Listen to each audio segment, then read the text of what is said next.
Right! It's just one ant! Yeah, boy. Big beauty. Puny?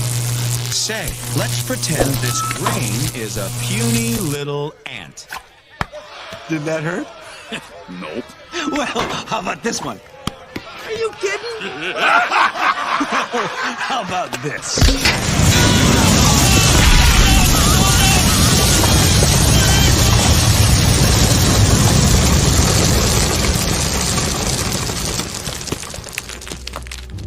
You let one ant stand up to us, then they all might stand up. Those puny little ants outnumber us 100 to 1. And if they ever figure that out, there goes our way of life. It's not about food. It's about keeping those ants in line. Resist!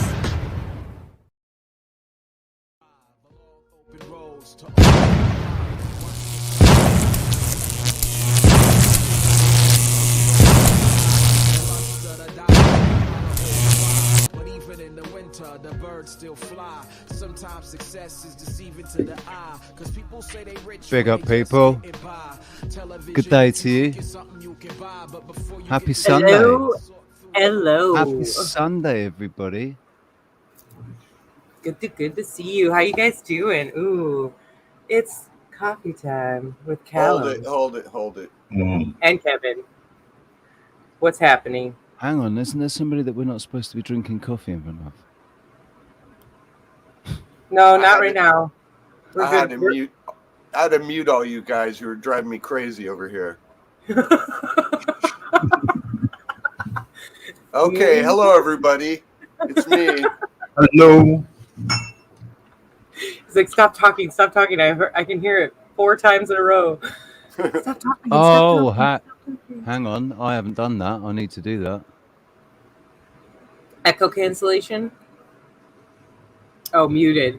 Yeah, sometimes muting each one of them. I didn't. I need to start them though, to then mute them. Because if you don't start them, it doesn't play, does it? If you're not, because it was the pages were loaded up, but they hadn't started yet. So you have to open each tab up to get the stream to actually start. But anyways, yeah.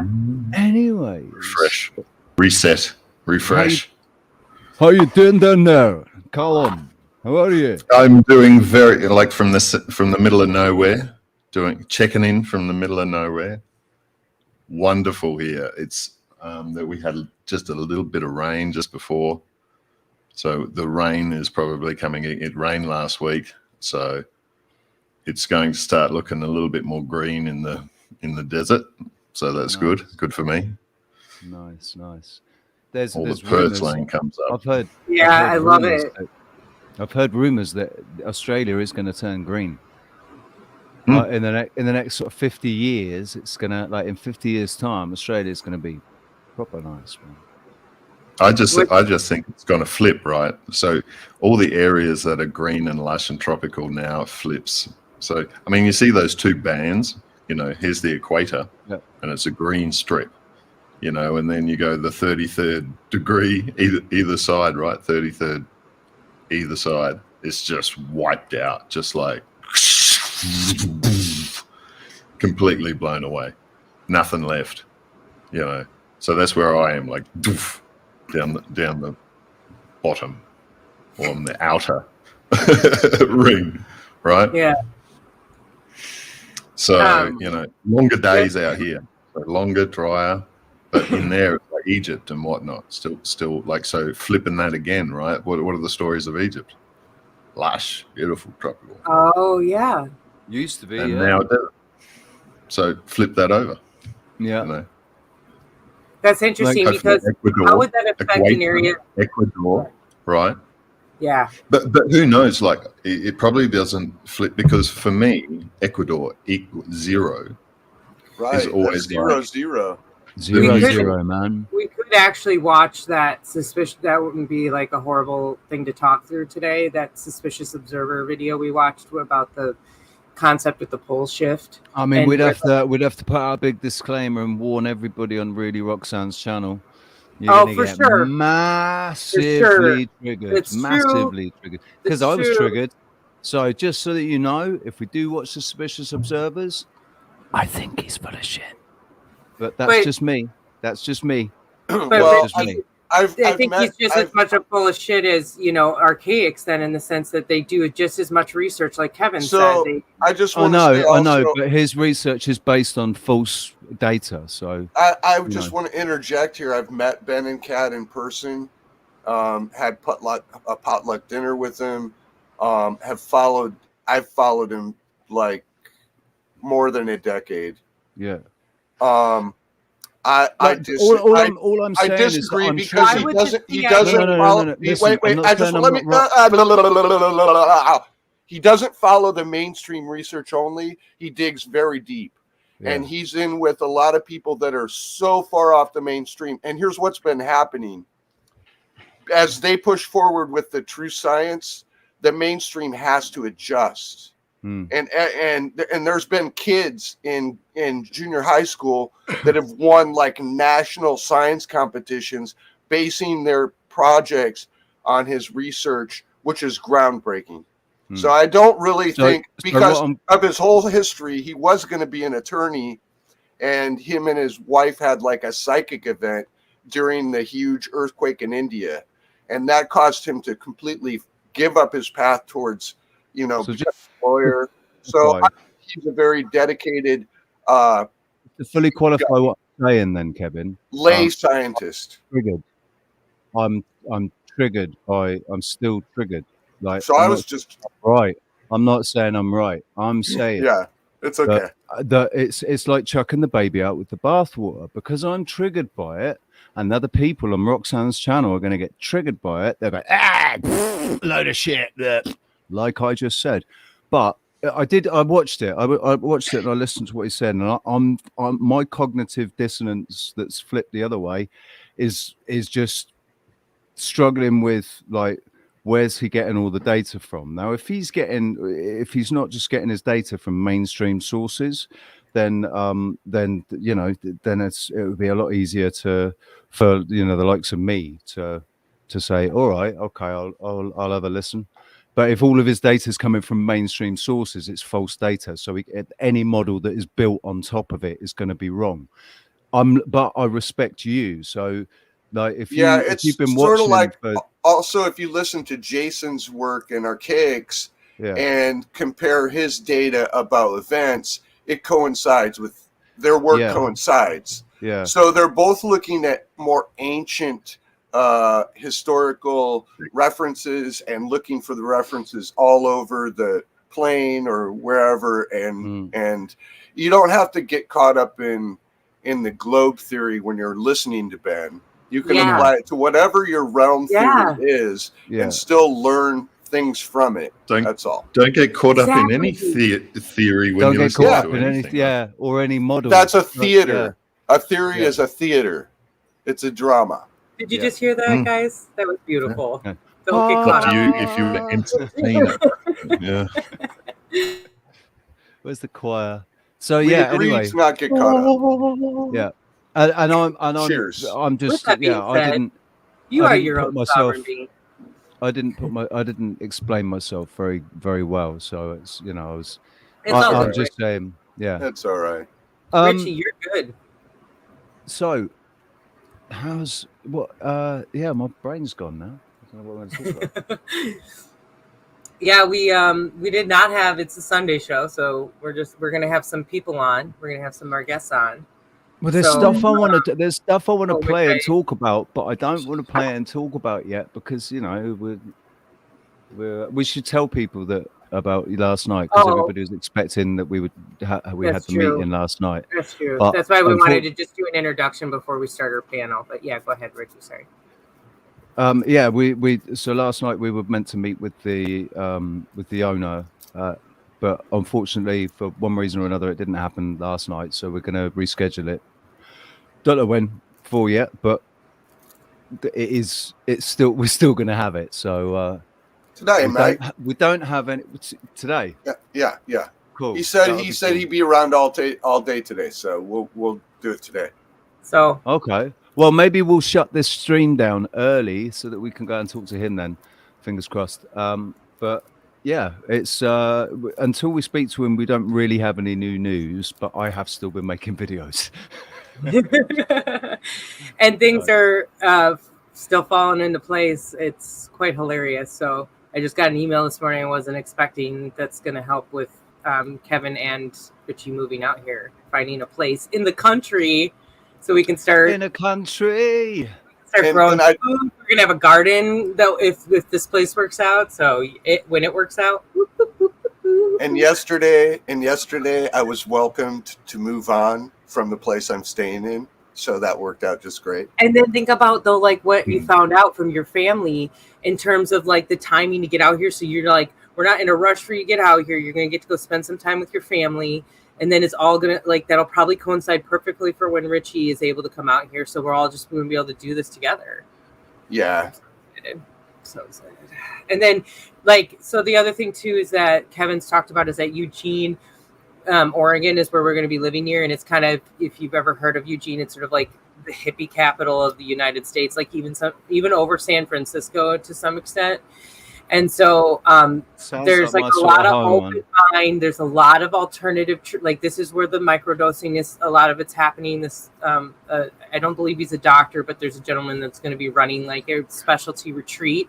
So we're hoping we can actually talk to him, interview him. We're we already talked. We're going to have Frank on too, but so we're going to be documenting this process the whole way through. There should be a music scene there as well. If it's a hippie scene. Yeah, there is a music scene, Richie. It's going to be great. I can't wait to just have you go play at some cafes and we all just get to go hang out and listen to you play. It's going to be wonderful. I actually started microdosing in 2004 for chronic pain specifically. That's great. That's great. And I can attest that if you do have chronic pain and you have access, it will definitely help. Mushrooms? Or? Yeah. Psilocybin, about 0.25 of a gram or 0.2 of a gram, depending on your body weight. And you'll have, I like to do it at the end of the day with a little bit of cannabis. And then you'll have just such a wonderful sleep. Like when you wake up, you'll have a flashback to when you're a kid. Because before you had your pain, the way you would wake up is in the morning, you would like go open your eyes and go, oh, it's not that time yet. And you go back to sleep.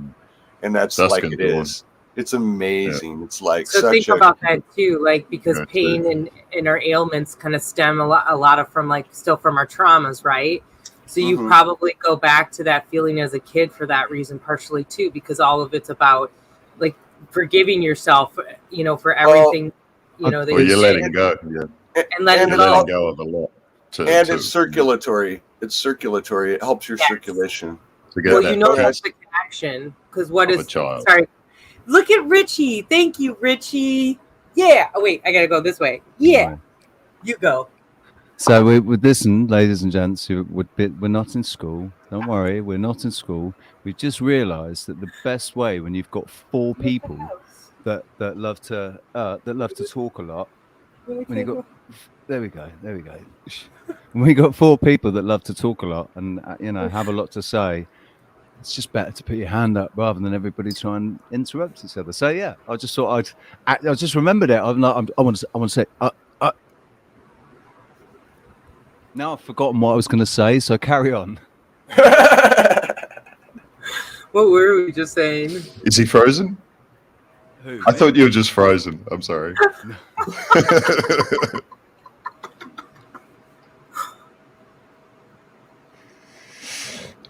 Yeah, anyway.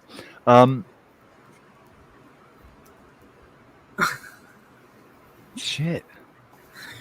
What were you just talking about? We were talking about pass the stick. Mushrooms. Microdosing. And microdosing. Oh, yeah. Pain. Oh. And chronic pain, right? It doesn't actually have to be physical because emotional pain.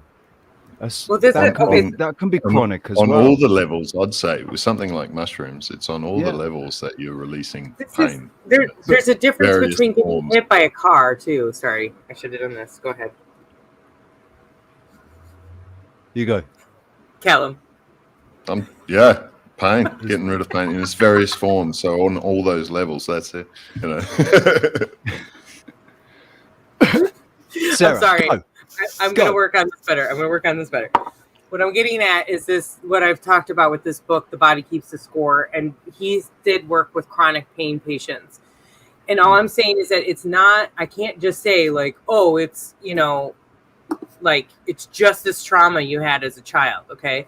What I'm getting at is it's sometimes like something has happened, let's just say, and then, you know, something has like been trapped there. Like a trauma was trapped in that area. So it's preventing it from healing in the way that it should. Does that make sense?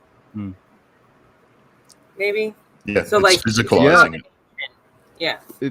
If you have sort of mental, emotional attachments to, you know, to the event that caused that pain as well, it's all, yeah. So that's why mushrooms are they're awesome, because they work on every level of pain in every way. It's a full spectrum.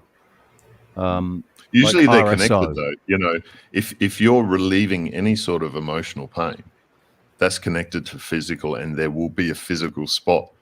You may not even be aware of it as well, but you are when it disappears, when it releases, when it lets go. You're like, oh, I didn't even, oh. But there's a connection as well to your teeth, isn't there? There's like each one of your teeth is connected to a different organ in your body. And if you've got problems with those teeth, it can be connected to that. It's because you've got issue with that, with an organ in your body or something. There's an imbalance. There's an imbalance in the energy, and it's shown in your teeth. I don't know what the map is for, you know, what's assigned to what, but put a shout out to the chat room quick. Use the tip of your tongue to touch every tooth and question, you know, or just feel, you know, you all you're doing is sort of just going like, you know, letting go to sort of, with that intent of what's this, let go to that, and lo and behold, just like you were talking about, like pushing into that pain, like to release it. You're probing it, right? I'm doing this because Kevin was showing us that like when you have a headache, you hit this spot right here in your hand, and if it hurts, it's because you most likely need to release something. So you want to push into the pain, and then you sort of want to try to move it around, you know, and get that to, ooh, that's interesting. As I'm doing that, I think this might be connected a little bit to my allergies, because when I've done this, I have kind of drained a little, and I feel it right now. So anyway, but like, I think that's really another really important thing, that because this is connecting to that ebb and flow concept again too. And then like you can look at that over time as well. So, you know, you'll start to connect that every time I feel this way or whatever. It's the same spots. It's the same pressure spots that activated or trigger or are connected to it in some way. And then that level of pain, that, you know, that scale, if you can put things to a scale, it allows you to sort of clearly see your own sort of journey as well over time. You know, whether you're releasing stuff, letting go of stuff, you come back and check it and you go, there's nothing there now. You know, and that's acupuncture. Those points. Get to know your own, you know, because they're the ones that are painful. So I think that's also what's important about the feet, because, and going barefoot, and what I'm learning now, like I have bunion issues too, and so I'm learning that spreading out my feet better, especially as I take a step and I walk, and actually more or less eliminate that bunion, because it's really that my feet are doing this, as opposed to me. Your arches build back up again, right? Yeah, and they already have. That's why soft sand's really good.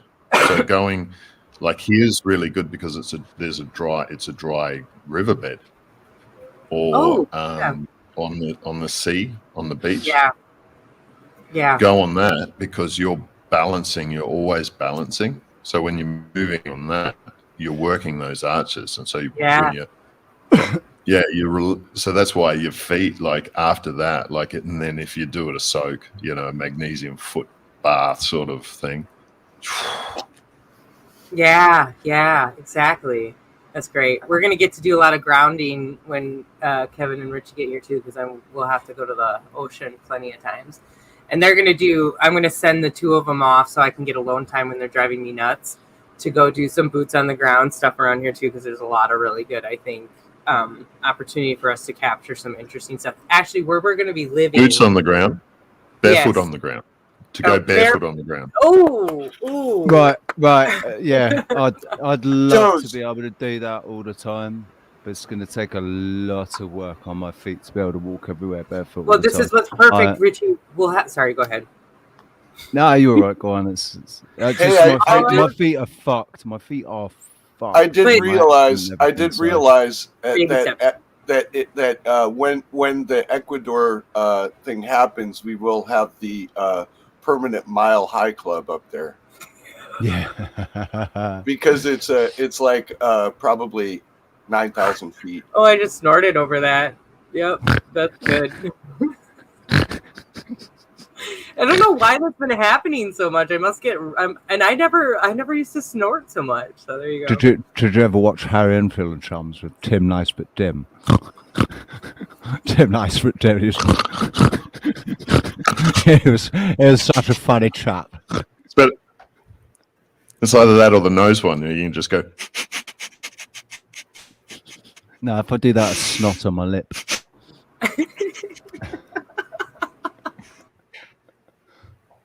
I have a perforated sense of humor. I just want all of these comments that I'm putting up. This is like quite a little shout out to everybody. Shout out Three Fingers and everybody. We can say hi. I love the jokes, man. The jokes are funny. The jokes are running. Hey, Three Fingers. Get your coat on. Welcome. Alex, get your coat on, love. I'm going out. Where are we going? Yep. Not going anywhere. I'm going to the pub and turn the heating off. The only thing that separates the chicken from the egg is time. I think that's up to you, Pushkin.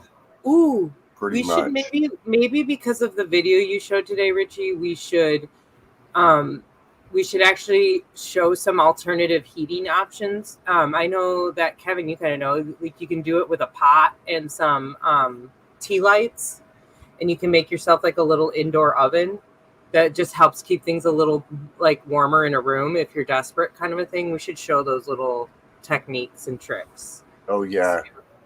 Yeah. It's a rocket oven. Probably people have heard of it.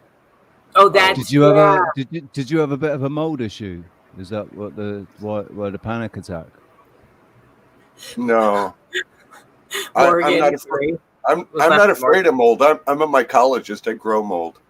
Yeah, it just makes you cough a lot if when you smoke. Depends what color. If the weed smoke. Yeah. Well, mold is like something when you grow mushrooms, you're gonna grow it. It's just you got like probably 30% of your stuff that's gonna grow is gonna get some kind of contamination. It just happens. Well, and remember, it's good for us too, right? Like to have some. Well, no, you just put that stuff in the compost. If you're doing something like throwing your lion's mane spores out on the ground, you can just scrape off the mold and throw off whatever spores you grow. Well, mycelium is pretty much legal in all states. It's just the fruiting bodies of some strains are still considered illegal. But you really don't even have to grow the fruiting body. You can just grow mycelium and eat it. I think they sell a box like that, don't they? It's like a mycelium. It's ready to go. You just break it up and you just throw it. Well, that's kind of iffy. That's hard to. A lot of states don't allow that kind of importation. So basically, you can buy. I don't know where it's from. You can buy spore prints in most any state in the U.S. And a lot of countries now have made it legal. Like Jamaica now has legal psilocybin, which is used for therapy. And it's created a whole work industry for single mothers. All they have to do is come up to a collection point and grab a spore bag, which they take home and they water and keep in the right condition. And when it fruits out, they bring it back and they harvest it and they get paid. So it's a great, it's all the places that are actually legalizing the psilocybin are, it lends itself to building community. That's one of the things that the mushroom teaches you about your part in your community and how to make your part stronger and more part of community or community. I do see us doing all these alternative healings, but I do see us being considered to a specialist sort of in two different avenues. One, the mushrooms, and two, the frequency therapy. I see us being like known for that. You know what I'm saying? Yeah, and legalization is coming for the world, I believe. So it won't be long before that kind of thing that happened in Jamaica will be like, oh, we could do that here. Well, it's like Oregon is already pushing that, and we're just a state. You know, we're pushing the legalization of all drugs. You know, and I do think there's a give and take with that. But natural medicines, natural drugs should always be legal. It's grown on certainly decriminalized, if nothing else. Absolutely criminalized. Like it really should be taken out of the hands of the system and back to the people. You know, so it's decriminalized, so they have nothing to do with it. Like, fuck off, it's a plant. And if you're listening to this from Oregon, like right now or in the future, man, and when I'm in Oregon, I'm going to plant this seed hard.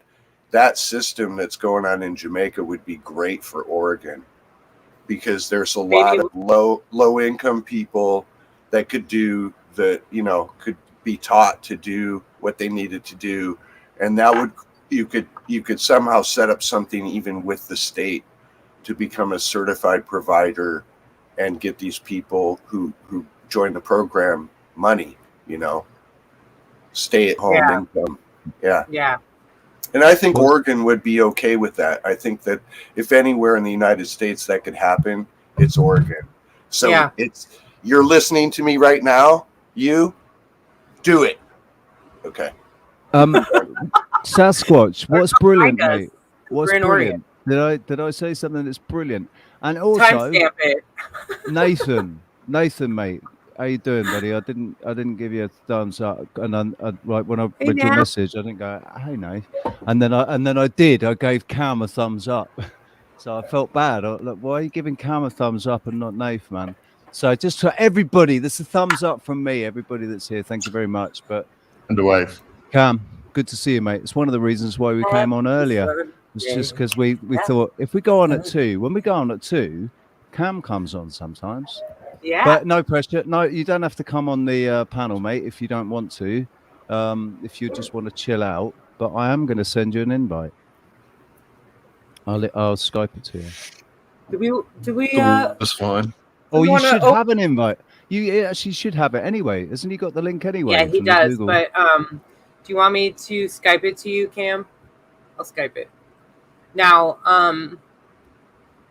just so you know, Cam, you're always welcome on a Sunday, and you'll always get the link because you're on the Google contacts. It should be showing up in the invites now. And the other thing I'm doing is sending the links to where it's streaming from, in case you guys want to share that. So you'll notice I put Rox's link, my link, Richie's link in there in the invite. So we are, and then hopefully, I can help Cam with that too. I was thinking with his channel, and then with his interview, and we could all kind of have we'll end up having sort of a combined calendar type setup. So potentially, because that would be kind of amazing if I could continue to go that route with making extra cash in our during our efforts to raise funds. But I think if we're going to build like a Patreon, we're not going to. I think we're pretty sure we're going to not use Patreon, but we're going to build like a Patreon like membership. We're going to be in America, right? So you know what we can use in America? The one that Tim Pool's using. What is he using? I can't remember. It was Dan. No, it was Dan Bongino's as investor. Okay, Tim Pool parallel economies, right? Tim Pool will have us on. You think so? If we speak to Ian Crossland, he might. Ian Crossland would have us on. Yeah. Oh, I want to go on Tim Pool. I want to say hi to Tim. We should try. Yeah, he will. He's a good guy. Listen, if Andreas he'll be totally down. We just got it. Once this thing is like we get the clay form of it, we can just do this. We're gonna present it to all these channels. Why not put it out there to see what happens? Okay, you caused me to. I'm gonna have to play this now. Okay, do it. Wait. I got to share it. So we've got an in already. Okay. With him because I love this video. hang on. According to the report, the Ukrainian officials stole. Richie, Drew, you were there and you read this article, so like you should give your position and give your argument. Richie have his own opinion. But I was there too. Okay, I saw the same exact thing. And now, you know, and I'll say this: when Richie was criticizing Turning Point USA, I don't remember criticizing Turning Point USA. Well, it is kind of breaking up. Just I could have sworn I loaded it. You think you can apply to be a theater at an AMC? They're going to be like, no way, we're not. Is it not playing properly? That's well, it was a little hard to hear there, but I thought I loaded this one for us. Hold on, 1 second. Maybe you know what? We've been loading so many. We've had to delete some. I've noticed too. I have deleted some, but I haven't deleted that, so I haven't seen it. It wasn't even there. Okay, I didn't maybe. See it. All right. See it. I think the follow up to this, he could call "You Can't Keep a Good Tree Down."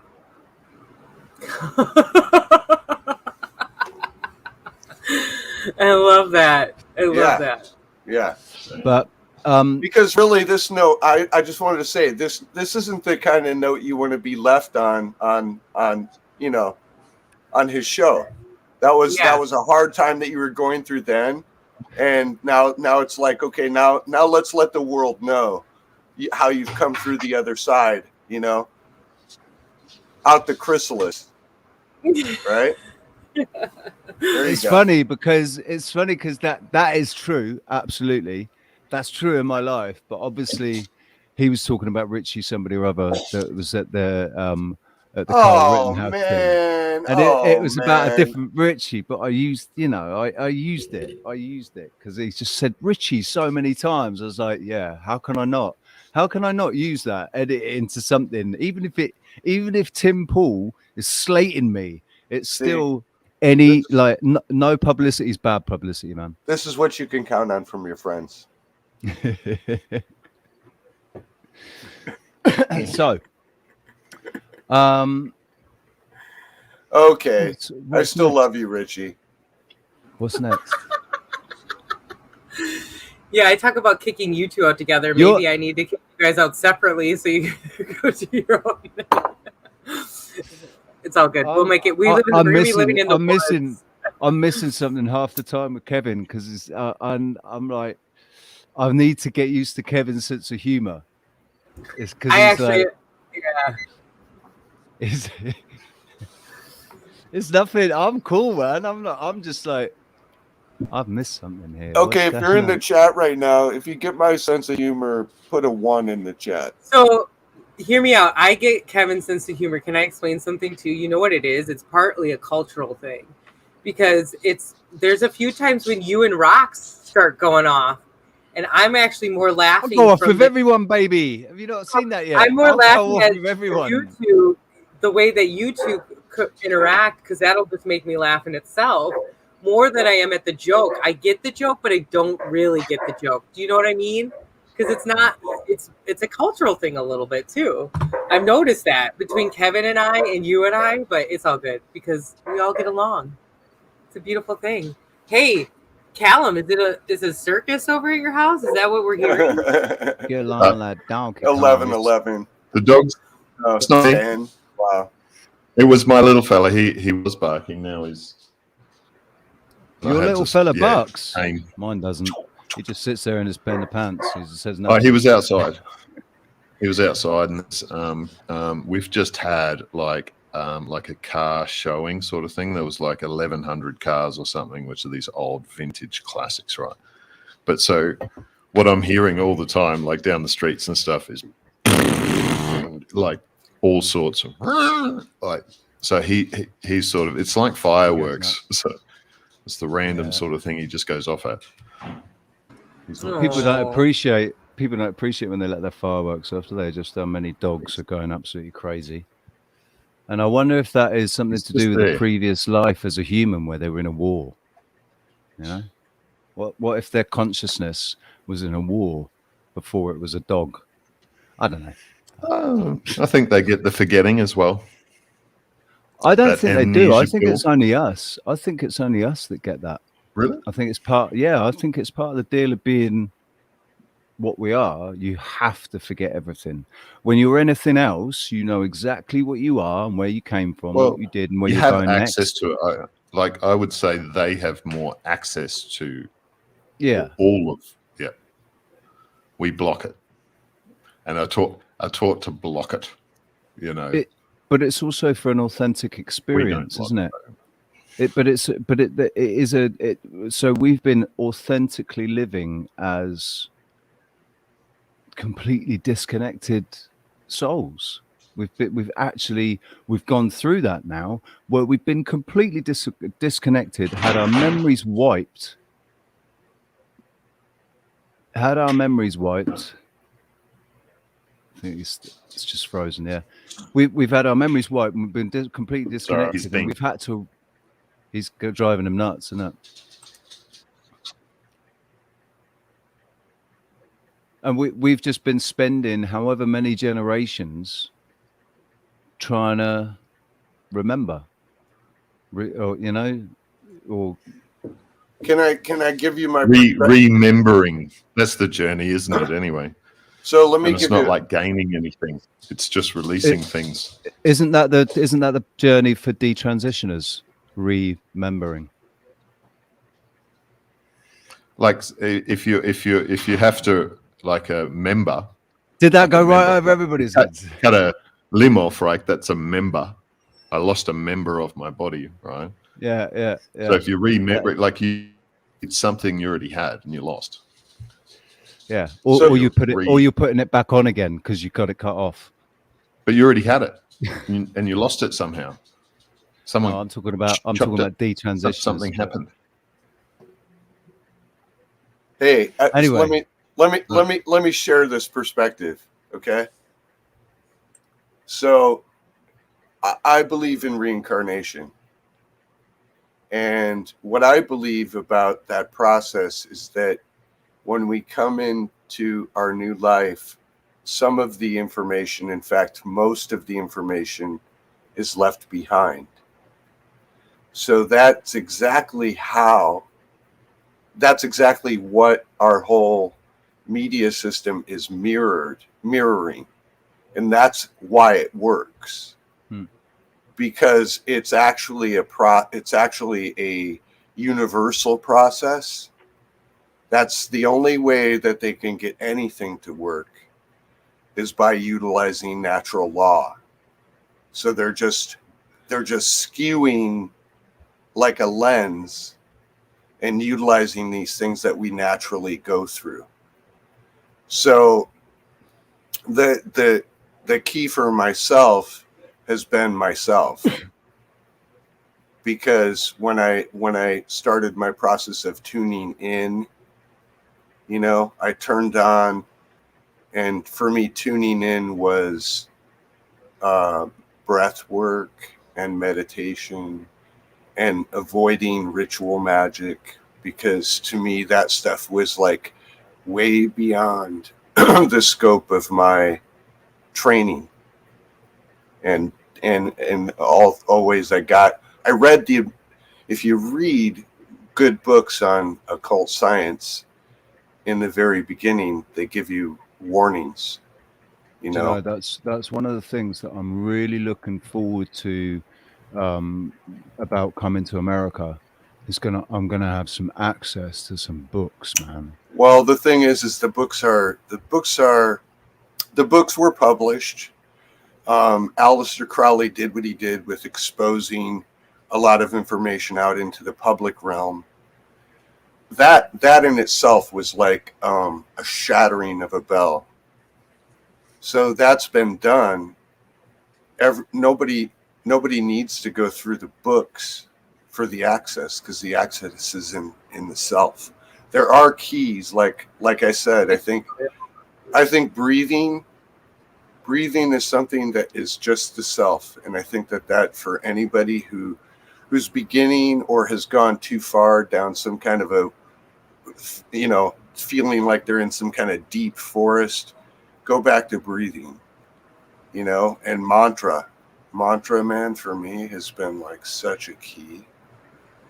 And I read I read it in the back of Be Here Now. That's where I got my mantra from, inside that book. But you can get mantras anywhere. But I chose a Sanskrit mantra, which is an ancient language.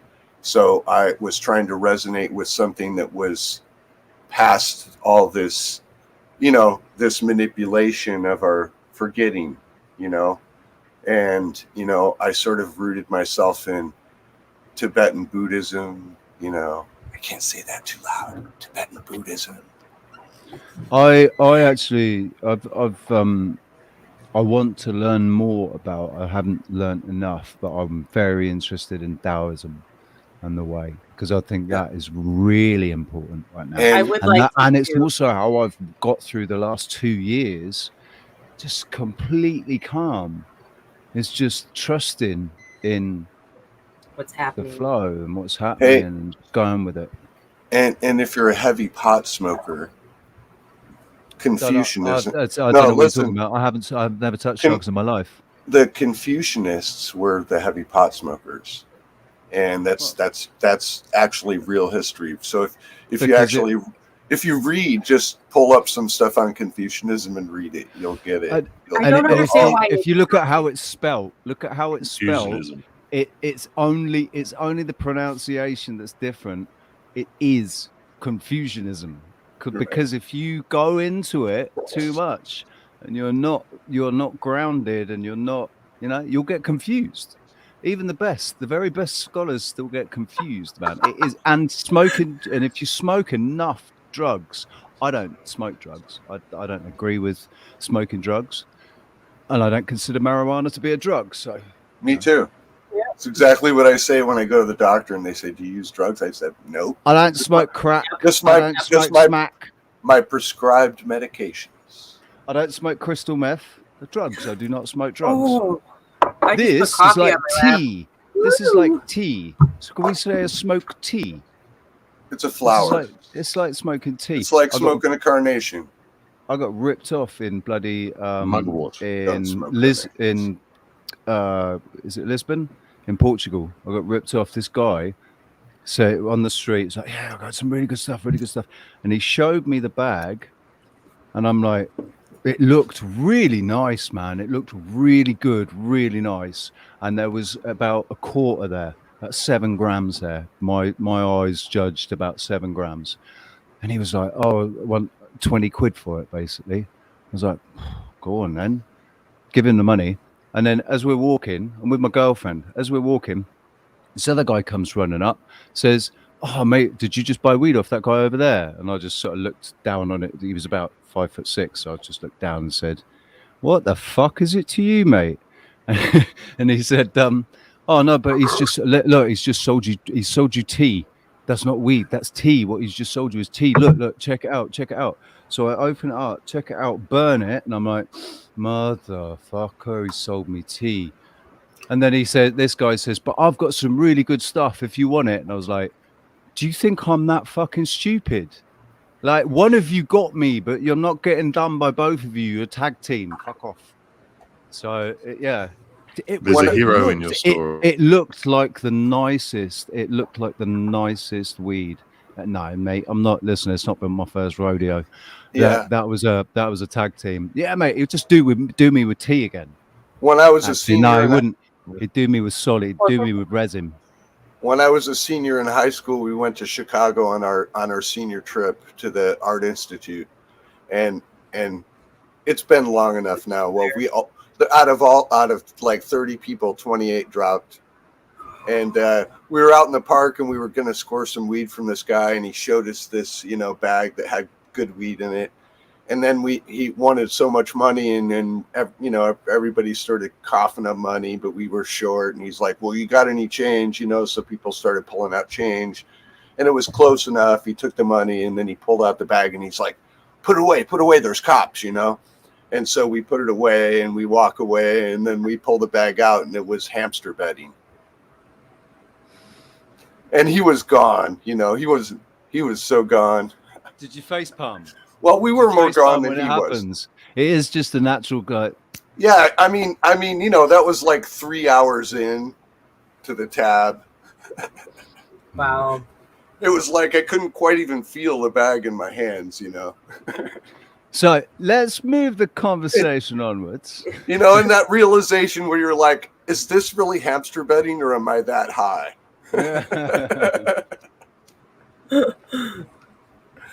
All righty. Well, if you do have your own stories of being ripped off that's also the day I got expelled from high school, but that's another story. Yeah, right.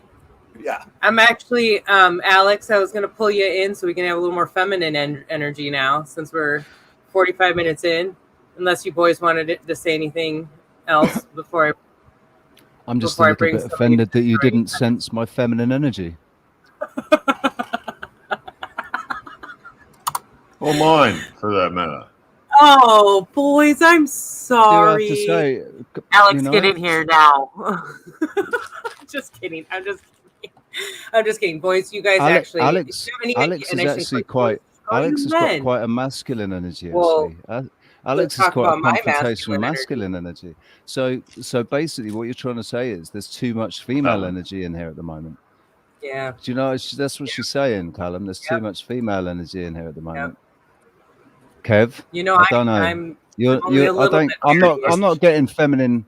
I do actually. No, do you know what? I'm getting feminine energy from Kevin as well, in the best way, like in the nurturing kind of caring. Did you hear that, way. Alex? Did you hear that? They think that we might be more masculine than they are. Hey! That's what Richie was saying. Hey, listen. Say we. Deniability. Richie's probably. This is the lovely Alex, everybody. This is the lovely Alex. Where is it? Hang on a sec. I'm sure we've got it here. What you got? Yeah, what do you got? A little sound effect? No. There it is. Welcome, Alex, to the Pushkin Castle at the Treehouse of Goonies. And the crowd goes wild.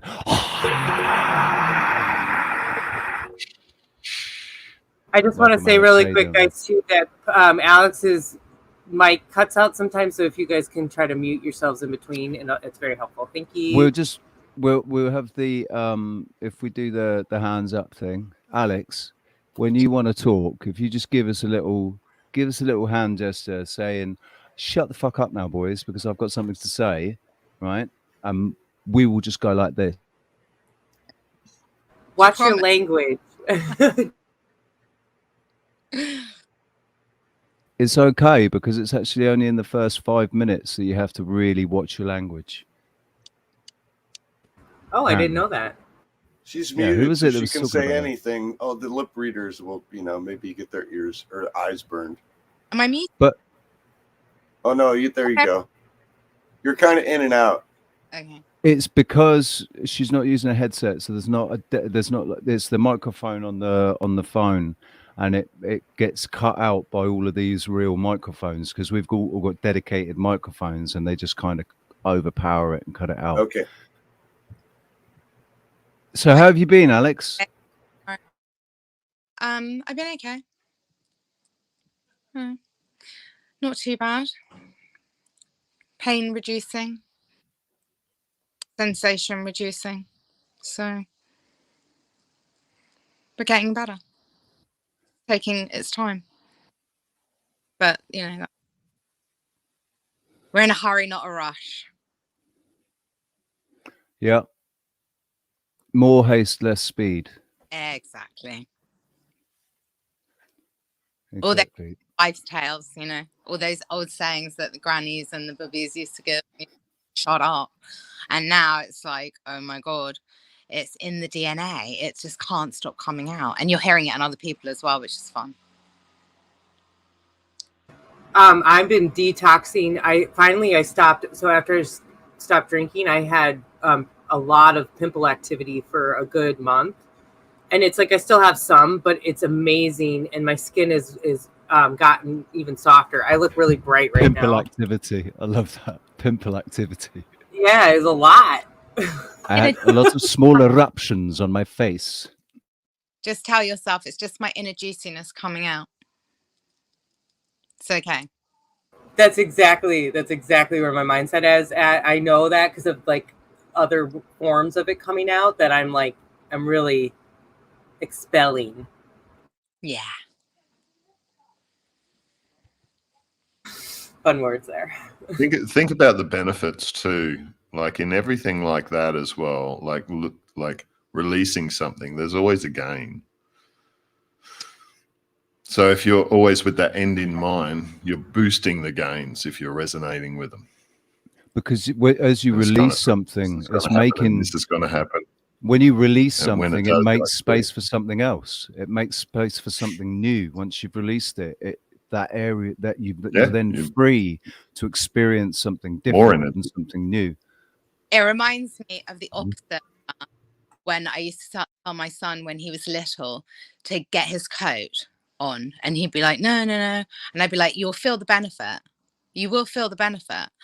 And, but as a good mother, you have to let them try it out with the no coat thing and freeze their ass off and then say, do you feel the benefit? And him say, no, I don't feel the benefit. I should have listened to you. And it's like, yeah. Mother knows everything. Mother knows all. Mother knows best. The other thing with the jackets as well is putting the jacket on too early. If you wear the jacket inside, you won't feel the benefit from it as much when you go outside. So just take it. Don't have to wear it. Just take it.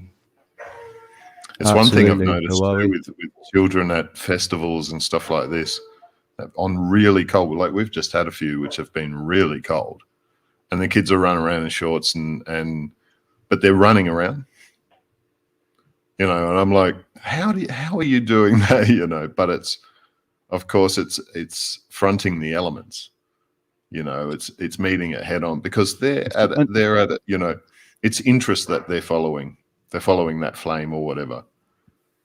And if you're running, so it's that, they're warm, so long as they're exactly. Happy, if you're running, your body temperature's raised anyway. So it's when they stop, that's when you say, now, good thing you brought that jacket, put it on now, I got to get this dog. When I went to Capri, before my son was born, so we're talking about 20 years ago, the young people there, it was so freezing because it's an island and it was like up high because you're at the top. And it's like being stabbed with 1,000 icy knives, just even being there in a coat. And all these young people were spraying champagne over themselves in just a shirt. And you're just like, have I just gotten old? Or would I have been like that at that age? And I was only like a decade older. But it was amazing to watch that, that whole thing of, because they're running around or they're excited or whatever it is, I don't know. But, they didn't feel the cold. But well, I do feel that I can tolerate really cold. And sometimes it's funny. I feel like I can tolerate negative temperatures better than I can tolerate that high humidity, like borderline freezing, where it makes you shiver like crazy kind of cold. So I think I wonder, I'm big and tall, so it's going to have to do with that. But I'm just saying that I used to watch people in Wisconsin wear shorts when it was still like negative temperatures outside. Like, I wonder if, like you're bred to it, you get used to it kind of a thing. I don't know. I'm a bit they used to have an ice lolly called a rocket, which was all different flavors.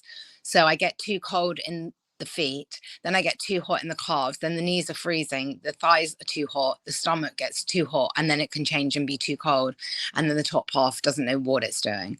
So I don't know. Yeah, it's been horrific. I've had to stay in. I can't go out in the sun. I'm become allergic to it. So I'm actually looking forward to the winter. First time ever. I'm just like, wow, bring it on. I can't wait for freezing. I think, it might just put me into one temperature and, I've assist with regulation of, at the temperature. I don't know. Yeah, I've got the cold temperature just it seems to go straight when it's damp. When I was in Norway and I had salopettes and gloves and thermal socks, it wasn't an issue. Like there was no problem at all. But in England, or in Portugal where it's wet, or in Spain where it's wet and cold, Is salad with braces?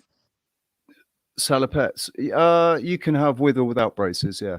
Did you have braces? No. Okay. No, these ones weren't. These were they were from my aunt and uncle. They gave them to me, and they were really trendy. And they didn't have braces, no. But you know what? The funny thing was, I actually wanted like proper salopettes that were like dungarees, like dungarees salopettes, because that's what I always thought. Well, they're just fucking dungarees, aren't they?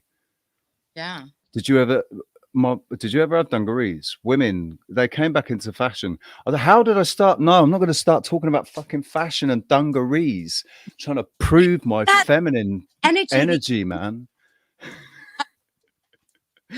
But I had a point to make and I've lost it. So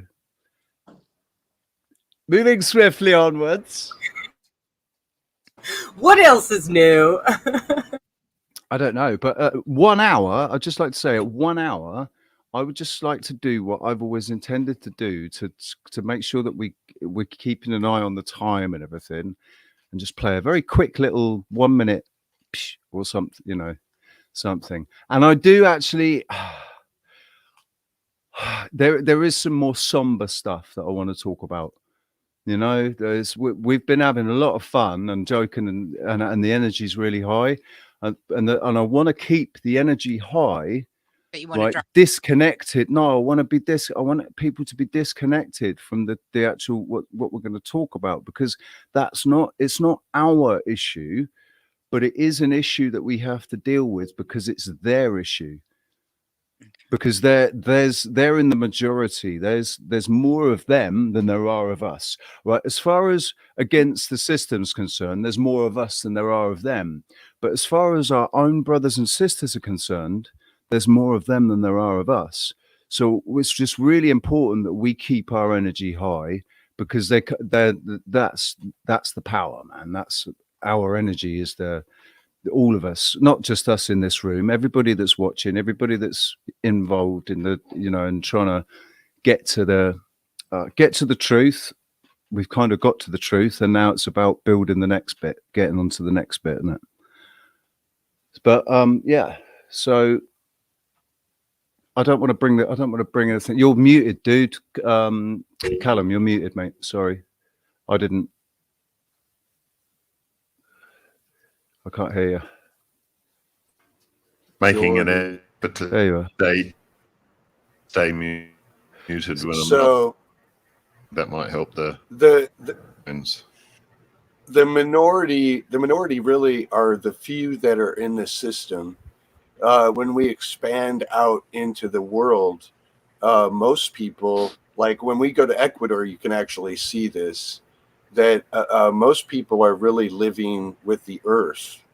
The poor around the world, it's just us bloody Westerners on the edge of what they call civilization.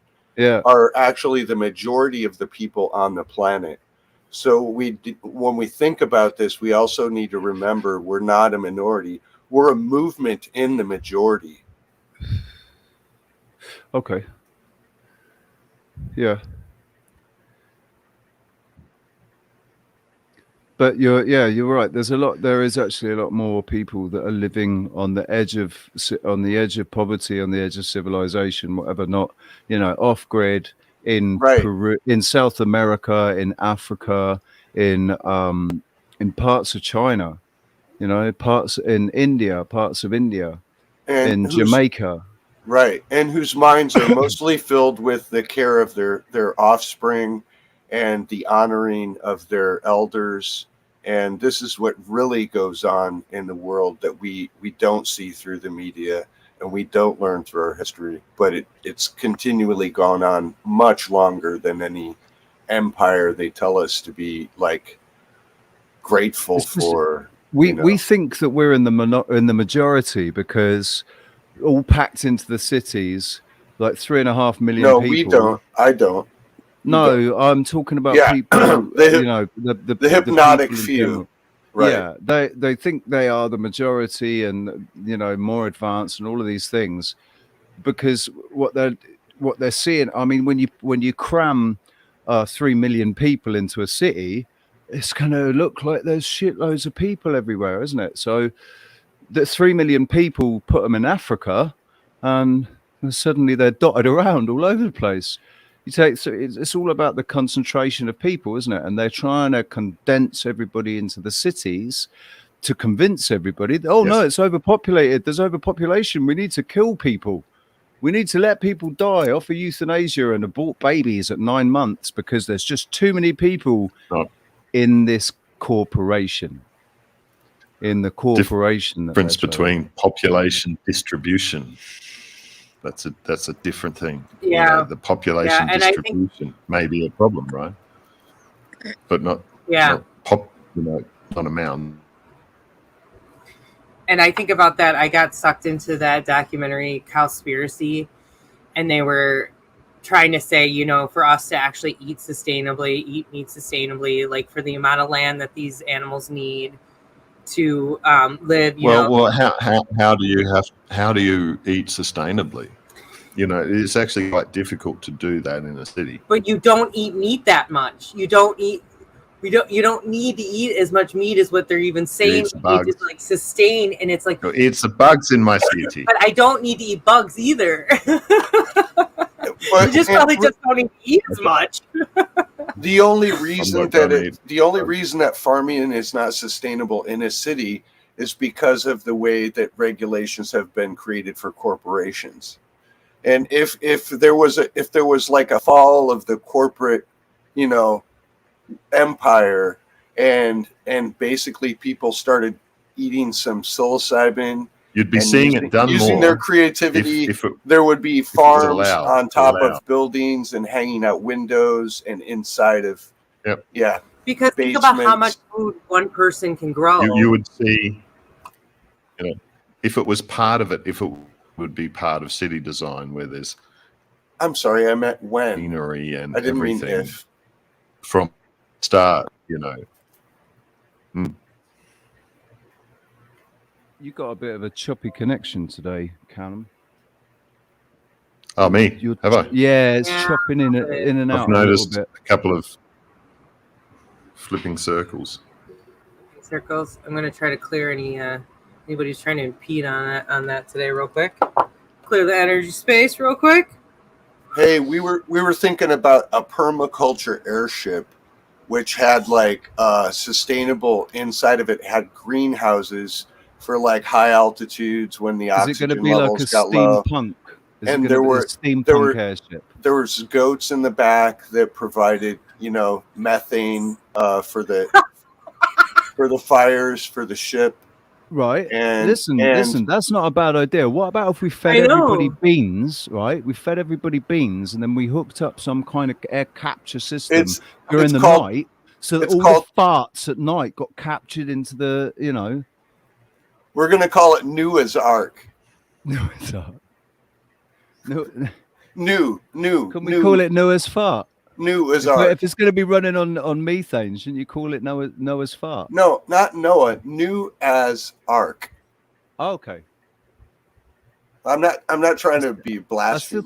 I still think we should incorporate flatulence into there somewhere, because that's what it's going to be powered by. This flatulence. Well, Goat's flatulence. We just hook up the machines like they have to the cows. We just put that in our bodies, and then we just, right, guys? No, because the airship is kind of tight quarters. When you go on, there's no COVID questions. But if you've got flatulence, you need to go into quarantine for a while. Well, no, that's what I'm saying. We design the rooms. Have a little Beano. We design the rooms so that what they do is the rooms are constantly Manure's Ark. they're constantly recycling the air, right? And so out of The that Trump air, they're extracting all of the methane from all the farts, from everybody's farts. Okay. It's not some way to be able to do We it. got this. Okay, It's we're running Richie's. applying our strip on farts. Okay, what's next? Yeah, it's moving swiftly on. Moving swiftly on. No, the bioship is a good Everyone idea. walking though. around It's in like, bubbles. it's like the idea of the Earth ship, but actually in the air. It's an Earth ship. It's an Earth ship, an Earth airship. I love it. I'm gonna stay. I'm just gonna stay in Otavalo or up in the hillsides at our resort. But you guys, please feel free. Yeah, I'm not to up just for that. be immersed in farts all day. Oh yeah, yeah. Let me know. Tell me about the experience when you come back down. Okay. It's flat. It's flatulence. That's right. I'll be right back. Yeah. Thank you. Thanks, Campbell. We were really off the edge there. Flatulence. I love it. I love it, man. So, yeah. Well, hang on. I'm going to mute. So that Campbell's.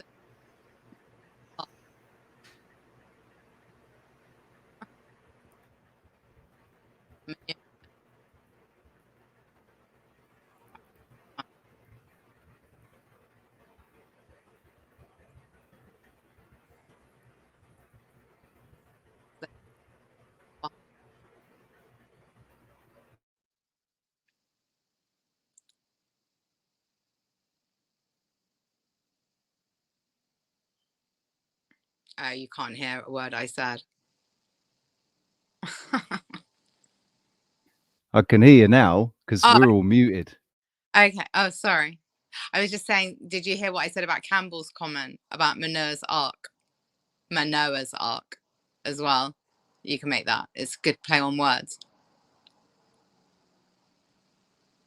I want to get away from flatulence boats. I want to talk about Ecuador's.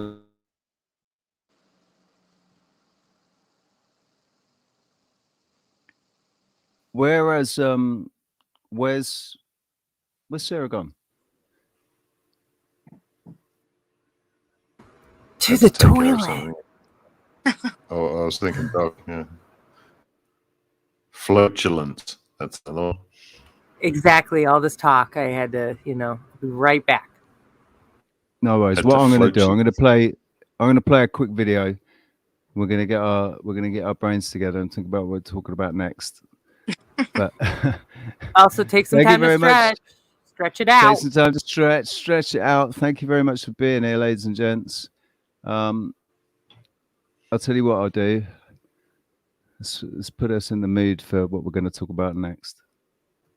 Do you want to know why things are as bad as they are right now? And this is one small coffee shop's energy bill going from €2,482 to around $9,000. Jesus. Oh yeah, Trump was just so wrong. Do you want to know why the government's taking the absolute piss?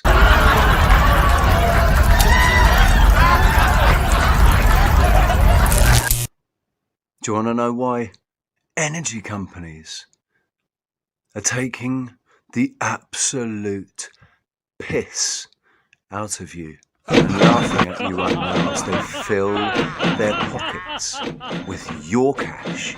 Like, glory to Ukraine, Slava Ukraina, and it's, okay, good, but then, Yeah. But this is not just, of course, Europeans, includes the British. If you go back, please, John, and then we can just scroll through Crabman's thread, because Crabman has done a fantastic job of just listing story after story of family run businesses being destroyed overnight because of all of this. I mean, that one there, my mum owns a small cafe in Leicester. Her electricity bill has just jumped from $10,000 to $55,000. That's absurd. That's in pounds. So, because if they go through, they just keep scrolling. There's more of these the horror stories. There's one in here saying, arrived at work tonight to be told we might have to shut down shop. Last week, the electricity bill came in 10 times dearer. Today, the gas came in from £900 to $10,000. Jesus. It's just okay. Do you want to know why it's happening? Because of this attitude. I mean, I love someone here saying, plug closure warning, my energy bill went from from $13,000 to 35. There's just everyone's. I mean, these are big businesses, so they're running through electricity, but they can't really do that anymore. Yeah. I can't blame anyone for just being like, all right, I'm done. But I'm just gonna cut my losses for now because the industry just doesn't work anymore. I wanted to mention, just in my own life, my bill went up 40% in April for electricity, and then in October, they've already told me, well, they told me in April it'll go up 40%, but now the government raised it to 80% it can go up by, so yay. Because of your attitude, that's why.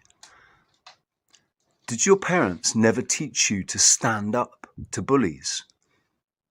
Were you never taught to stand up to bullies? If you don't stand up to bullies, they take your lunch money every single day. When are you going to wake the up and stand up to the that are bullying you right now? Because bullies are always, and when you stand up to them and you out of them, they run the away.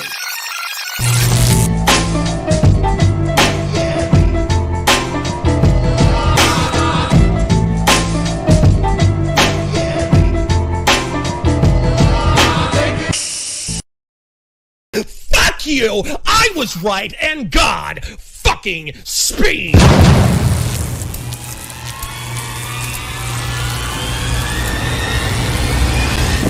Imagine that you're playing this computer game.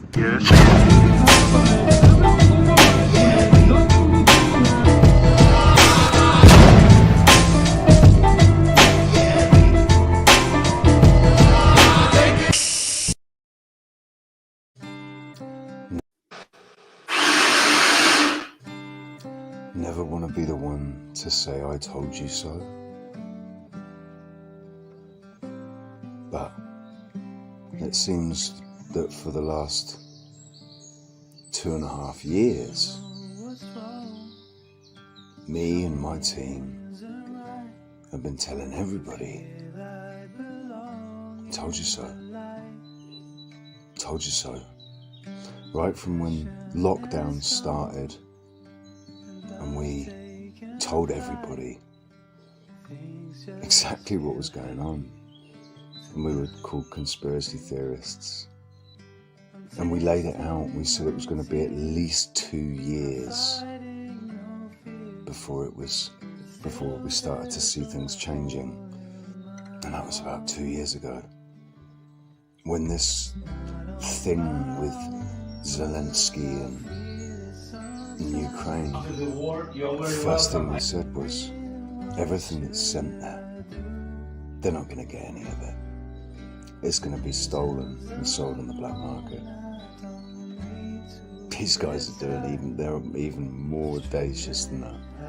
They're selling it in these local retail stores so they can get maximum $, So let's focus on Ukraine right now. A new report out this morning shows that what we long suspected, that Ukrainian government officials, not just like random guys, but keep this up on the screen. These are Ukrainian officials accused of stealing trainloads of U.S. aid. Okay? The allegation comes amid mass raids by the SBU, the Security Forces of Ukraine. And get this, an anti-corruption agency in the Zaporizhzhia region.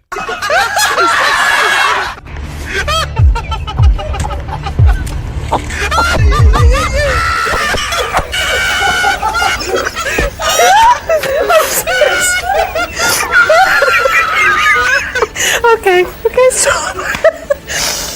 I'm awfully sorry.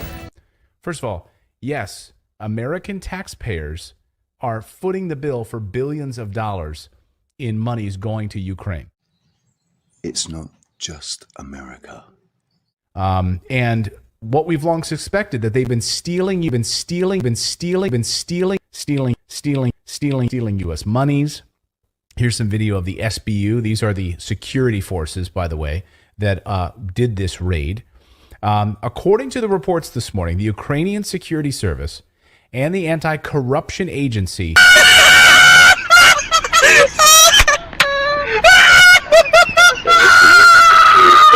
have been busting down doors and discovering that Ukrainian officials have been stealing American aid It's just America. And of course, the Ukrainian government, of course, is the most corrupt government in Europe and one of the most corrupt governments in the world. So would it be a surprise at all that this government would be stealing U.S. aid monies? No, it wouldn't. No. Well, I think we also have to call attention to the credibility of the EU as well. I mean, Right. That they are not fringe government officials who are stealing these monies from the United States and from citizens who deserve it or need it. No, these are Zelensky government officials. They are part of the Zelensky government. This is no small theft, by the way. According to the report, the Ukrainian officials stole not just a small amount, but listen to this. They stole all of the aid. Like, they didn't even leave a box. They didn't even leave a scrap for their civilians. They stole all of it. ALL. And it was sent to the region near Zaporizhia. This aid was meant for civilians in that region. But by the way, this has happened all over the place. This is just one example in Zaporizhia. Right. So we already knew there was corruption. A lot of it is to do with Ukraine acting as a middleman between Russian gas supply and actual sale to its population, just sort of padding their own pockets as the sale of energy goes back and forth. This has been happening since Ukraine became a state. So here's some of the details of it. What they stole, they are reselling through local aid. They are selling through local retail establishments. The total volume that was stolen was 22 massive shipping containers. Okay, 22 massive shipping containers, like the ones that come into ports. They put cars inside of them. 22 of those they stole. An entire train. Yes, an entire train with 389 freight cars they stole. This isn't like some small little job, like little, two angry teenagers got together and decided to do this. This was a coordinated effort. You don't steal a whole train. 389 freight cars of material. They stole basically 389 Thomas the Tank engines filled with clothing. That's basically what they stole. Clothing, food, all kinds of, and then weapons and additional monies as well. They also didn't stop there. They stole 220 trucks filled with United States aid. It's just America.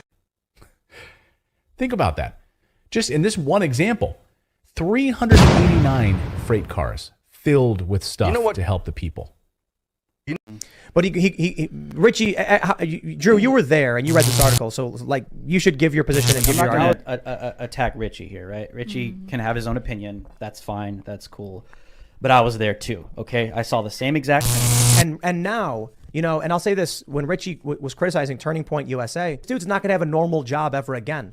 What is Richie supposed to do with his life after being attacked and lied about to this degree? You think he can apply to be a theater at an AMC? They're going to be like, no way, we're not going to hire you. So he needs to be able to live somehow. So here's what I see here. I think Richie is affected emotionally by this. Yeah, and I was just going to say that. And from my perspective, having been someone who was not there, but who interviewed all of you guys, and on more than one occasion, I hear a story. Richie's affected by that, saying we're going to have beers together. I get it.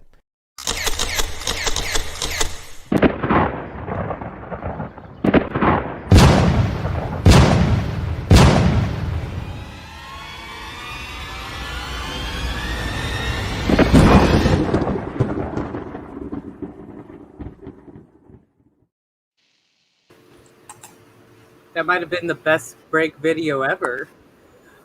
Did you like it? It was very well done. Good job, Richie.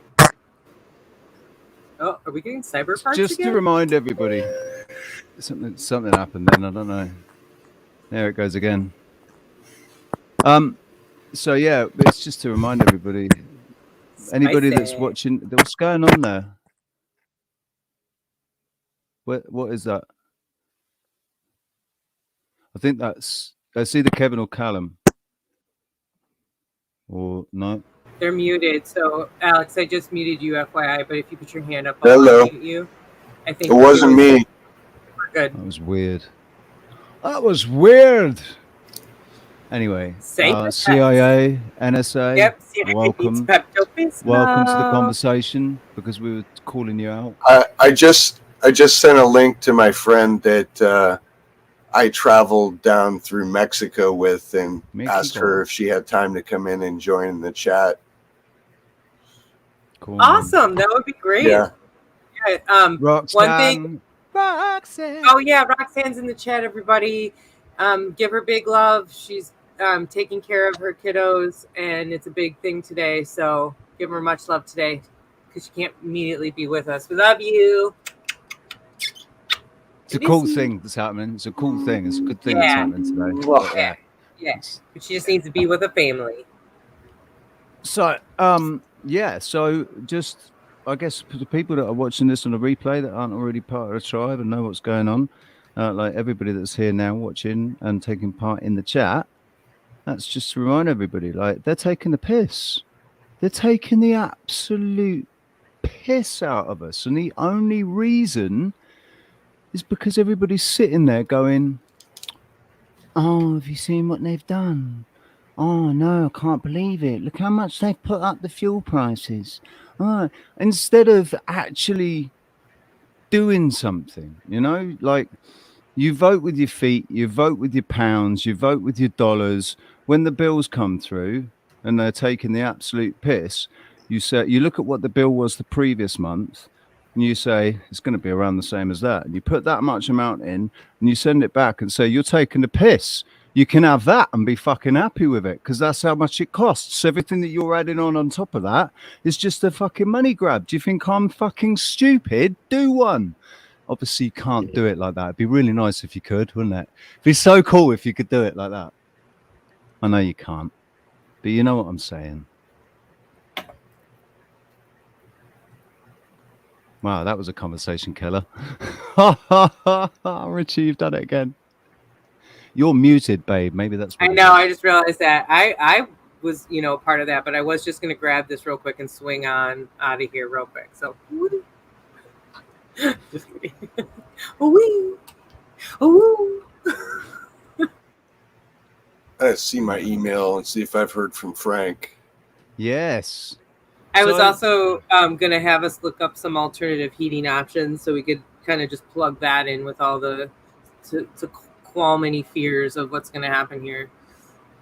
Get your alpaca sweaters ready. So yeah, I mean, like, I really want to play our video, man. I really want to play it, but I don't. What do you think? Do it. You know why? Like, what do you think, You want Kev? to know why? No. I don't think yet. No, not yet. No. Okay. Yeah. Well, we are going to be starting a whole. Once the next step happens, you'll know because we'll be starting a whole other. And we are really on that. Like today, like I may be dipping out soon as well, at least for a little bit, and try to get our firm time with Frank. I'm going to dip out too for a quick break, but then I'm going to come back in and then I'll help you close it out, Richie. But yeah, we may not be doing a 6-hour stream today. It's not going to be a 6-hour stream today. Definitely not. It may not be too short, but it won't be too long today. But that's okay because you guys get us more often. Isn't this wonderful? That's it. You're getting us more often now. So we'll be back up to twice a day, and you'll be sick of us. Saying, "Oh God, not again." That won't happen, obviously. What's it? Right, Rox has been sending us videos, man. Of what she's doing. Oh, it's saying it's so. Jess is off to France, isn't she? So yeah, she's just seeing Jess off. So yeah, what we all right, we can't play the video yet, but we have talked about it and people know that's the plans now, is we're gonna actually start putting our money, our time and our effort and our attention and our actions where our mouth is, and doing exactly what we're saying needs to be done, which is like gathering together in our tribes. We find our tribe, we find a location, and we build on it. and we create the conditions to be able to do it autonomously with sovereignty, and where we have our own constitution on the land. Let them go and be in their big cities and do what they want to do, and we'll, through the power of our intention, we will establish our little tribe. And it's going to be, well, actually probably what our tribe will do is become whatever the people are there. What are they? What's the tribe there? That would be the Quechua. The Quechua. Yeah. So we will become the Quechua Goonies. Quechua Goonies, yeah.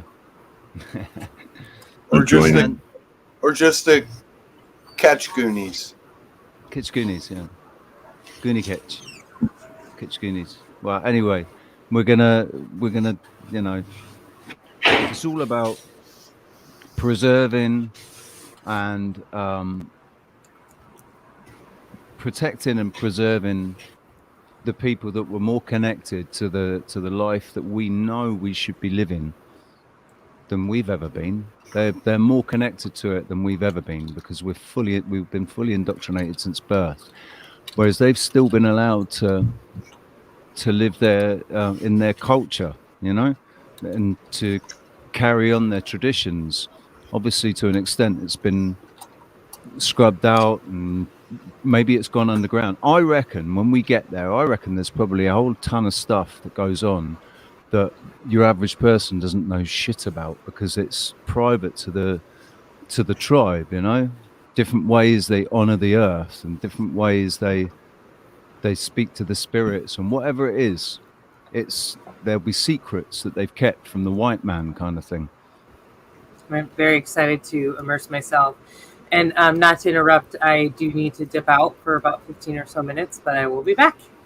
See you all soon. Okay. See you later. I do have a little slideshow, Rich. Yeah?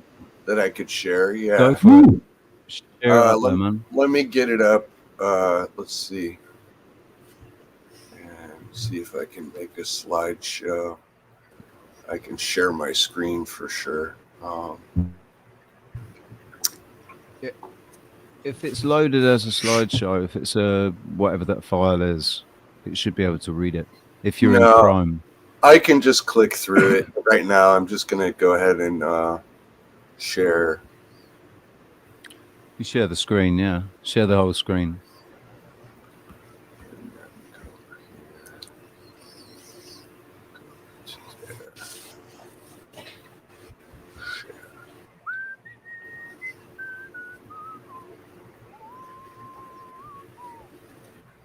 Okay, can you see it?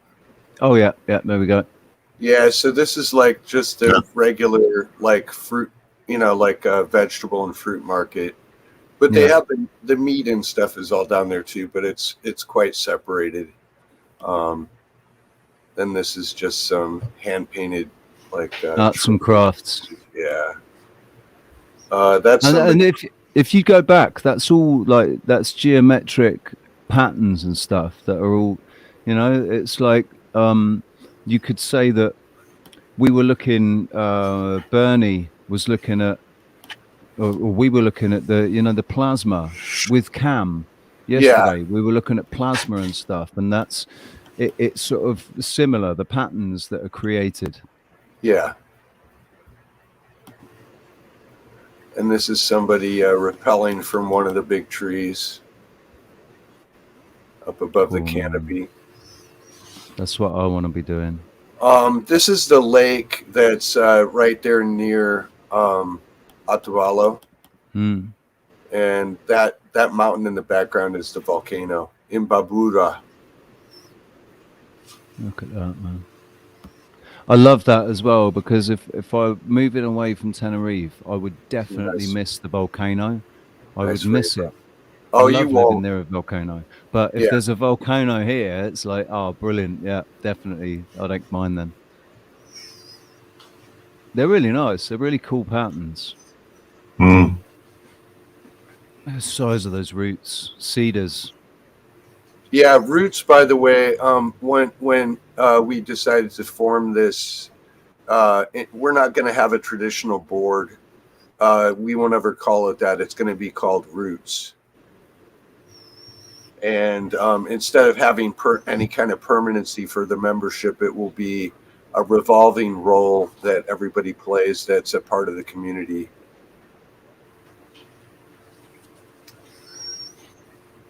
I am near Mount Tady, JP, yes. And that's just like the kind of smiles you see all the time there. Yeah, genuine.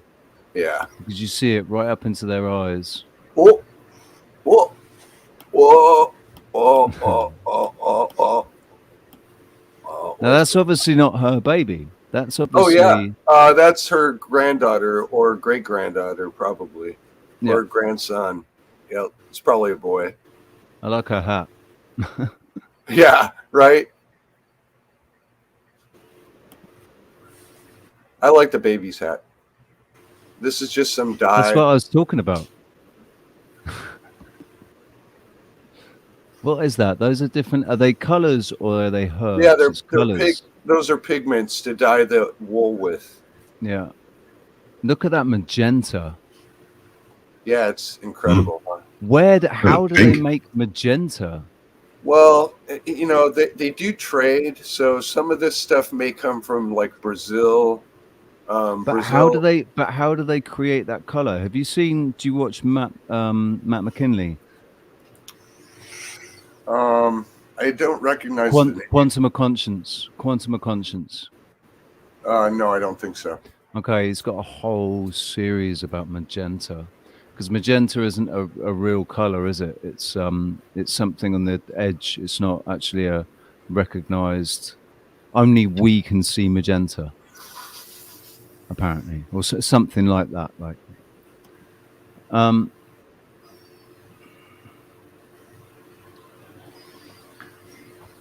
So couldn't you just go hunting in a pure magenta suit and nothing would see you, like Predator? maybe if you were painted magenta.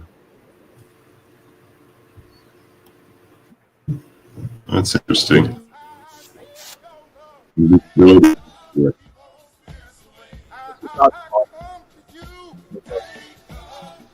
Not a big city.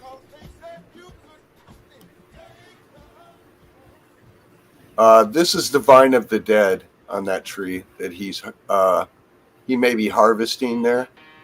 What would he be harvesting? The vine of the dead, this vine that's growing here. This is one of the main constituents. It's the DMT part of ayahuasca. Oh, right, okay. But by itself, if you drink the tea from that vine, you won't feel it. Yeah, you can't metabolize it unless it's mixed. Oh, that vine. with an MAO inhibitor. Yeah. And that's just another beautiful. That's another plant. That's another plant that provides the MAO inhibitor. It's exactly. When you go, if you go for a DMT, if you go for ayahuasca, like the making of it is important, the mixture and everything. So you can order you can order the stuff online and you can mix it yourself at home, but it's it's going to be potluck, isn't it? If you're going to get the mixture right. Right. If you just have it, yeah. If you don't have the mixture right, you're not going to trip properly.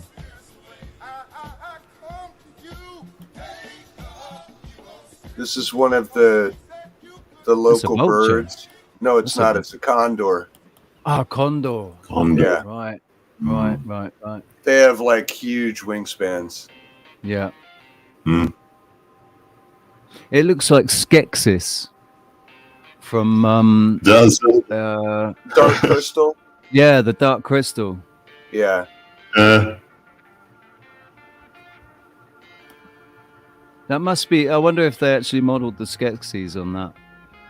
Oh yeah, those people aren't creative. I mean, you know, artists use nature basically. You know.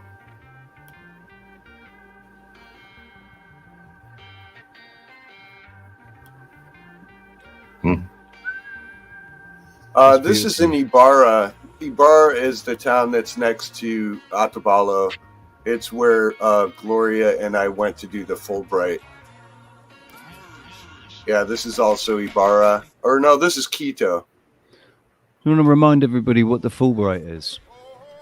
The Fulbright is a foundation that was set up a long time ago. I don't know exactly when, but they sponsor masters and PhDs to go to around the world to do international education type projects.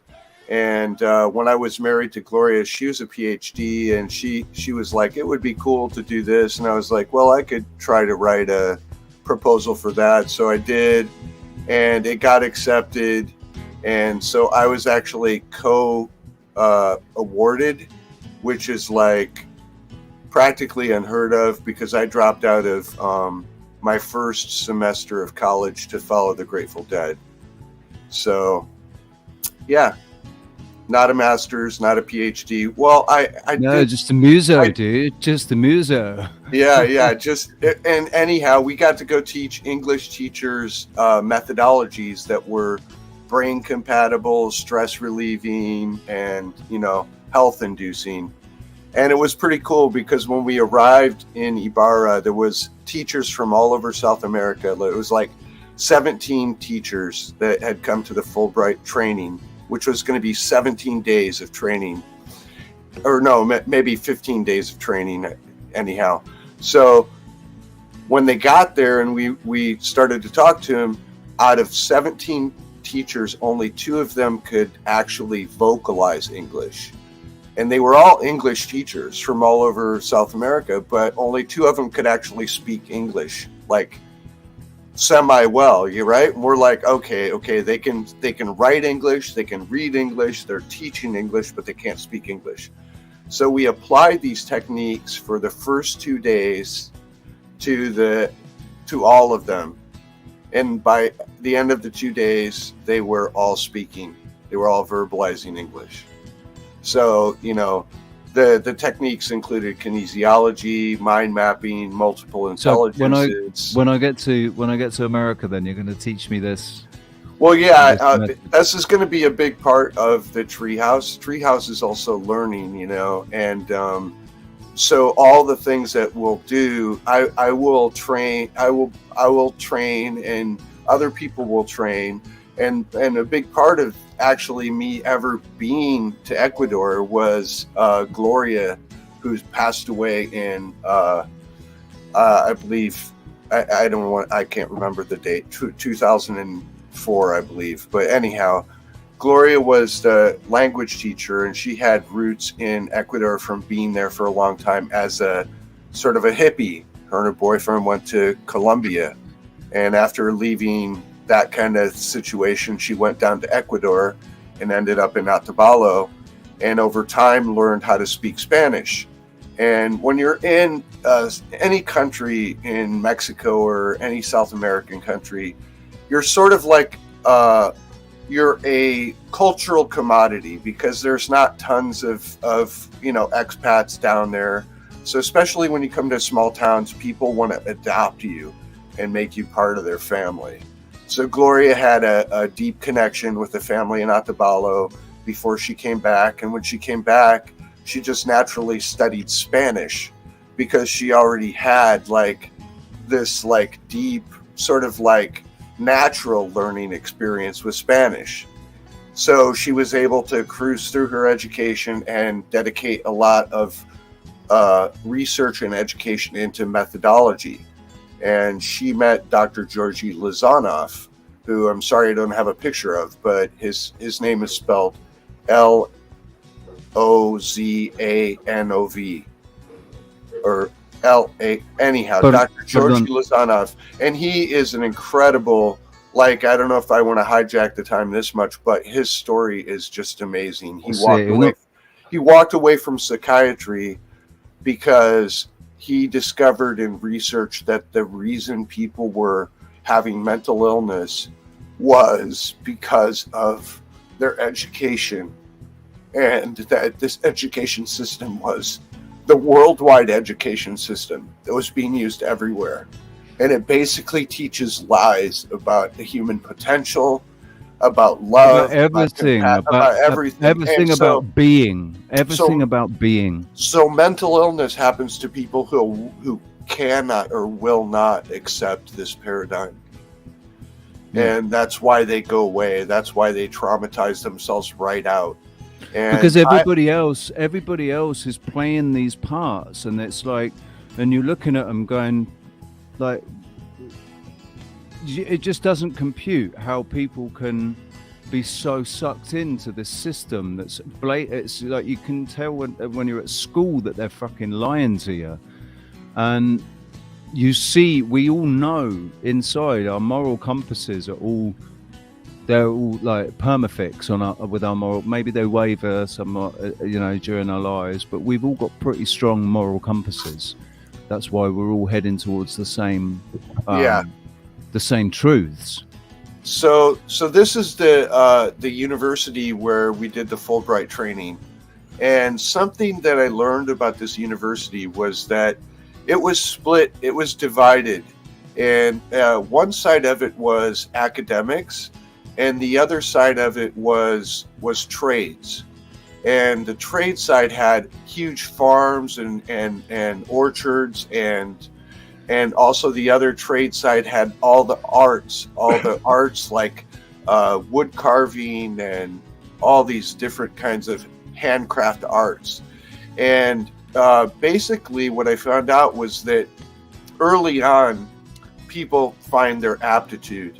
And so when art students would be coming there, they would have already been, almost being an apprentice with a family member, or just doing it already. And when they went to the university, they got like accreditation, which helped them in the trade industry, because like in the export business for like wood, furniture, and things like that, exporters are looking for accredited wood carvers. But I thought it was just awesome that when students come to the university to study agriculture or arts, they don't have to have anything to do with academics that isn't something that's directly related to their future in their craft. Right. So, what? There's more, isn't there, to this? Whereabouts is this? This is also Ibarra. I grabbed some pictures. This is Ibarra, which is that little town nearby. Right. And this is back into Otabalo, in the market.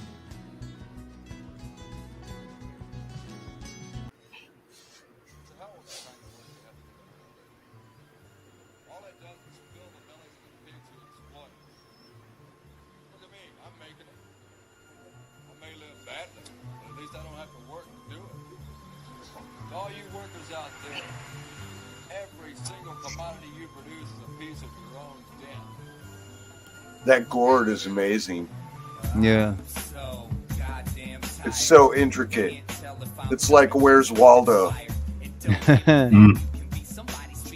They are actually like pictograms, little pictures on there. Yeah, Where's Gordo? Yeah. Where's Wally for Australians there? Right.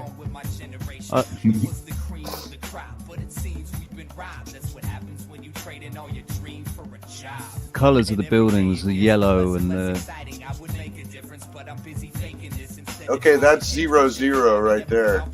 I've got I've deleted it now because I didn't use it, but I've got a 4K drone footage flying up to this and over it.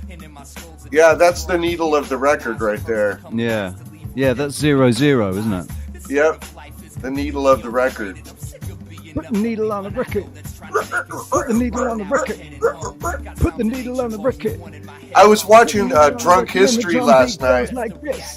I was watching Drunk History last night, and they were talking about the history of that hip hop sound with the turntables, how it went from a guy using two turntables, then to the cueing mechanism so you could hear the track before you laid it down. And then they had like a kid brother, and he was told not to touch turntables. And like he was playing with them, and his mom came in. She was just keep it down, you know. And then he was doing it, and it was too loud. And she comes in, and she goes, "I told you to keep it down."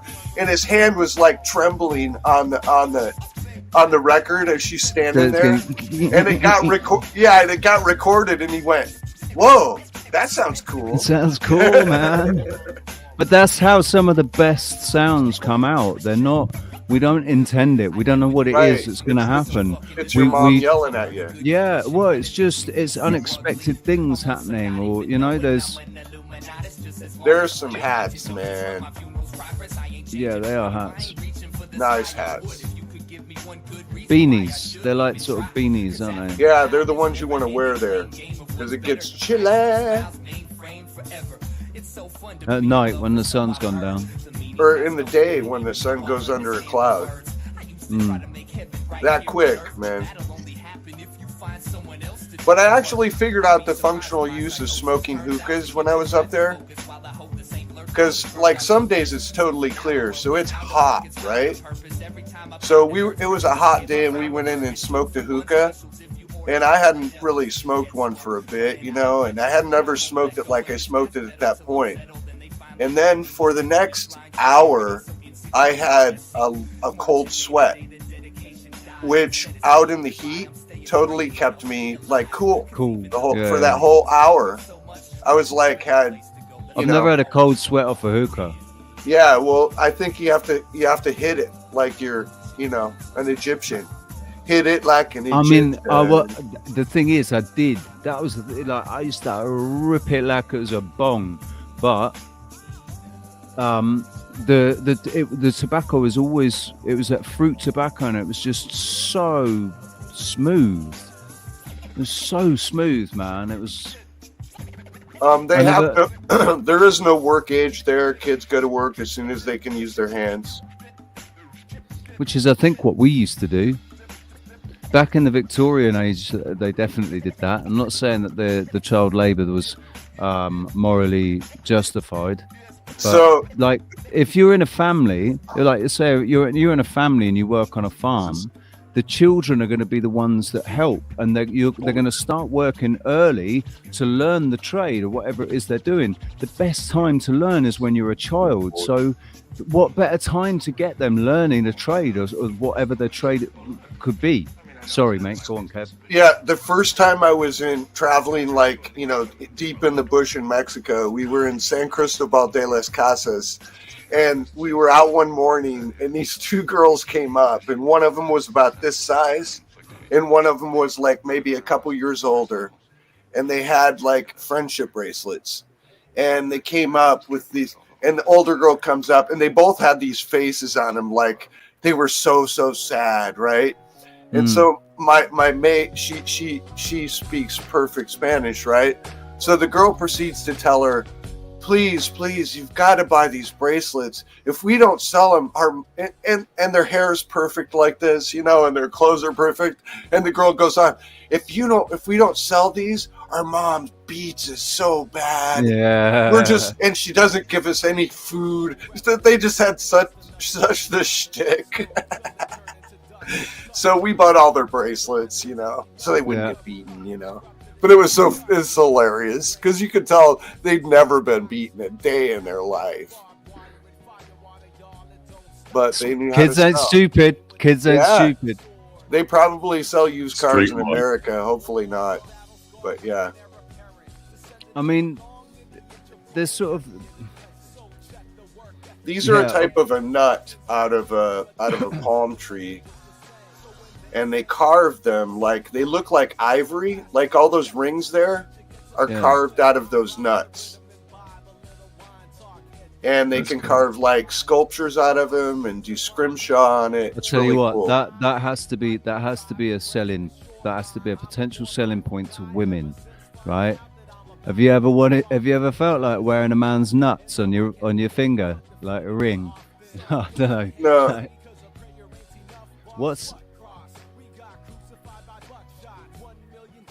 I just thought it was a cool picture. She's rappelling up a tree, up into the canopy, She's cute. like one of those big trees. or bigger.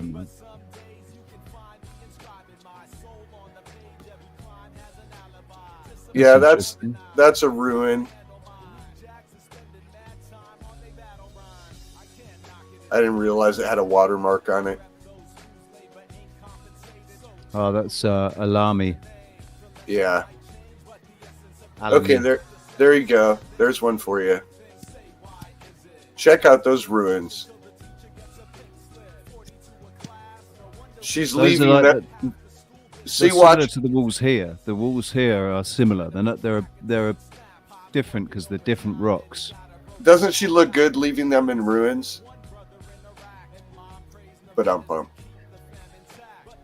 Who is that? Is that somebody you know?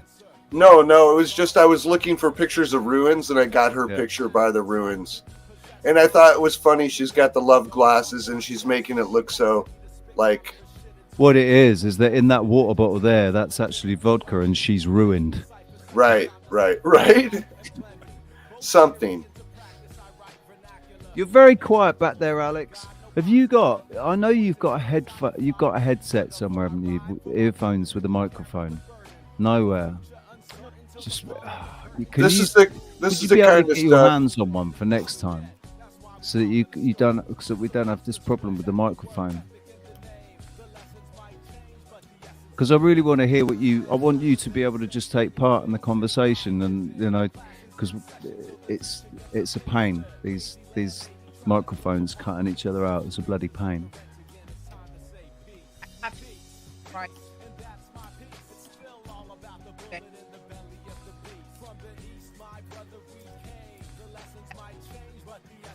This is not far from Otabalo. Hang on a sec. Sorry, Kev. Just want to let Alex say something. Hang on. I'm just gonna mute you. Go on, Alex. Give us what for. I said Sarah put those. You would know.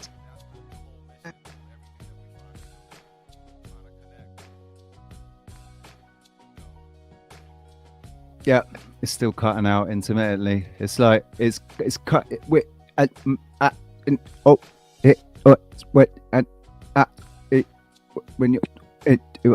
It's really annoying.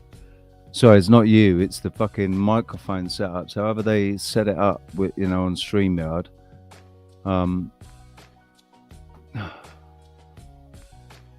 New earphones arriving tomorrow. So. And Perfect. I mean, I hope you didn't spend more than like 10 quid on them, because you can get them for 10 quid online. They're just all it needs to be is a cheap set, man. These were €8 for these, and they do the job. Like, you have to hold the microphone closer to your mouth for it to pick it up properly, because they're not good microphones, but they do the job kind of thing. now I know from the ones I used to with my sons that it worked pretty well. Yeah. So I just had to order them. I just had to remember what type they were. So I've done it. I will have them by tomorrow. Brilliant. That waterfall, man, is so cool. That's in the video. I'm sure I got a shot of that waterfall in the video with the drone. Sorry, hang on, you're on mute. Let me take you off mute. Sorry, mate. Go on. When I saw this waterfall, I realized something. I gotta share this. Okay, so I was with Gloria, and then I was considering going off and going back to school somewhere else, and she was like, "Well, would you go to Ecuador with me first?" And I was like, "Well, of course, twist my arm." So we went to Ecuador. And while we were in Ecuador, she brought me up to this place. And this place is a traditional space where the Quechua Indians will come to propose marriage. Cool, man. And she proposed to me. She asked me to marry her up here. And something I just realized, I'm probably married to this place. Like, you will be when you get back there. Well, see, it's like a heart. I If you can already see- tell, dude, if you you're going to see- be an emotional wreck when we get there. Dude, we're no, gonna have no. a big hug, man. I'm going to give you a big Listen, hug no, when we get there. I'm never an emotional wreck because No, I don't mean it like that. I don't mean it like that. Emotions are not a wreck, and crying for men. Yeah, is no, not, dude. It's I not don't mean it like taboo that. in my book. So Not in mine either, because I do it as you know, well. I can bring up several cartoons that I cry during the cartoon. So don't take it personally. But this is touching, and it's a revelation for me that we're going back to this heart because I've never been disconnected from it. Yeah. It's beautiful. It's in the video that I made with that the drone flies up and over it, and it's absolutely beautiful, man. I can't wait to see it. I can't wait to be there, you know, because water. If we remember that water has memory, water has the best memory, and how long do you think this water has been circulating through the system, through the Earth system? Because it's the same water. How long has it been here? Where is this water on its journey through the system? Do you get what I mean? Yeah. And what memories are carried in that water? And what memories is it picking up as it's going, as it's traveling? It's a beautiful picture, man.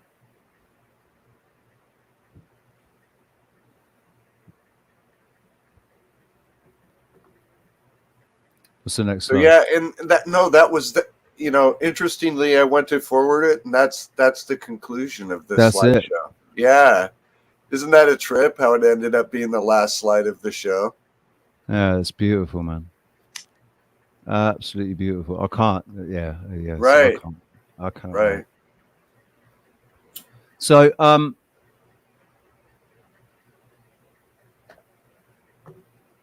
want to know what people are doing in the chat room. People that are watching and taking part in the chat. What are you actually doing in your or are you doing?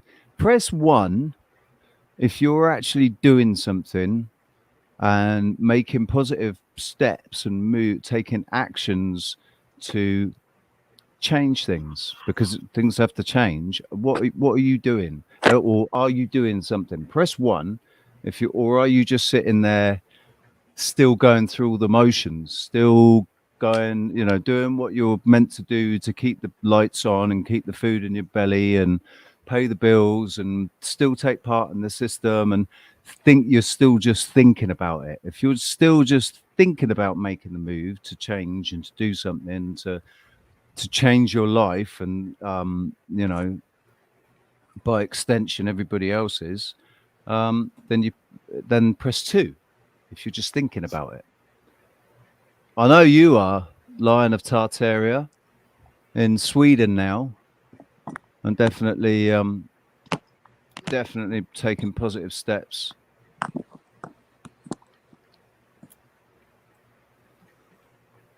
Just JP. We'll have to have a chat and talk about what you're doing, because I think what we need to do, I think we all need to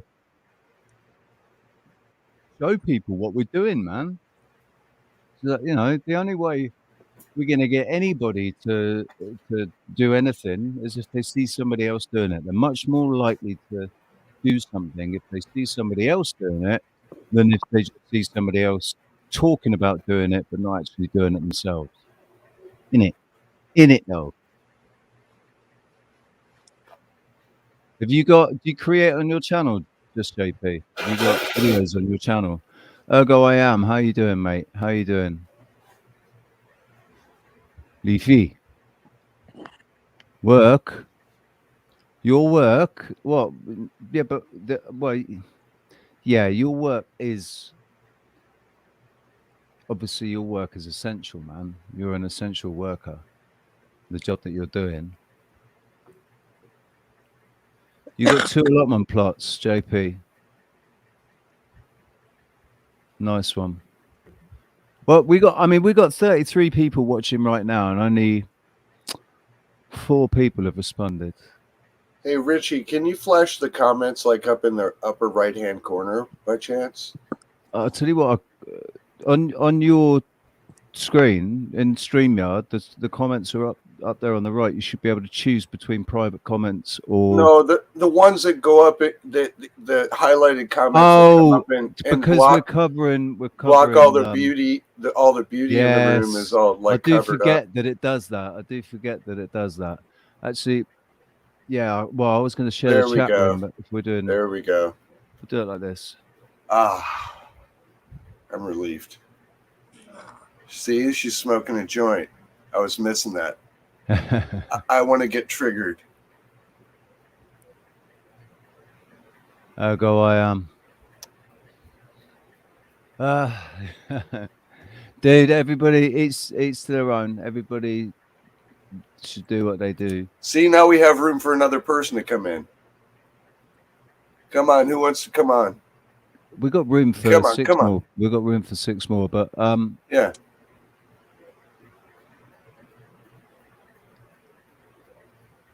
Sarah should be back soon. Yeah. Let me check. So, actually, that's it. You're done. You're done with this, actually, aren't you? So, I can share the chat room, and we can all see. I'm gonna email Frank real quick here. Yeah, cool. Bum, bum, bum. I'm actually quite thirsty. Yeah, you want to take a little We could short take break? another. We could take another little short break. That sounds cool. I'm probably going to But pop yeah. out and then come back to, because it's just to reset my, hopefully I get a better connection, but mine's been chopping in and out quite a bit. Cool. All right, mate. Nice one. No worries. Yeah, cool. All right. Well, we'll just play a video. We will be back shortly, guys. Go and urinate and get drinks and whatever it is that you want to do there. Find the right video. You're right. It's just one ant. Yeah, boy. Big beauty. Puny. Say, let's pretend this grain is a puny little ant. Did that hurt? Nope. Well, how about this one? Are you kidding? How about this?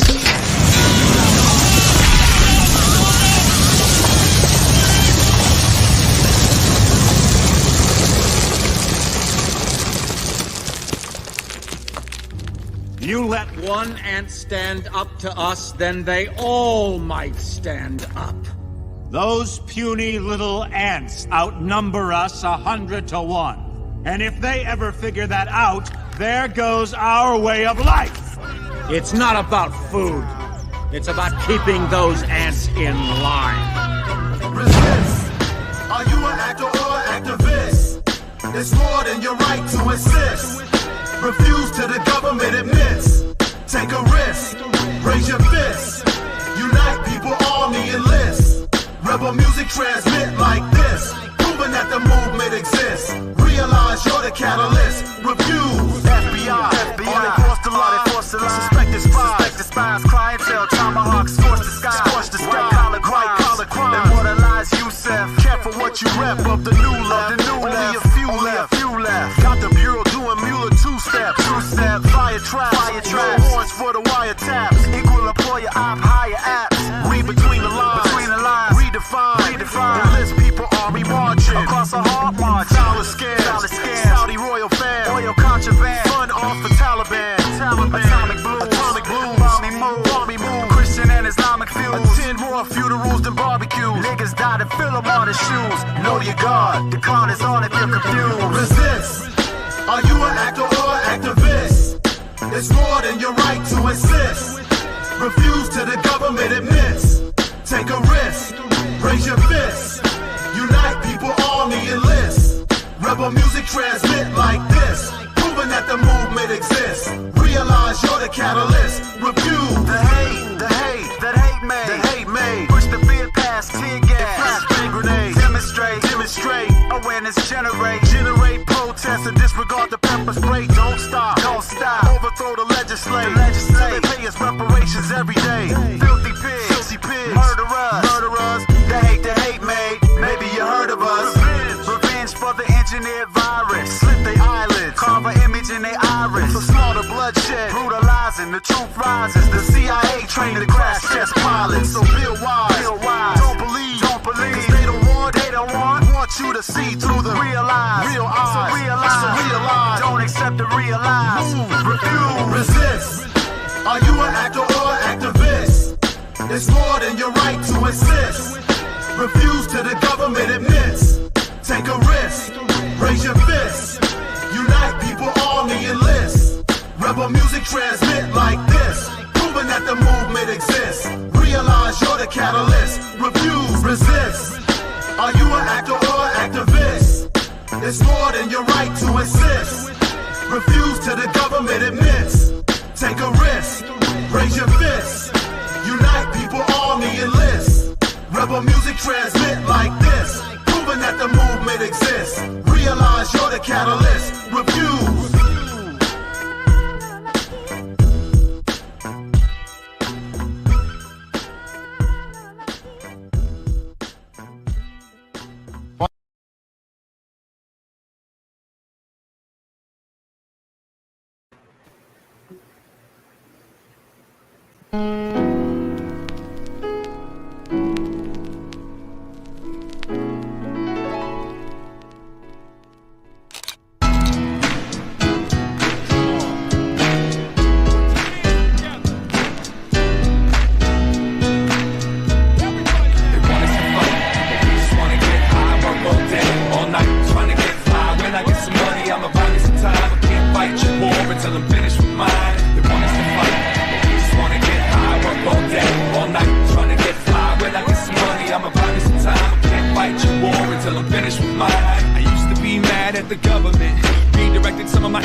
Which shall live in hell sleeps under when the grand scheme plan keeps all these people wondering why we still running in place, frustrated. Pride is mistaken for hate, it's upgraded. I got a little breath left, less suffocated. Pointed the epiphanies and call them all drug related. The time I spent with my life on bent, trying to find the friends inside my head. Must have disengaged every phase and stage of my I'm coming of age. My unofficial auto bio will be accompanied with tips on how to smile. Cause I found that when they don't see you frown, they never know that you're a threat and they don't sweat you when you come around. So who's gonna be my next door savior? Step up to your neighbor and do me a favor. Take off the mask, let it all collapse.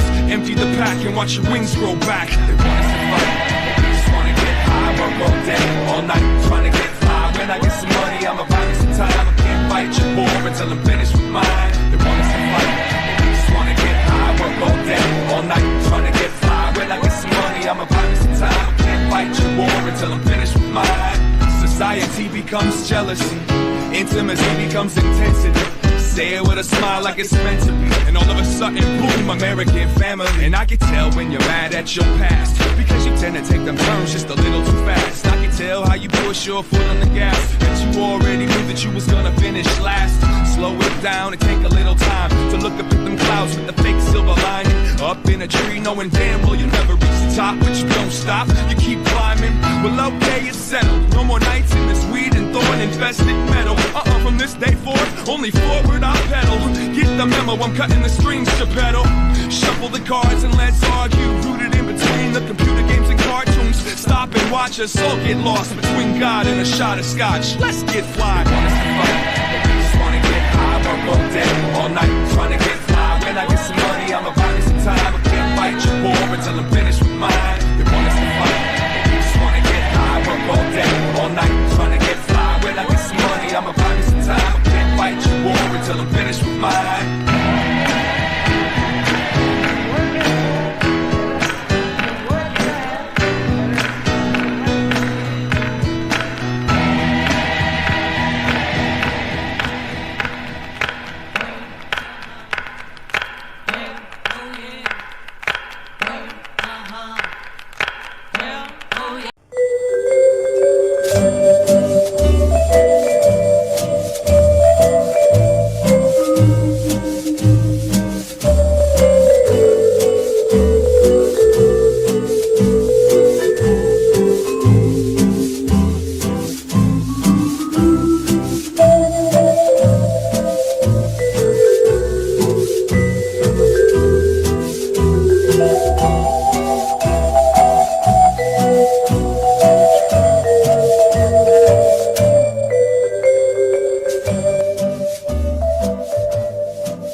unseen.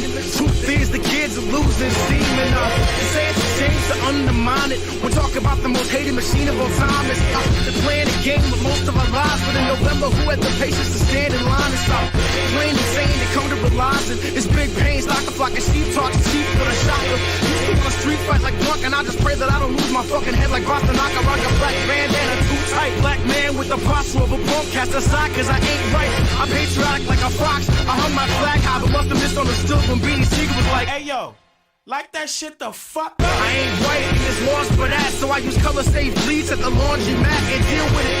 You see how my squad react. We keep our hands warm with the damn Patriot Act. We burn pages. Matter of fact, we burn back. It was written as an outright attack.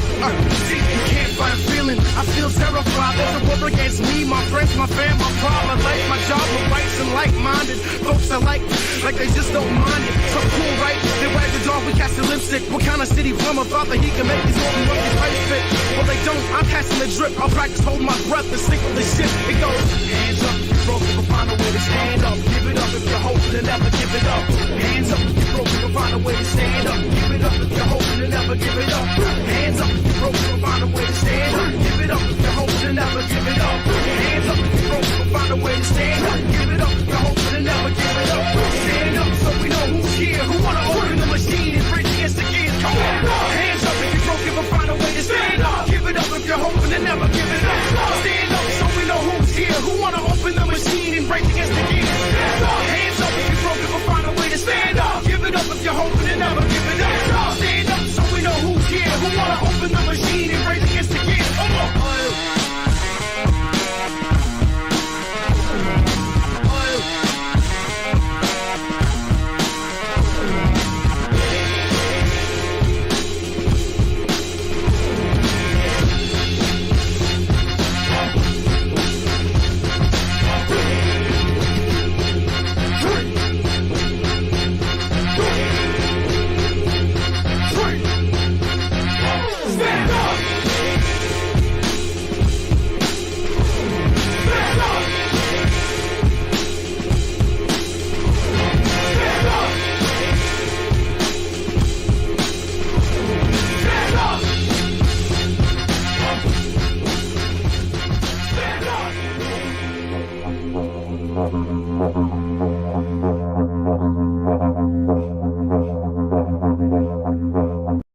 Humanity is made up of two groups, the normals and the pathological. The latter have distinct biological differences from the former. They were either born with them or developed them later in life due to trauma, brain damage, or early contact with other pathological people.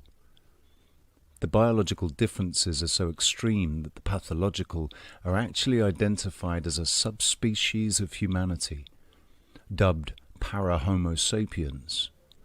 The pathological seem to be aware of these differences, though they ultimately consider themselves not a subspecies, but almost an entirely separate species from normal, and a far superior species at that.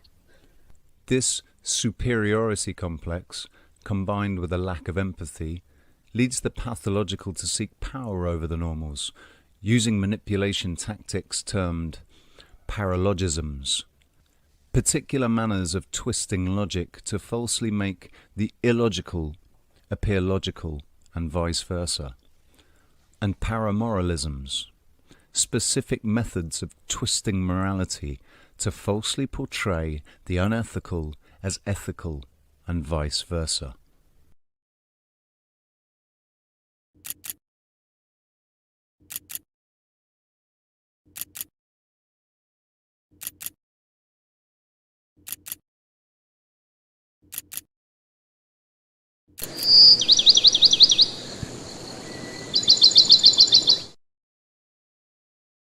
If you can see.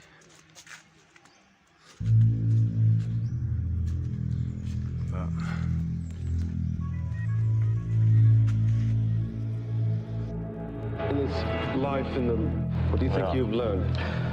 Absolutely nothing. Well, I've tried to learn, but I'll calculate not a lot really. I've learned that you must treat people properly, and that you must proceed in a certain way, and you must try and have a vibe of how to sort of enjoy situations. So I've learned just to, you know, don't get miserable or fight the misery with some intelligence. This is like the most difficult area of the whole malarkey, really, is how to turn something around when it's going. And it's not something that you can learn by well, as far as I can see, it's something that comes to you with a bit of luck and a bit of instinct, yeah? But therefore, it's not something you can ever bank on. I'm not smart enough to figure out what the hell it is or how it works at all, you know? That's why I treat it like hoodoo, hoodoo, hoodoo, hoodoo, hoodoo, hoodoo. I do find I still have the talent to like cause a bit of, stir up a little bit of confusion, yeah? But I'll do what I can to create as much chaos as I possibly can. But my chaos is always well-natured, or has a positive goal at the end. When I start causing chaos in a situation, it's because the situation really needed to be changed, for example, or something is going to happen that I thought would be a good idea. And 9 times out of 10, I'm on it, I must say. But hopefully, that hasn't unjinxed. That hasn't unjinxed. That hasn't unjinxed. That hasn't unjinxed. That hasn't unjinxed.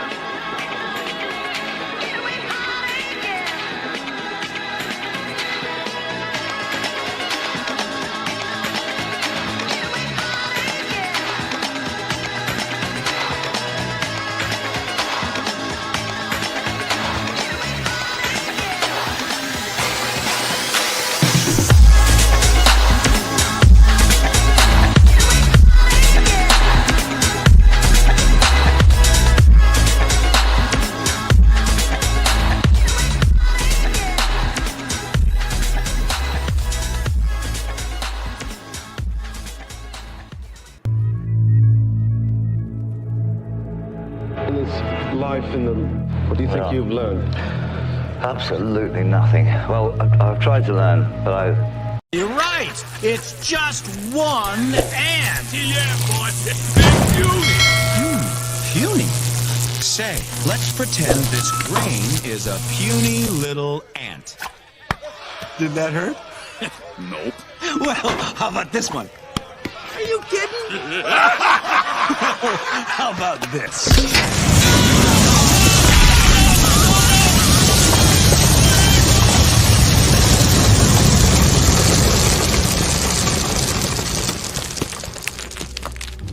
You let one ant stand up to us, then they all might stand up. Those puny little ants outnumber us 100 to 1. And if they ever figure that out, there goes our way of life. It's not about food. It's about keeping those ants in line. Resist.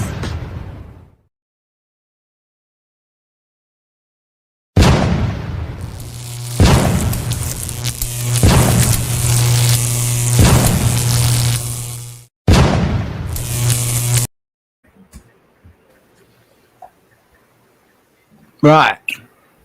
Yeah. We're back. We're back. We're back. Can't have people sitting around forever. Sarah is around. She's about. She's just dealing with jitterbug right now, I think. And Alex is in our private chat still. Yeah, she's still here. Alex is still here. Oh, I can hear me. I can hear me there. I figured out. You figured out. Sorry, I was just muted you then because I could hear myself back. Go on, say that again. I figured out how to be in the chat and on the screen. I know. It's the same for me.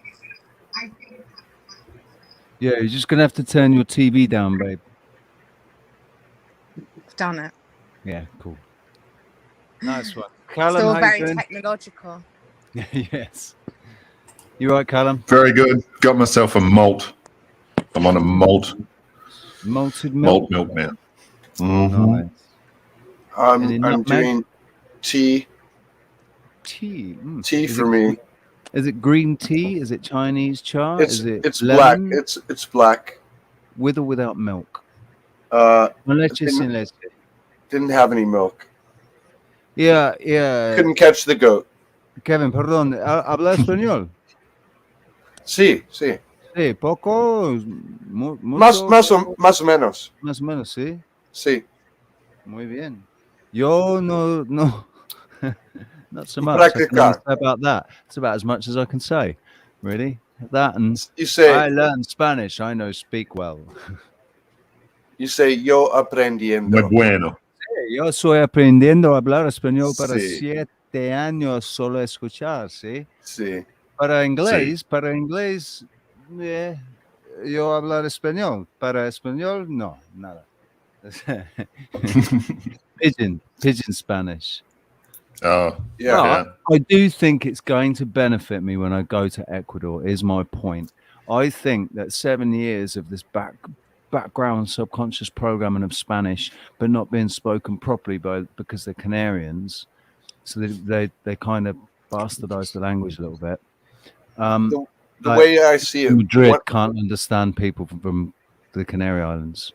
When I was a child, when I was a smaller child, I didn't have a big vocabulary, but I was able to speak my mind. So that's kind of like where I'm at in Spanish. Sí, claro.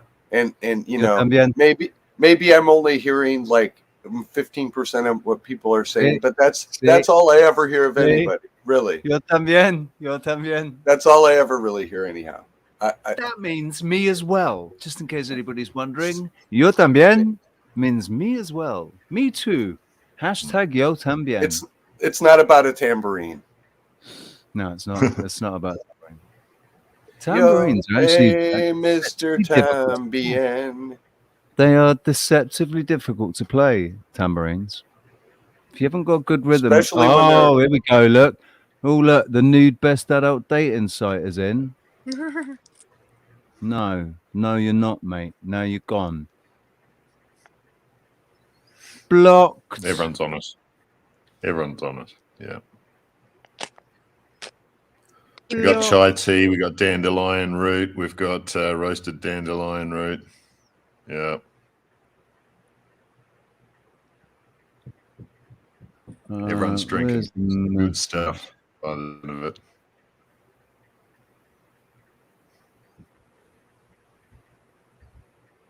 Sorry, I'm just going in and blocking. Well, reporting. I don't want somebody with that. They're not actually saying anything. That's the thing, right? That's the smart thing. They're not actually saying anything. It's only their channel name. It's their channel name that is suggestive. Nude HD XYZ best adult dating site. That's suggestive. And, you know, the sort of suggestiveness that you don't want on your bloody channel. So, not appropriate. I'd just take the time to do it on every single one of them because they count on people not bothering to do it properly and taking the time to actually do it properly. People flag it in the chat and flag the comment, report the comment in the chat for porn or whatever, and that actually goes against me more than it does against them. If you do know, that. I think if we got a proper porn sponsor, they would actually weed out all those hackers. Squirrel, dude, that's what I just said, mate. It's good that you know that. I'm not doing it I'm going to their channel and then reporting them through their channel, copying whatever it is that they've done, putting that as my reason for it because they don't have any content. It says this channel has no content. So you press next and it gives you can write notes. So I'd always copy whatever whatever it is they've done or whatever, like with the comments, always there'll be 2 or 3 comments on the live afterwards in the comment, in just the normal comments, obviously not the live comments. And it will be links to porn sites. And So I just go in, I'll copy the message that they left, the comment that they left, and I'll put that in the thing and say this comment was left on my video and it's not appropriate. So, you know, I don't bother getting angry or anything about it. I just, oh look, another one. They're trying hard. Hard, pardon the pun. They're playing whack-a-mole with you. Yeah, they're playing whack-a-mole. But you know what? I'm good at whack-a-mole. I always was, and I enjoy it as well. Really enjoy it, but I've got quite fast reflexes, so Quick reflexes, yeah. Whack-a-mole's more fun with a claw-toothed hammer. They don't get up as quick.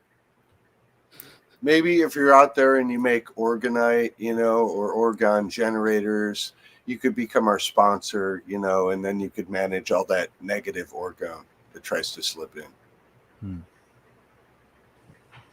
This I'll tell guy's you what, just man. full of good ideas over here. when we go, It's my border. My the border thing is my border is full of ideas. They're just like floating around and going back and forth. But we're going to have so much of our own life experience to draw from, to to be able to give people tools, give people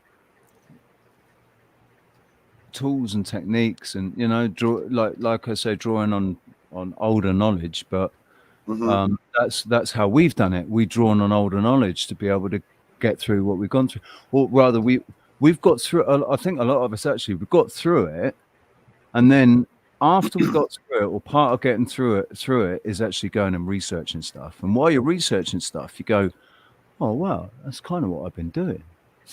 I've kind of been doing that, and I didn't realize that's what I was doing, but that is what I was doing.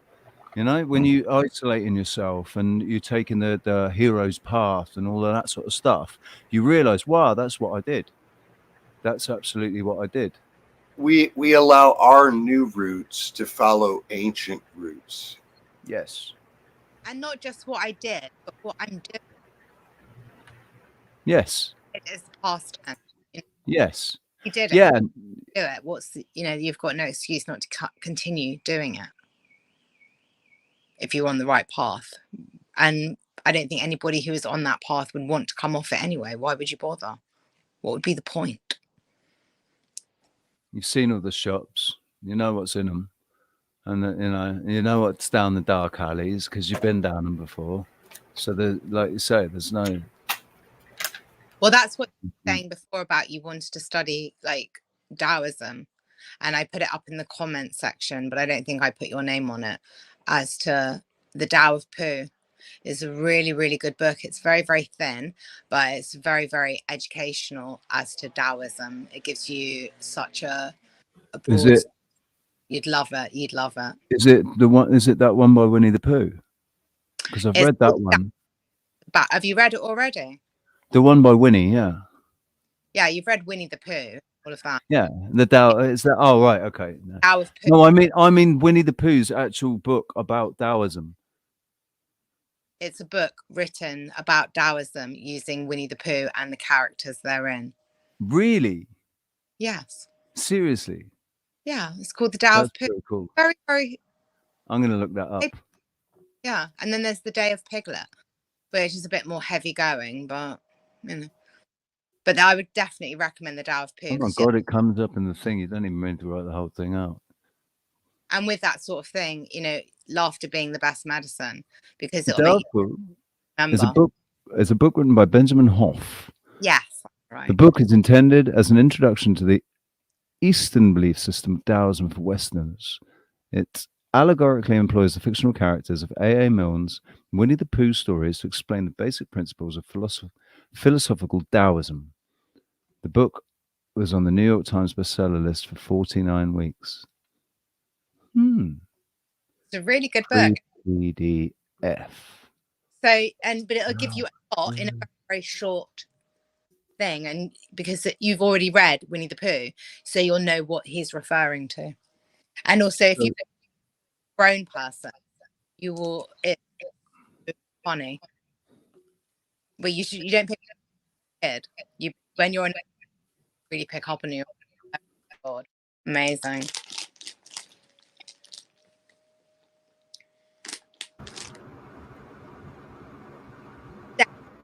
Teaching manual. I have. Just the original book is a teaching manual. Cannibalized by because he doesn't care. Here we go. Oh yeah, Dao I remember Pu. this.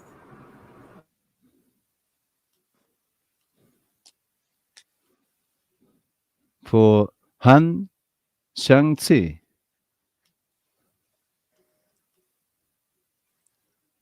Colston pie. A bird can't fly, but a bird can fly.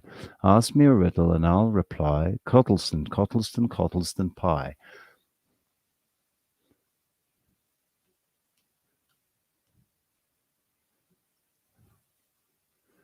Right. Lives in a tree. Look at that. What's this you're writing? Asked Pooh, climbing onto the writing table. The Tao of Pooh, I replied. Shall I do this as my next book? It's my next around the campfire. I think so. It has been spoken. 175 pages, but they look short. Well, it might take more than just one stream, but yeah, definitely. I'm going to have a look at this. You could do it chapter by chapter. I don't know if I've just downloaded the whole thing or just that one page, but I think I've just downloaded the PDF, so I'll be able to do it off. I'll be able to have a look at it offline. But yes, there we go. The Tao of Pooh. I'll put this link into the chat room for those of you that would like to go and take a little gander for yourselves. Two Joy said there's a Feng Shui one as well, isn't there? Feng Shui. Feng Shui. Yeah, Feng Shui. The Tao of Pooh. Bane Bear, what up, mate? How you doing? Welcome. Are you muted there, Sarah? Are you talking to us and you're muted? No, I'm talking to myself because we're having issues with getting this number to register in WhatsApp. And I was double checking the amount of numbers we have, for it, because I was trying to see if maybe we have too little. And I can't quite tell if I think there is something wrong with it. So I was talking to myself, going, what the F? So that's what you just. That's what you saw. Is this Frank's number? Yeah. Yep. Just have to email him back and say it's. He has working, been. That's what's going on. Yeah. He has been talking to him. We'll figure it out. We got this. I mean, there's a number of other. I don't know how old his phone is. You're on mute as well, there, Kev. Oh, I think Kev's on the phone. He sent it to me, and I just wanted to try it real quick so that we are all set to go. I'm so excited. Kev, are you on the phone to someone else, or were you talking and you're on mute? If you're on mute because you're on the phone to someone else, that's cool. Give us a thumbs up. Who are you talking to, Kevin? I didn't mean to be on mute. I think somebody else muted me. That's okay. Oh, it was probably me, but I tried to unmute you, and then, yep, never mind. It's because every time you're unmuted, Kevin, your mic cuts out Alex. It's unintentional. It's just because of her setup. That's why I mute you, just so you know. I'm not doing it to be an asshole. That's fine. I told you I save all my crying for after the stream. Yeah, that's right. That's right. Brain Bear was asked to perform a block party. That makes me. I saw my tears. I saw my tears on eBay. That's how we're gonna fund our project. Is Kevin's tears. They're high in salt. I don't know what these people use them for. They pay a lot of money though. What'd you put them in? What's that? What do you put them in? just little glass vials, you know. Like I can fill up. Or I you're can not- fill you're up. thinking wearing like I a can necklace. fill up a. I can fill up a 2-liter bottle in no time. Oh my god! How much do you sell them for? By the what? Well, I actually say they're dragon tears. Do you sell them by the fluid Because I'm a double dragon, so I think it's. I don't think that they could disprove it. I mean, how could you disprove that they're dragon tears if people can't disprove that those are good-looking girl farts? Do they But, really? Are they really I selling farts in a jar? Please don't. Yeah, I mean, you know, I can like, actually believe. like that that's there what are I'm people saying. You that- guys will believe anything, you know. That's Yeah. all I'm saying. But like, I can actually believe that there Oh, are look, it says dickheads with gullible. money. There are dickheads with money that just have so much money that they do ridiculous things like that with it. I was just trying to get back at Richie for the pool. You know, for being dropped in the pool. Yeah, that's what it was. Oh, dude, I wasn't dropping you in the pool, man. I didn't mean to drop you. You were in the dropping pool. us all in the pool. But you know, it was like the Nest Tea plunge or the magic tree plunge. We're all gonna do the Wim Hof, like plunge, the plunge into cold water. Wim Hof plunge into cold water, man. Well, I tell you what, that's the thing at the treehouse. I'll just warn you all now. We will be adopting Wim Hof's methods because 100%. they are unrivaled. They're unquestionable. They absolutely benefit. They go with the prana. They go with exactly that correlates exactly with what Kevin's talking about. The controlling of your breath has a lot to do with our ability to heal ourselves. So Yeah. it all correlates. It's beautiful. So effing beautiful. So Wim Hof, just to let you know, just to put it out into the ether, dude, Wim Hof, baby, we would love to talk to you, man. Like, we'd love to get you out teach a to class in Ecuador. You come out to Ecuador and teach a class. We're gonna have to get in touch with Wim Hof. Control your experience Mm. through. Will it be cold enough for? Yeah, we're I on think the edge of the mountain, so it's I think like and like- yeah, like 10,000 feet above sea level. So the temperature changes. Not It will- quite 10, but yeah, close. Yeah. So the temperature changes will be quite extreme, which is if you can get through like when it goes cold, if you just embrace it, man. No, Well, you don't like there's places that get cold because they're shaded by mountain, and those places, you know, stay pretty cold. But where you're exposed to the sun, it's like it's just like a constant change. But it's hot some days when there's not a lot of cloud cover.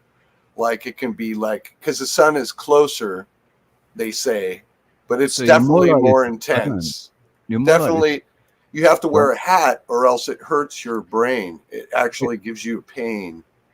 sun, but Intensity. yeah, you I can end up love with the hats. sunstroke. They have the big, you know, Alex, they have the beautiful big indigenous style hats there with the patterns. Yeah, But we saw them in the a wool hat will do the same thing. Hmm. Yeah, and Oh, if it's I'll made definitely with be wearing wool, like you said, if it's made with alpaca wool, it's going to breathe properly. So it won't be like putting a sheep's wool Right. hat on your head. It's So they sort wear of like a sheep's wool hat. light colored alpaca hat with the things over the ears, so it's covering. What Callum's wearing. Callum looks like he's all ready to come out to to go on a trek through the Himalayas or come out to Ecuador, and so it's just missing the hat. He does have That's that. why I understand that you want to stay in Alice Springs, but you definitely have to visit because I just feel like I see you in Ecuador with right. Yeah, man. Jaman. Janos. Someday. I'll be your Sherpa.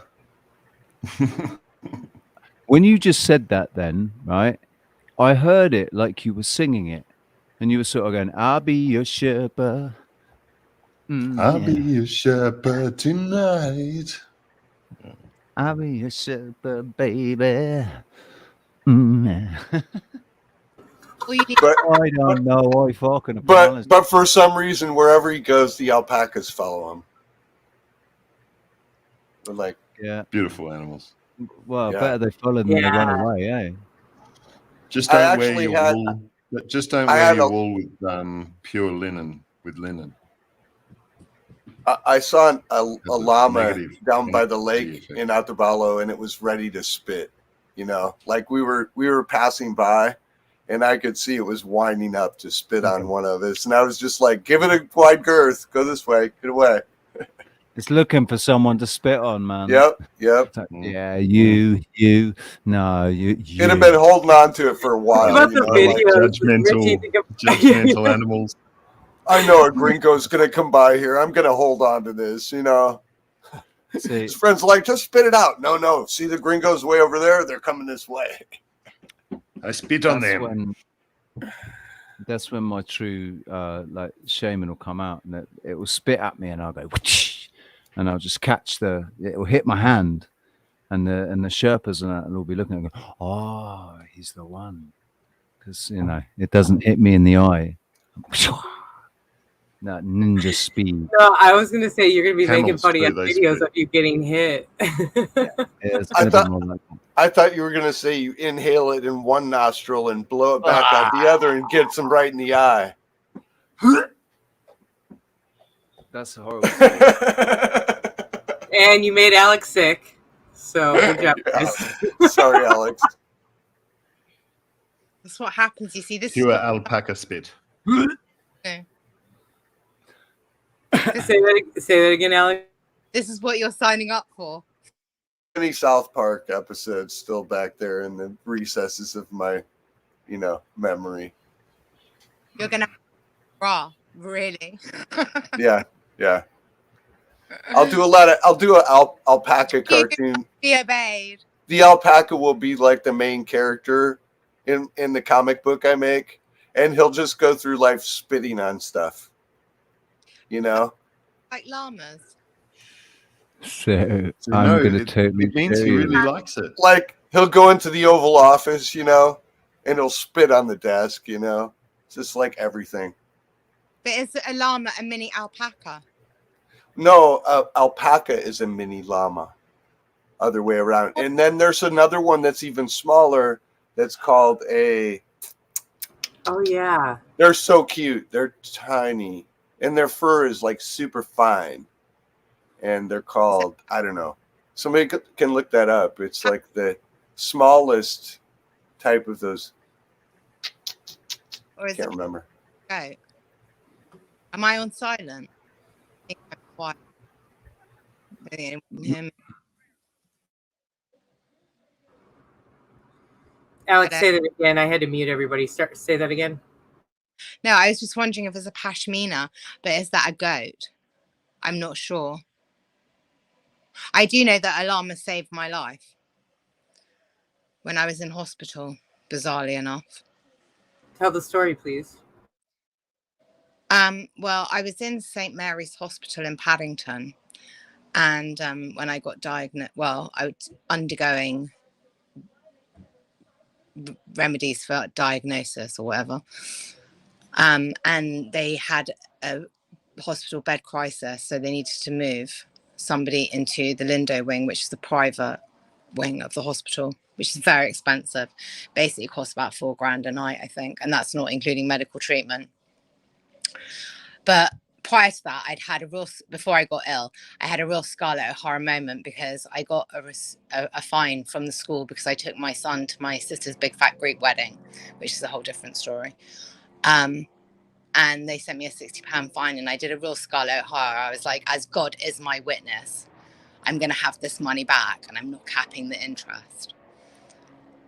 And then when I got diagnosed, or when I went into hospital, when I collapsed, they moved me after like 48 hours into the Lindo wing. And but you had to go through the underground to get there because it's like in a different wing or building of the hospital.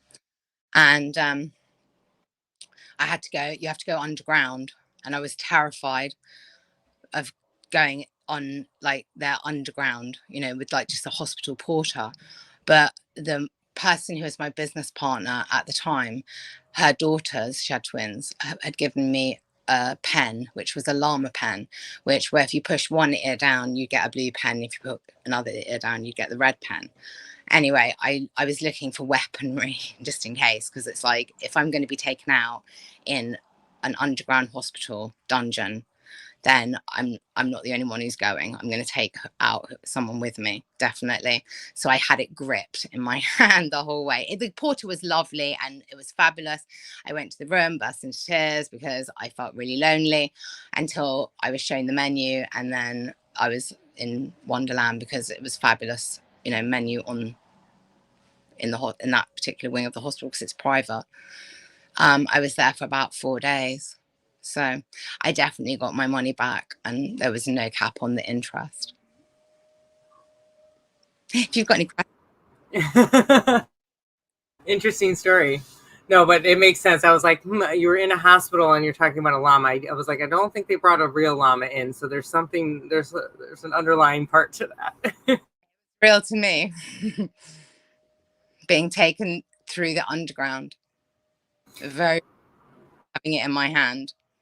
Actually, this is a really, like, that's just a good thing to bring up in general, because the hospital I work for has a setup like that. It's not, you know, super in depth or like a tunnel branching two wings, as far as I know. But I had lived my whole life behind a big nursing home facility that had like a more medical center in the front, and then like a independent living in the back.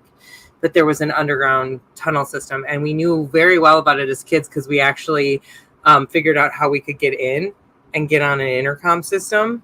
And so as kids, we were like, oh, let's, you know, we'd be always using that as like our playground, that area. We played Ghosts in the Graveyard.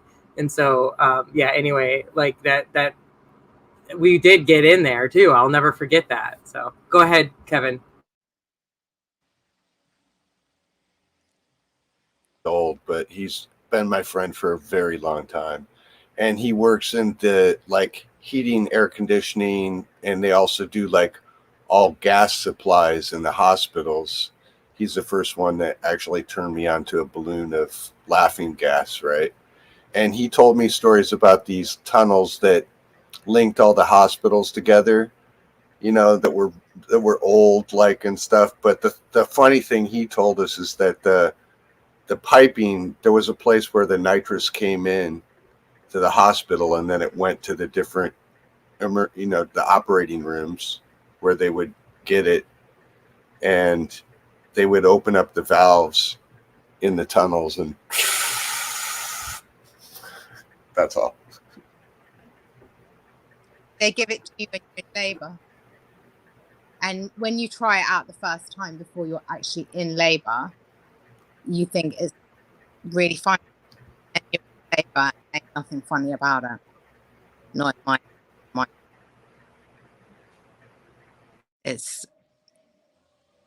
not funny at all. Yeah, and I mean, I understand that because of my history with, like, you know, you end up, you can imagine that people who have like severe schizophrenia and other types of, they have obviously issues with sleeping. So I dealt with a lot of like people who, even having the belts on them, because I used to have I would put to monitor respiration. We had belts, you know, they would expand with when you breathe. I had to be very careful about like the whole process of that. And a lot of times I actually would have to leave the door open, which was so hard, you know, because we're already trying to be so quiet during our sleep studies. But, you know, there's just a lot of little things we would do to try to, so that we could really capture and be as comfortable, make it as comfortable as possible. But it doesn't make it less barbaric by me trying to explain it that way. And this is a good example of like, I think what, and I can't completely relate, but what women go through when they go to give birth in the hospital system, and how they're kind of pulled and tugged in the whole process with that too.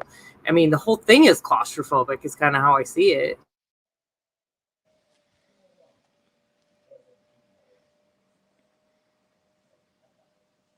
It's terrifying.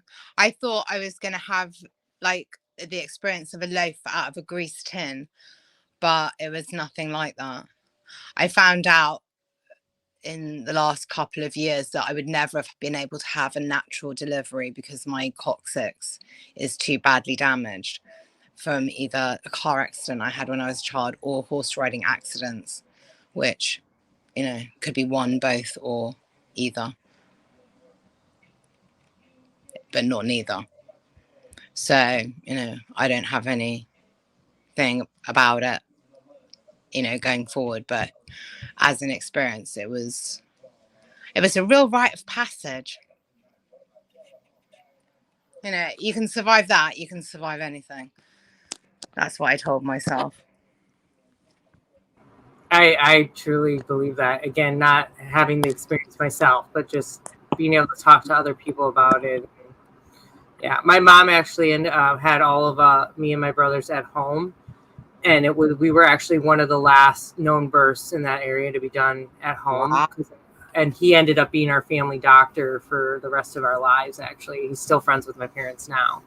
So that kind of experience, you know, I think was very unique. My thing was my whole situation. I realized is like, I don't even know with the way my parents are, but yeah. So that's You pretty should interview them and ask. Well, I have talked to him. He's not ready. He wouldn't be ready to talk about not germ theory, but if he was willing to come on and humor the idea, he is very like he and I actually the last time we got together, he's been there for me. I actually had a major heart incident. I ended up calling him. Yeah, I ended up calling him and asking his advice because I was so upset about the whole thing. Because more or less I had passed out. My heart rate was dropping really low.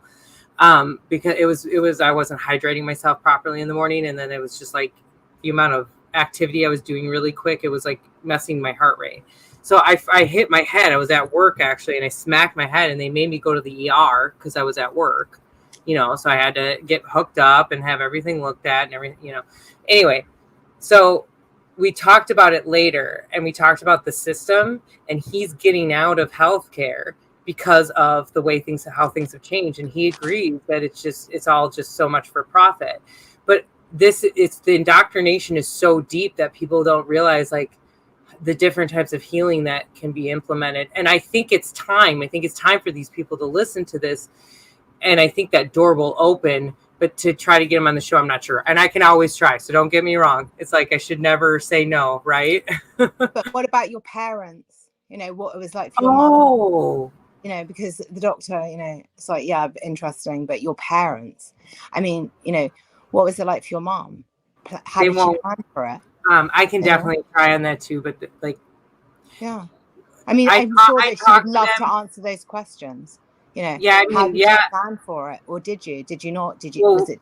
You know, she did plan for it. I can tell you all this. You know, I can tell you to some extent. You know, that's exactly what she wanted. My mom is to me has been my hippie child influence. Like she had her own store called the Tortoise Bazaar, with her hippie friend Jan, who never married, who lived this alternative lifestyle, right? And she always talks about how she never was going to live that lifestyle, but then she met my dad, and she ended up having 3 kids. You know, she never saw that all happening. You know, so like she definitely was your father in the room for the birth? Yeah, my dad was there. Yeah.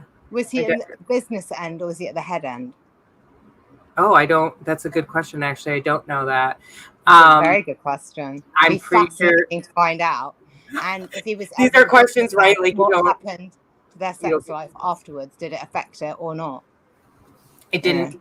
I can actually tell you that. Okay, it's kind of gross, but I accidentally walked into my parents like one too many times, like because I was a very like loud, rude child, and I would just accidentally like walk right in.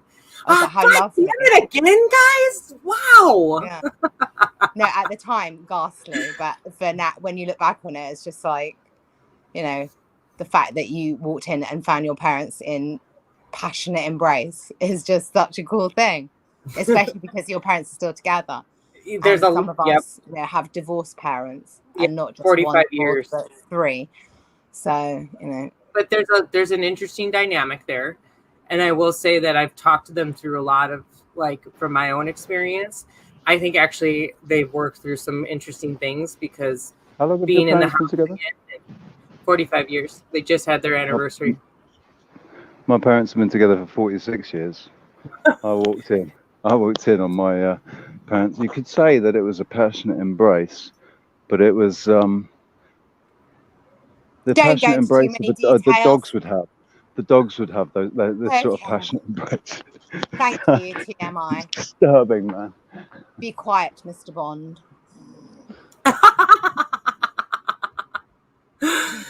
Oh TMI, man. baby, TMI. Regardless, it is very, don't get me wrong, it's very interesting, my parents' dynamic and what they're going through right now, being retired and trying to figure out what they want to do with the rest of their lives.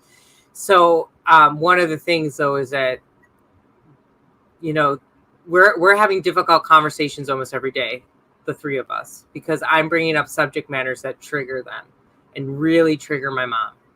And so it starts us like butting heads. And then I'm not really respected at the end of the day is the problem right now. So like there's a thing where I'm not being validated and I'm being treated like I'm 18 years old again. So you can imagine I'm trying in my best way not to get triggered and grow through this, right? And help them grow through this. But that's why it's an interesting dynamic.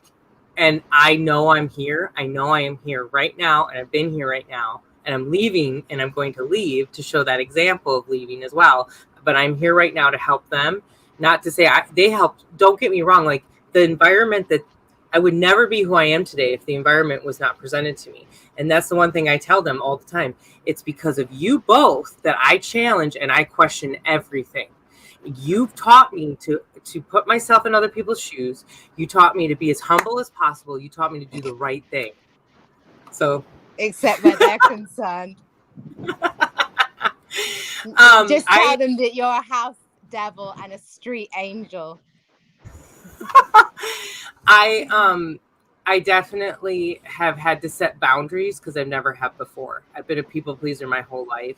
So this experience for all of us has been really, really, I think, healthy at the end of the day. I am pretty thankful. It's like all relationships. It's a constant series of negotiations.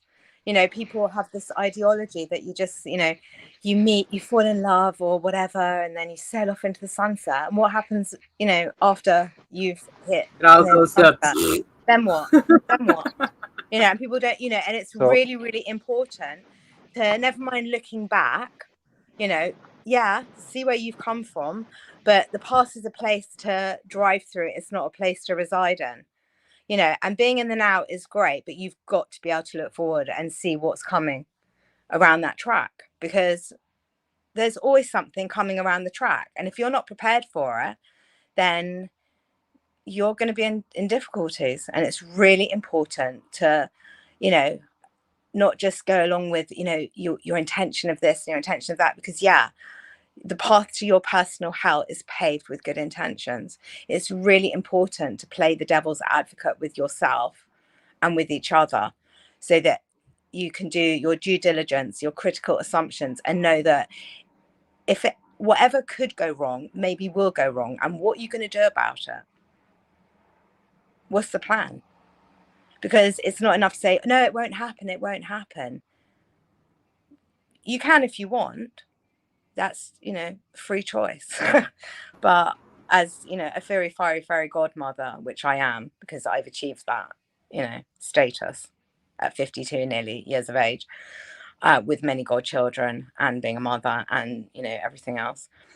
I really feel like, you know, that is advice that needs sharing, that it's not okay just to, you know, let people run away with themselves, because, you know, as thou poo, you'll find out about, you know, trespassers will.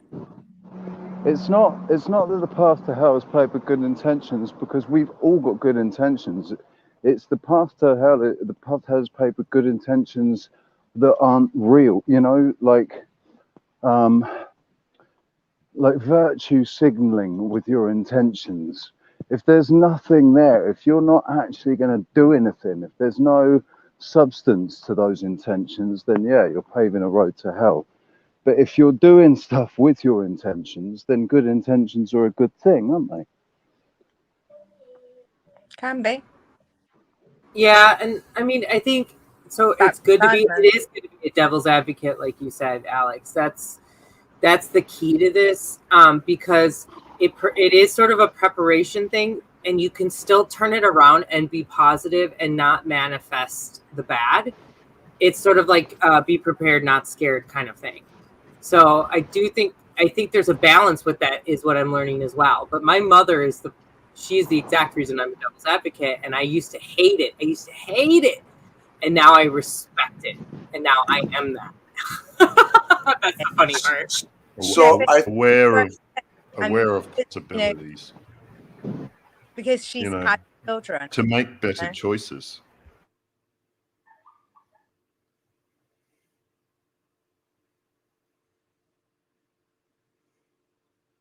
We're all being so respectful. Thank you all. I just noticed we're all like taking a moment to pause. Go ahead, Alex. And don't be sorry, Kevin, did you have your hand up? I'm sorry. Go ahead, Kevin. And then Alex, I think you were saying something too. Kevin was saying that too. Yeah, Alex, try talking now. See if this. I changed mics. Try to talk, Alex. Oh, okay. No, yeah. Oh when no. you go to business school, one of the first things that they tell you is about, critical assumptions, doing your due diligence, and playing your own devil's advocate when you're doing any business ideology. Then, people get like puffed up with, their sense of, intentionality and this, that, and everything else. And then they forget the very bare basics, which is, it's fabulous to have your intentionality. You definitely need to have that. But you also have to do, the grunt work, and you need to know what that grunt work will be. And yourself. Sometimes what you thought you might do, you find out, actually, I don't want to do that at all. And what you thought you couldn't do, you find out, I can actually do that really easily. And, it's another series of negotiation, not only with yourself, but with those whom you deal with. I wanted to say something because it came up in my head. Is my mic okay now? Because I changed mics. Yeah, no, it's still okay. And only when you're making little noises does it cut Alex out. Otherwise, you can keep it unmuted and it doesn't cut her out. I have to stay muted because I constantly have fans going. Okay. But I'm trying to help. So, I'm trying to watch and do it for you guys too. So sorry. This is one of the tools that I learned through my study of like brain compatible, like stress relieving learning techniques, and it's called mind mapping. And mind mapping is a way to actually say we're living in the now, but we're always thinking about what we're becoming. What our next steps are. It's like walking. You're not just thinking about the step that you're on. You're thinking also you're coming up with the next step. So say you come up with a something that you want a goal you want to reach. So you map that out, and what it becomes is every single step that you need to reach that goal. And once you actually create a mind map, it's not so much like a vision board, because you're actually creating neural pathways to all the steps you need to take, and they are then hardwired. The creation of the map hardwires the steps you need to get to the points you want to get to. So, and I just let me finish it. I finished this by saying I did like a 1 year map and a 5 year map, and I completed everything on the 1 year map in like less than 9 months. And then when I look back at my 5 year map, in 3 years, I had completed all those goals as well. So it's about unlocking your subconscious mind and actually connecting it to more subconscious patterning, which assists you to basically externalize your subconscious goals into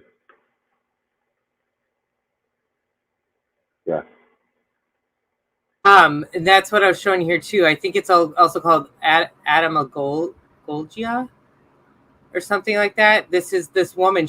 So that's what this is. It's like that's what she's exactly explaining, that this is a way to create new neural pathways as your to-do list. Like if you have a to-do list, do this, and this is how. She's like a coach that does this. I started following her. I thought, oh, this is cool. So I actually thought, hey, if anything, we could try to reach out. I'm not. Well, wait. I want to say this. Tony Buzan was the person that invented this or put it together. And the thing is what he proved by using mind mapping is that he could teach people who had developmental disability or organic brain damage, and they could learn the same information as normal learners by incorporating this type of a learning. How do you spell his name? Buzan. Tony Buzan. Yeah. Buzan mind map. That'll bring it. And then he's got his own site. It's called Buzan something. See there? Yeah. And so anyhow, it's really based on nature, and the theory is that this is the way we've been learning for thousands of years, and they've been giving us this linear pattern just recently, and it's not meant for long-term memory. It's meant for a commodity of giving you piecemeals of information that you will forget, because honestly, they don't want you to remember. Both sides. Exactly. It actually causes a synchronization of the hemispheres. And I used it with young children that would not, in China when I was teaching English, and they wouldn't really verbalize English until I got them working together on mind maps. Then they just started blurting out English words left and right. And it's taught at all the Fortune 100 companies because it's the best way to get people to collaborate and come up with like genius breakthroughs.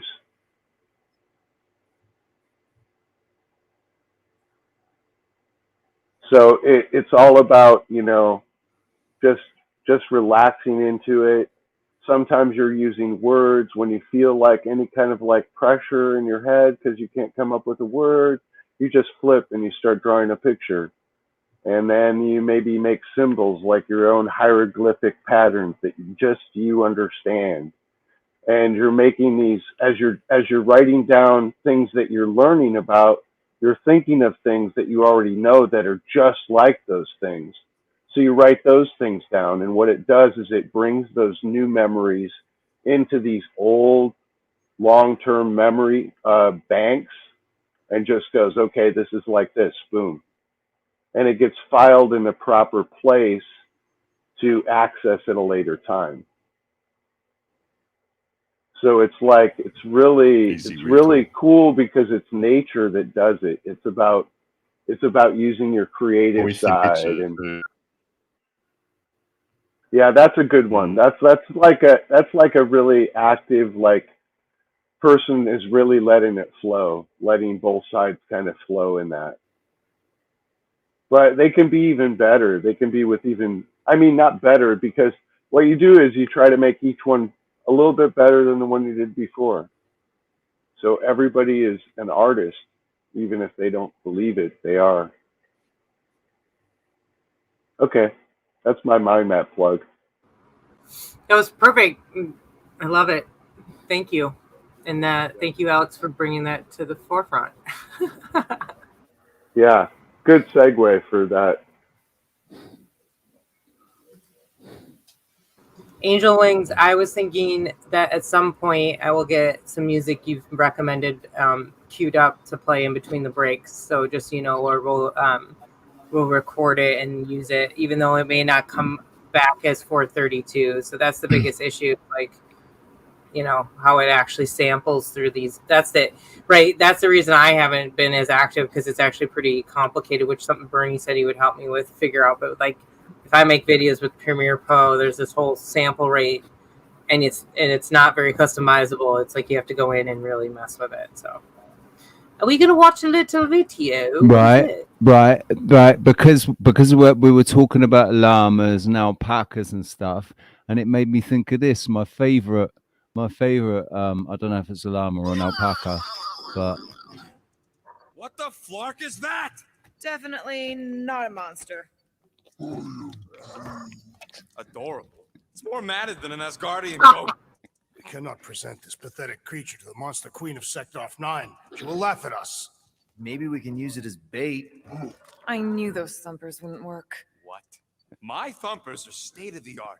Musclehead's the one who rushed at the first thing that came through the door. My head is not made of muscle. I love that.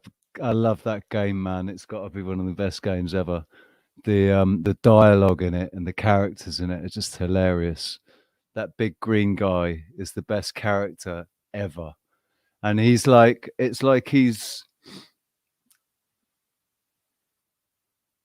definitely on the autistic scale, like on the autistic spectrum somewhere. I don't know. It's like he's just, well, I don't know. I don't know how you describe him, man. He's just a brilliant, brilliant character. Anyway, Thank you for sharing. It's I did find out the name of those other alpacas. I did, unless did I close it already? Oh no, I think the ones are called, tell me if this sounds familiar, vicunas. Vicunas as the small ones. Let me show you, because somebody mentioned which I saw these, the guanaco, but they're a little bigger. They're more like antelope you would see. Drax, that's his name, Drax.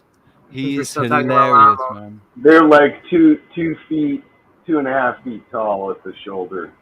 And then the vicuna, see, they're so cute. Yeah, they look like babies. Llamas are big, aren't they? Alpacas are sort of more 6 foot. Alpacas are a little bit smaller. They're the ones that the guy that bought the Cerro Gordo. We're gonna get to go here. We're gonna go here. The guy that bought the Cerro Gordo silver mine in California, he's got He's got either alpacas or I'm not sure which one now. That's why you have to worry about them spitting, because they're like at eye level. Yeah.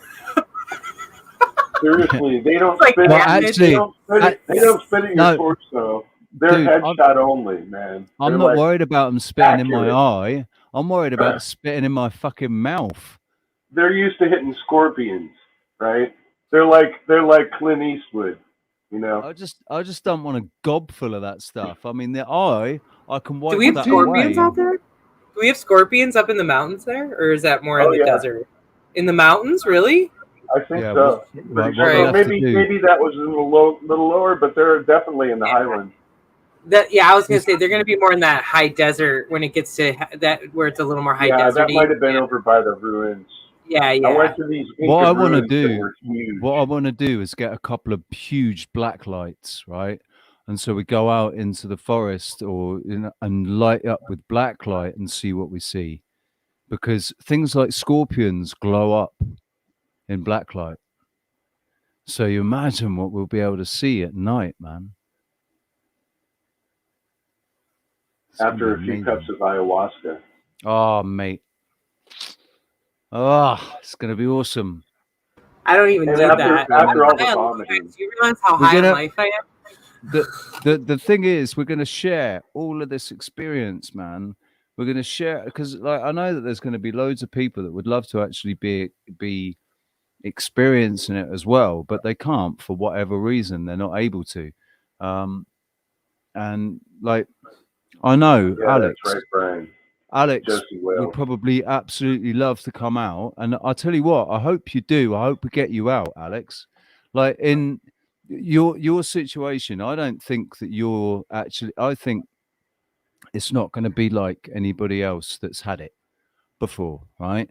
You're gonna prove that just through visualization and good energy and all of that, everything what we're doing, we're gonna kick that MS right into touch, and you're going to be dancing and doing ballet in 10 years time. It might have all been 5 years time. It might have 5 all years been time. wait for this. That was always my fantasy. It was a bath chair. So much fun. legs up the whole time. I could sit cross-legged. Can't really do that in a wheelchair because, you know, the handlebars get in the way. I see. Oh my gosh, when you said that, I saw it. What I see is actually I can see Alex climbing, and well, it's going to be really funny because we're all going to be laughing at how she's trying to climb into a hammock, but it keeps spinning her out. See, and it's just not going to be an issue because you're just going to get straight back up again and go, "Oh, for God's sake!" And you know what I'm saying? It's going to be Alex with minus. On a grassy knoll type situation, or is it going to be a hammock on cement or ceramics? Grassy knoll. It's gonna be grassy knoll with soft leaves to cushion your fall. Now what we'll do is we'll put a couple of put a couple of bean bags or something underneath Just roll it. down to one of our houses. Roll from one house to the other. Do you remember bucking broncos? I've played on a bucking bronco, yeah. Did you fall off? Well, eventually, yeah, because the person was a little bit malicious and didn't like how long I'd stayed on, and was like, "Yeah, all right, then I'll get you off," douche, and cranked it right up, and I didn't have a hope in hell. So, but Yeah. I was on for over a minute. So, No, I was on till the very end until they had to stop it because it was just getting boring. are you like Leela? Are you like Leela in Futurama? Yeah, Have you got suckers? Have you got suckers on your hands, and that's why you just go right on her thighs. on the thighs. Either that, or she's got thighs that could bend steel. That's the one. Welcome to the club. Ball. Do you remember the Gate Crusher balls, Richie? Or you're maybe too young to remember? But there was a whole thing in London with the Gate Crusher balls, and they were. I thought, you know, it was like a ball, like, you know, because I was young and naive. I was only like 15. I thought it was a ball, like, you know, a Cinderella type ball, but in actual fact, it wasn't. It was more of like a brawl rather than a ball. Especially with the brawling you lying all over the floors, you know, huffing and puffing. Anyway, they had a bucking bronco, and I decided to have a go on it. But I was wearing a skin tight, shocking pink.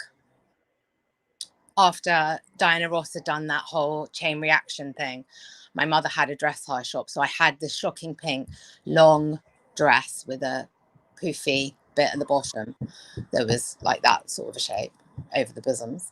Long gloves, diamante necklace, diamante earrings, bleach blonde hair, looking like a Marilyn Monroe. My mother didn't speak to me for 2 weeks. She was so disgusted with the hair. I had to get her to forgive me, which ended in this awful apparition that used to be me, and that was the only way she would forgive me. Anyway, I went to the ball, and I thought, no, fuck it, I'm sorry, terrible language. No, please. And then I'm going on the bucking bronco. I want to see. So they were like obviously very excited because, you know, if this one falls off and, you know, shows its, you know, of its thing, then, you know, it's going to be amazing. You know, what a show. And I got on and they sped it up, and I had to hitch my skirt up and everything. And I got on, and they did it up to the full buckingness of it. And they said, go one-handed. So I did. And then they said, okay, take both hands off. So I did. And they couldn't get me off that horse, that bucking bronco. And they had to stop it and slow it down. Then I just dismounted very elegantly, smoothed down my skirt, and walked off. It's one of my proudest moments. I've been looking to see if anyone had the good sense to make a recording of it, but I can't find it, so probably not. And as you're walking away, the senior guy turned around to his young protege and said, "That there son, that there lady, she'd break your spine with her hips, she would." That's probably why. That makes so much sense. There's CCTV footage somewhere of this. Somebody find this. If you can find it, send it to me. I would absolutely love to see it because I know what happened. They couldn't get me off. I totally believe that. And I got off, really got off, if you know what I mean. Although I was only 15, so I wasn't really getting off at that point. Cool. I only snogged. Snog. That's good. That's Americans. They're like, oh yeah, what does that mean? Oh yes. It's a very, very English word, snogging. Yeah, Did you snog him? Americans. No. Did you get did you get off them? Did you get off of that? And that so was ours is all about basic. Yeah. yeah. Do you remember? Now Getting off with was using tongues though. Snogging could be just French. Yeah. Was their tongue? You kissed, but was their tongue? Did you remember that French kiss? So awkward. And then remember, you try to like spell. You try to be like A, B. I was 10. I told you. I was 10. My Oh. first French kiss. I was Who 10. by? Huh? Who by? A girl called Tracy Walker. Hey, don't and come she with a second name for God's she was watching and be like, oh no, you know, or she might be like, oh yes, but you don't know. I don't. To his mate, like listen. defense, it's a She very was. common This was pre 2000. So she was a different universe. She might not even exist. She might be a Mandela effect, right? As far as I know. But anyway, her name was her name was Natalie Portman. Right. And yeah, and we snogged under the towel. We were at the outdoor pool at the swimming center, and we went under a towel and we snogged with tongues, and then we both got out from under the towel and went because of the thought of sharing saliva for the first time with somebody was still, it felt nice kissing, but then afterwards it was like, oh god, yeah, I've got your saliva in my mouth. No joke. Me and my best friend made out in front of our friends because we thought we were funny. And then right afterwards, like it wasn't a very long thing. And right afterwards, we were both like, "Oh, what the fuck? That was weird. Like that did not feel right." It's not the first time I touched tongues with a girl, though. I touched tongues with a girl when I was about 9, and she was 14. I was an early starter, man. What can I say? Yeah, like you're not alone. My hormones were burning when I was like 9 or 10 years old. Unfortunately, there's unfortunate reasons why people start younger. In some cases, not to like steer the conversation in a sad tone, but it's true how prevalent that is. It's a realistic tone. It's a real tone, and that is what they're taking advantage of. The people that are the pathologicals that are making all these bad, nasty things happen. They're taking advantage of the fact that hormones do start getting involved around 10, 11 years old. And so your innocence can be lost. Like you're innocent until you're about 10 or 11 years old and your hormones kick in and you start, your body starts doing weird things when you see boobies that aren't your mum's. You're all muted, by the way. I didn't do that. I'm sorry. No, you didn't. I did it to myself. I'm trying to do it to just prevent look, it. nude HD I know. XYZ is back. Yeah. Right, listen, if anybody notices, they're not bad comments. Like there's a love, the smiley face with the love hearts around know what it, the and a problem smile, is? and it's You the know what the name. problem is? Nude It's the name. HD XYZ. That's the problem, yeah. So, Oh, yeah, man. Get Yes, in here. dude. We've been going, Lenny. right? This is why we've been dragging this out for so long, because we knew if we went long enough, you'd be here. So get your ass in here, boy. Yeah, boy. What time's we call this, boy? You know what's weird that I just noticed, you guys, is I'm not sure that the comments are showing up for us in here for both channels. Yep. Oh, nope. Yep. Here it is. Pull through. Hey, man. I just wanted to acknowledge this because I was looking for the porn comment. I've already put that comment up. Sorry. Yeah, I'm on it. And after I was gone. bringing that comment up, I brought up a bunch of other comments as well afterwards. Because I was do you like, see how much we care? see how much we care. We do care. Whack-a-mole. See, ergo I Whack-a-mole am, with a mate. spanner. Right, ergo I am. Well, a spanner. We do care. It's just we get really invested in what we're talking about, and it's like a five-way conversation. And as the show's producers and presenters, we should, and there's only two producers in the show. It's only me and Sarah that can do it. So we are the ones at fault.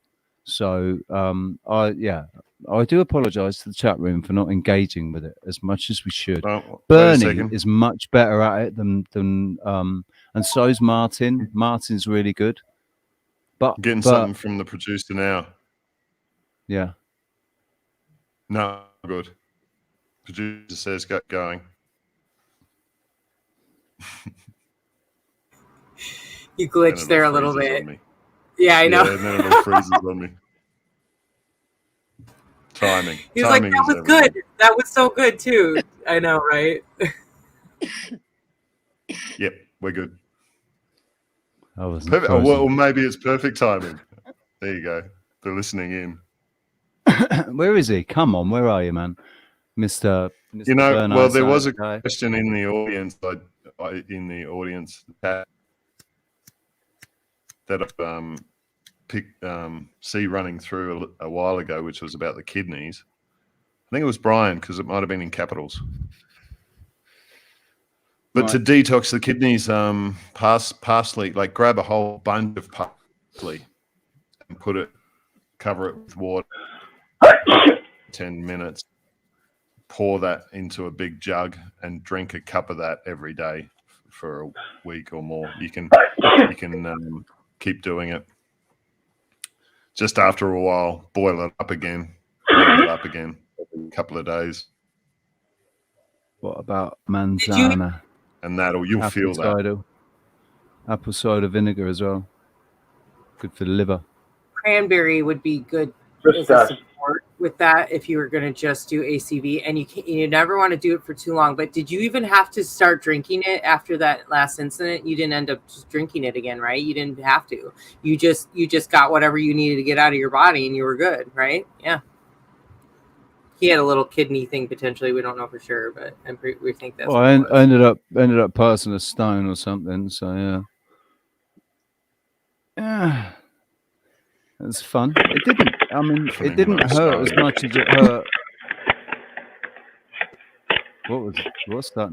What's going on there? Do you have another Oscar Wilde? Can you hear me? Yeah. An Oscar Wilde thing of parsley is ghastly, or maybe you should have some parsley, then you won't smell quite so ghastly. I'm definitely going to do the parsley thing. What, do you just get a bundle of it and just shove it in water? It's only because of it getting stuck in your teeth, isn't it, darling? It's the only reason parsley's ghastly. Yeah. Oh, I love that. I love that especially when women do it. Gonna wait till the glitch stops and then make sure it's the curly parsley, right? You know, the not flat lid and stuff, the really. I remember when I was a kid saying to a woman who was sitting opposite me at a dinner table that parsley stuck in her teeth, and she was really offended because it was actually an emerald. Weird. Very weird. That is hilarious. I would have done the same thing. I would have done the exact same thing. I would have just said, oh, love, you should have gone for a diamond. No, I was like 9 years old. What do you want to get at 9 years old to be that, I was already too smart at 9 years old. It was like, don't push your luck. Have you seen people that have got the top of their gum pierced and they have like hoops going through and sort of, or through the top of their gum, like here, they'll have a hoop. Or the people that have their teeth, they have hoops going through their fucking teeth. So, why is people so determined to tag themselves like that? Like, well, you could always say, if they say, "What are you looking at?" Say, "I don't know. The label's fallen off."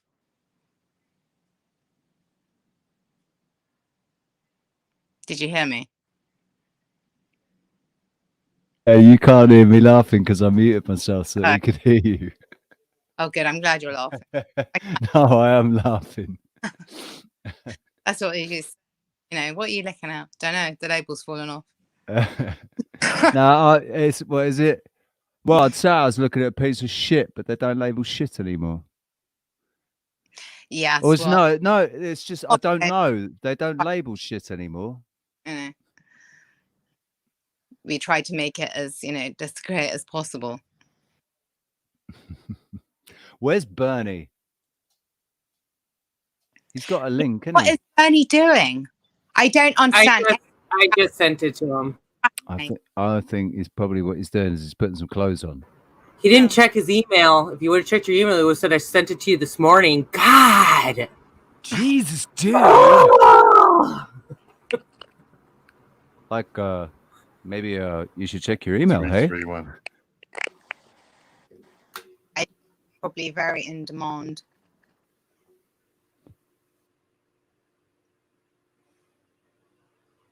Send it, he says. Dude, it's in your inbox. It's there already, mate. In the last message from Sarah for the Googles. And I just put it in the chat. So just click the link. Let's Absolute go. absent. Let's go to the show. I watched Brian, I watched these guys out in the sticks in the bayou, and they constructed a platform and everything, and they camouflaged in there, the huge still in there, and a big copper still, and they basically made absinthe. They made poutine, but they put the herbs in to turn it into absinthe, like bergamot and anise and all crazy herbs, and some lemon thing, a lemon herb, and Angel Wings. You can come on, of course you can. If you got a camera, it really is better if you've got some sort of headset. Don't know where Sarah, but who's just dropped off? We lost Alex. Alex just dropped off. Where have you gone, Alex? We can have up to 10 people. Yeah, we can have up to 10 people, Alex. So please come back, and I'll just be quiet so you guys can chat. But yeah, Angel Wings, if you can come on too, that would be fun. Let's have a party. It's Sunday party. That's, by the way, if we haven't already stressed that, we have 333. we're gonna do a specific episode with Callum, so he's gonna have his own special episode. But we're also gonna end each Sunday show with a little bit of healing / like we'll have you ask some. I was thinking answer some questions like we've been doing. So do like a Q&A, healing Q&A, and little sesh. And then, but I want to do a special episode for just Callum too. So we'll figure out the topic we want to do on that.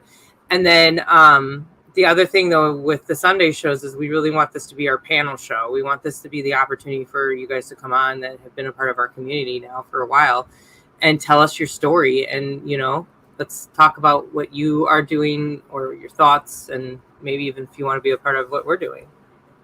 We're not going to salt and pepper it. Let's talk about sex, baby. Let's talk about you and me. Let's talk about all the good things and bad things that may be. Let's talk about sex. Oh, look at that beautiful Mr. head of Squirrel hair. Sniper. Mr. Squirrel. That is a beautiful head of hair. Thank you very much. Very It usually cool, goes in a man. bun, but no. Since lockdown, that's it. It looks very well conditioned, sir. And what I mean by that is not that you use a lot of conditioner, but it's just in very good condition. I've always had thick hair. Always had thick hair. Yeah. Yeah. Don't know. It's ever since I went grey at about 14.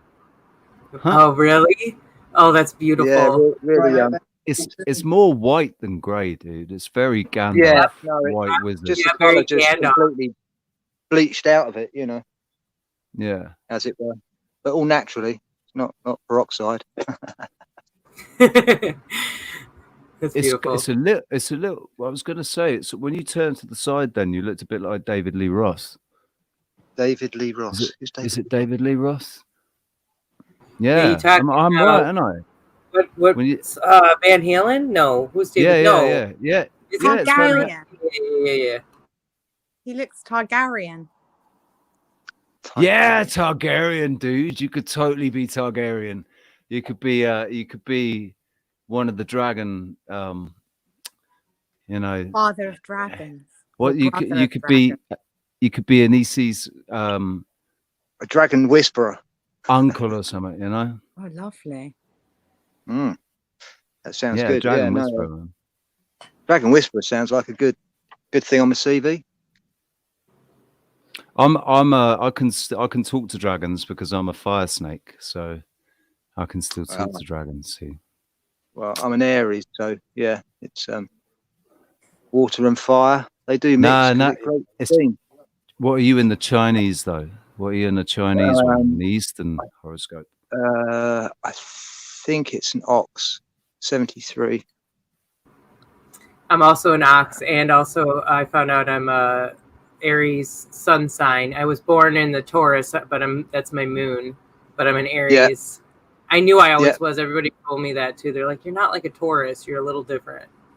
Slightly on the board. Yeah, exactly. I'm at the end of March, 27th. Boom! Here he is. Here he is. I'm awake. Hey, He's awake. Yeah. He's awake. Yeah. All right. How you doing, buddy? Did you sleep well? I'm good. I slept very good. I slept very well. Fantastic. How much of the conversation have you heard today? About this much. Awesome. So we could just like start all over. This is a completely new show. We've got a new subject. What we'll get We also haven't physically talked to him. We've mentioned it, and I think you might have heard us talking about Ecuador. Yeah. Oh, I'm bro. down with that. Bro, we have it by Chaos Caves so we can get some Father Crespi golden tablets out of the deal? Listen, dude, right? Stay on. When we stop the stream, stay on, and I'll play you the video. Okay. We'll play you the video. Look, he's wearing the Ruin Babe glasses. Yes, man. Isn't it? Yes. Yeah. You'll see. Doesn't he some look kind like of he's foreshadowing. Say that again. Doesn't he look? Doesn't he look like he's a little Ecuadorian too, Kevin? Maybe. Yeah. Put a poncho on him. Could have a bit of You are Ecuadorian. native. Don't you have native blood in Throw you? a poncho over his, I'll tell you what. We can listen. Flute, We can pants flute share there, what we've already shared, dude. Get that Get a little slideshow up tequila, again. like a Get little, that like, slideshow local up tequila. again, dude. Get that slideshow up again. Show him. Share what we've already shared, so you got some idea of the culture. Sharing is caring. Sharing is caring, bro. Unless it's herpes. And then it's scaring. Nobody wants Scaring. that. Here we go. Calistoga. So this is the lake, Bernie. This is the lake that's like next to Otavalo, the town where we're intentionally willing ourselves to be.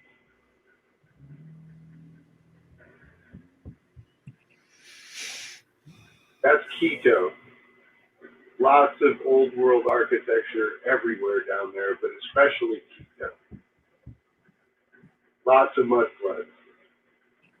And here's the girl, and there are the glasses. I was just picking this picture because of the ruins. Really. That was Kevin. You want Stuffed Beagle coming after you? Kevin transitions to Ecuador. Yeah. See some Inca ruins. Oh, that's so cool. We lost Squirrel. Where's Squirrel gone? The Inca rebuild off of the reset there. His phone cut out. Right. The older stuff is down underneath. Big trees. Porn alert. Porn alert. There's a Get better dirty... Wi-Fi. Come back in.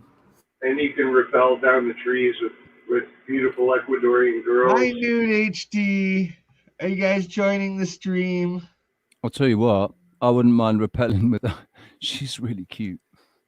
Oh, this is called Tagua, I think, is the name of this nut.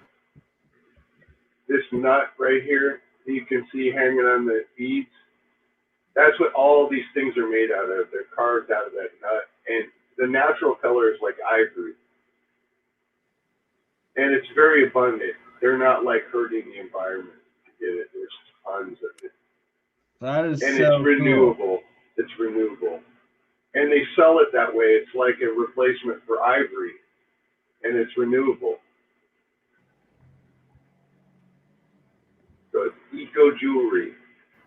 I love it. And I what I was thinking is maybe I could get recycled silver and make when I do make jewelry that way with some of the rocks, you know, like it'll be more of a unique, very special thing for especially some of the ones when I use the Oregon rocks.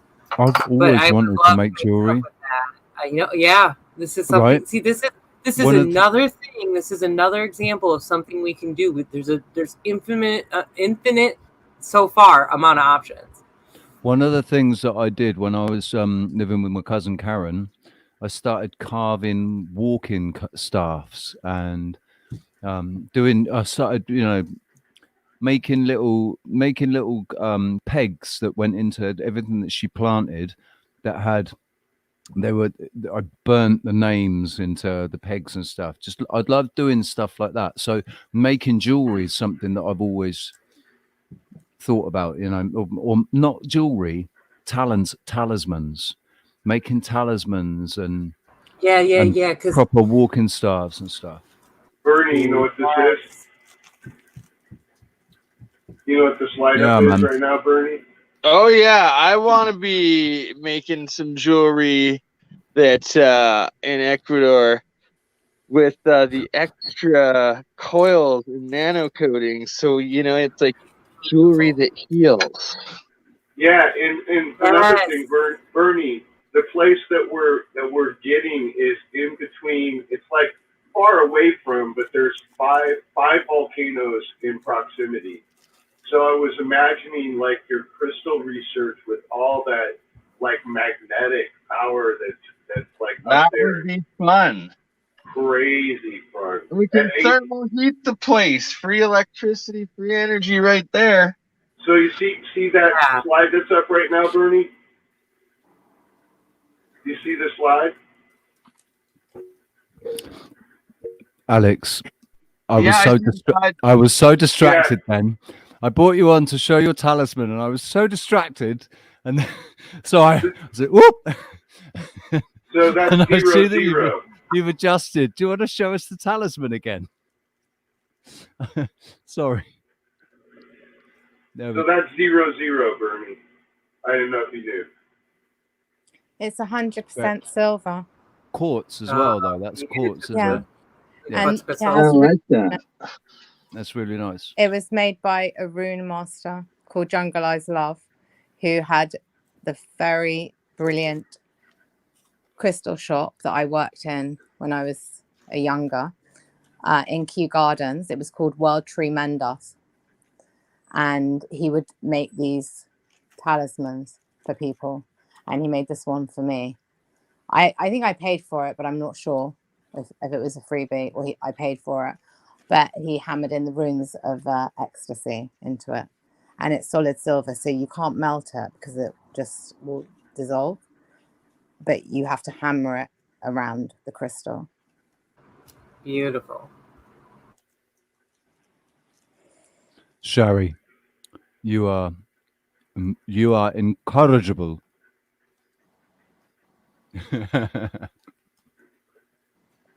I have loads of crystals here. A little wake and bake on the Wide Awake show. We'll have to show us more. Buy of your your stiffy stuff and stay erect in the forest. I love it. I love it, man. That's fucking genius right there, that is.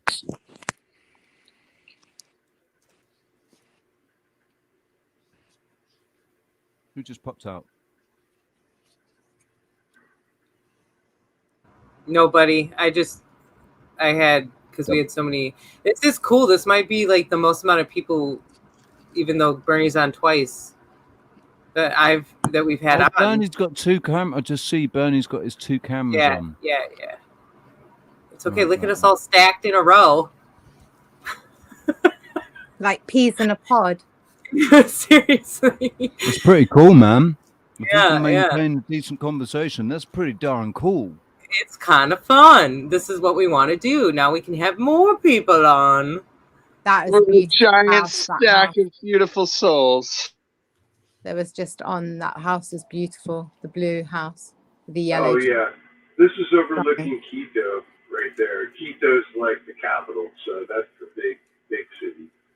That looks like you're standing on someone's head. Oh, so beautiful, right? That was a head. That was totally a head. Yeah. Yeah, You're go back. standing on his head. I can see his face. What That a way was to not end up. pareidolia. That was definitely a carved face. Never mind standing on the shoulders of giants. You're standing on its head. How rude. I'm joking. I think there's absolute validity to that. My guess is that that this is hypothesis. an exposition center. Titans. Say that again, mate. I was thinking this thing might have been built as an exposition center. It's like the remnants of some kind of a World's Fair. Yeah, it does look like Brazil's Rio de Janeiro fairgrounds, kind of from back in the day. Right. It's Oh got my a very God, I'm Turkish excited. feel to it. But they're the same everywhere, aren't they? I mean, it could Yeah. be London. Or Shanghai. Yeah.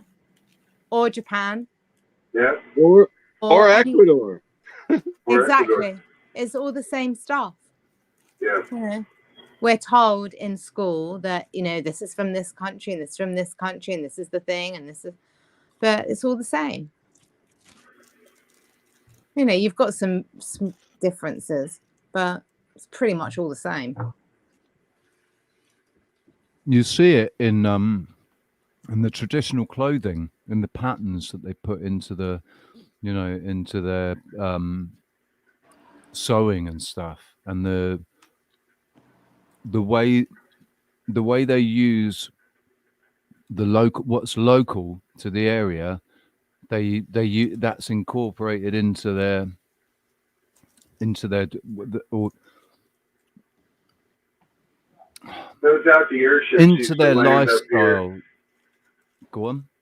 Airships used to land up there at the top. Yeah, quite possible. Yeah. Looks Large like it. people. What do you They think look about like giant aircraft or airship docks. what do you think about a self-sustainable airship? Yeah, Bernie, we were talking about this. I Like think an airship, that's they had definitely a thing. had Definitely a thing. permaculture inside for like high altitude oxygen production and methane production with animals. Like an ark. Yeah, exactly. An ARC. The airship ark. ARC. It's the ARC. Popping the ARC. I'm not sure the air's going to be where we want to be, though. I think we need to go underground. Well, it'll also be, it'll be multi-dimensional. I already know there's caves. There's going to be plenty of options for us there. Yeah. I already That's feel going it. to be Felt that's it right going to away. be that's going to be a channel all on its own. It's going to be us exploring caves and mines. Hey, we're going to start The educating all underground the world. pets. We're going to start educating all the pets about this bad boy. We don't play with the condor. Don't play with the what? No, Don't we play with the respect- condor. We That's a respect the condor. condor. We They respect have the like up condor. to 12-foot wingspan, I think, or bigger. This But is- I think Yeah. recently, that's what they Lazy told me. birds. We have to be careful with our pets because of this, Richie. Like our cats, we're gonna have to be a little bit more hyper aware. of. Kitty's got to stay on leash, or they're gonna get swooped up. No, we're gonna have cat condo. We're gonna make a big old cat. The place is kind of a compound where there's a lot of houses. So, and there's horses and dogs and things like that. So those, like bigger dogs, tend to fend off those, and a lot of people they tend to not have to encroach because there's plenty of food. But it's still good to be aware of. Are there ticks in Ecuador? No, not like the little ones we have. Yeah. There's probably all kinds of insects, and you guys, we're gonna be fine. We're gonna be Just thinking about the dogs. No, I'm thinking about the dogs. Oh well, hey, dude, we're fine, Richie. Don't even put that intention out there. The dogs will be fine. Yeah, I kind of think at the high altitude, that's not the war. That's not. And I know the natural way to keep them at bay. So we will be. It'll be beautiful. There's the lake, which is totally swimmable. It's beautiful. There's the beach. That is. Yeah. Right next to the volcano, man. I'm gonna be in the water half the time. Do you know what? I am as well. I'm gonna be in the water. I'm in the trees half the time. Because Bernie, you know what? That's Vine of the Dead. Do you know while we've been discussing all of this and thinking about all of this, my imagination has been going places, and it went to one spot where there was no water nearby, and I kind of had a little panic inside. I was like, no, I have to be near a body of water. You know what you saw? You saw the high desert. You saw the high desert because we're on the edge. We're not quite there, but Peru is like a high desert. No. Actually, it was thinking of living in. It was actually being more inland in America. You know, ending up in a suburban, spot where there's not like I can't. I don't know. It's like because when I was in Norwich, I hated it. I wasn't close enough to any water because once I'd gone near the water, once I lived on Paros on the island, and you could drive around the island in like 3 hours. You could drive around the whole island in 3 hours. Once I'd done that, I just felt claustrophobic everywhere else. So Richie, as of right now, there's a chance we might. It looks like we're going to be living on a Christmas tree farm. Yeah, man. No, I'll do that. Near a river, near a major river that you can go swimming in. I don't think we're going to be. We may not be here though in time to swim because we might not be here for the summer. We might be in Ecuador by then. Yeah, and it feels like whoa. Hang on a second. Don't forget Wim Hof method. If we're going to start living the Wim Hof method, then we've got to go and take plunges in the ice. Well, you know what? I like that. I like that. Canada. I like that. And hear me out. The other thing too, while we're here, we're going to be immersing ourselves in other techniques because we want to learn as much as we can to take with us. It's not that we can't learn while we're there, but it doesn't hurt for us to immerse ourselves, especially in the microdosing thing, because I think that is one of the main things we're taking with us. Microdose. Hey, here's a story I heard. Listen, I got a good one here. When I was living down there in Ibarra, which is the town over, there's this little business there that makes ice, like fruit ice, or it's like ice cream because they pour milk on it sometimes and scrape it. So I was told they get that ice from up in the mountain. They go up to the ice cap up in the high mountain and they cut that block out and they bring it down. And I was told this family glacial ice in that drink, and that your beverage is chilled. No, so that family had been doing that business for 800 years, is what I was told. Wow. So check it out. Any kind of a city that can have ice cream going on for 800 years, kind of okay. Yeah, I think they got a good business. They've had the proper focus, right? You know, let's not tear down the ice cream place. Imagine how many generations, how many incarnations your soul has experienced that ice in. that Think how water. blessed those souls were. They just reincarnated into the ice cream family.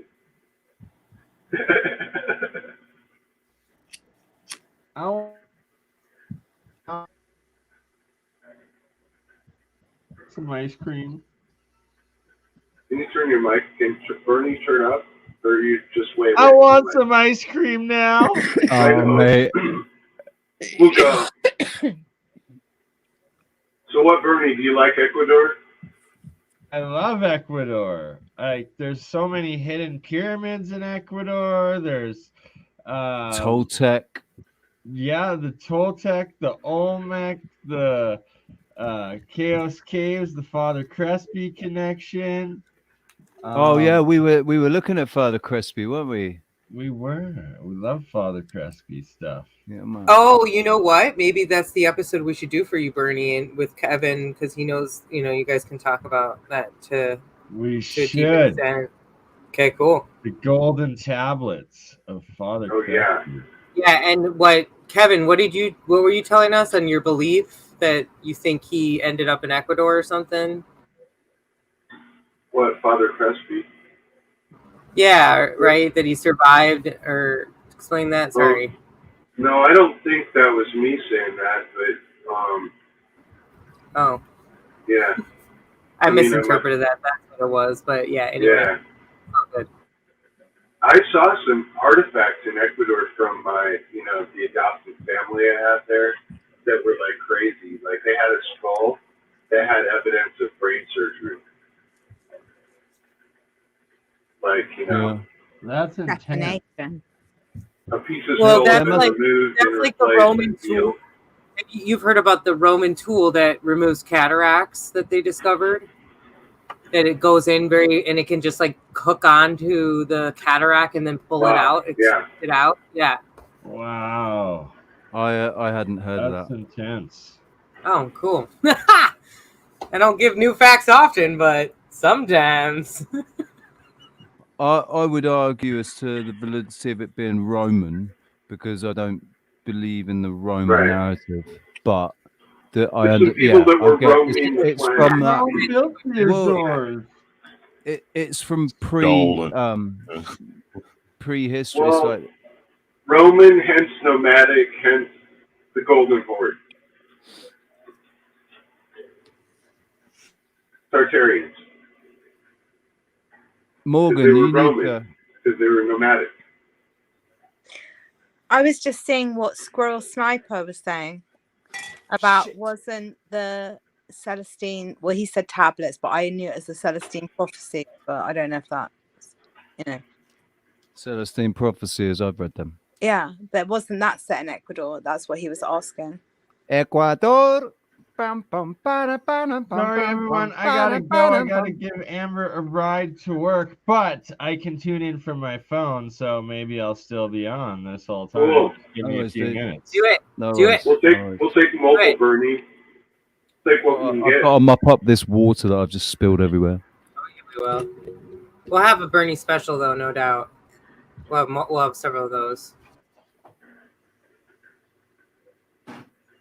We are planning in part of the fundraiser, so like we're right now, guys, just so you kind of get an idea. Like I think I started talking about this, but our plan of action is to get a PMA going, and as we're doing that, we're gonna like create like a website, that's set up with goals, and so like part of it, you're gonna get if you buy into this, then there's a certain, there'll be certain options available for you, obviously, and there's obviously some people that we already know personally that we would be looking if you were interested to collaborate. That's a little bit of a different situation, but to fundraise this, we feel like that's one of the best things is to say, okay, if you help us now, then the idea is that you will have like a significantly discounted rate to come for a healing session in whatever capacity that means.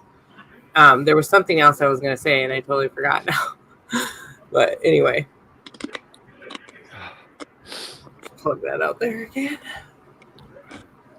I haven't heard of that Celestine tablets about Ecuador. I had not heard that either. I was going to say, because I've been, in the chat rooms and everything for probably over a year or so now.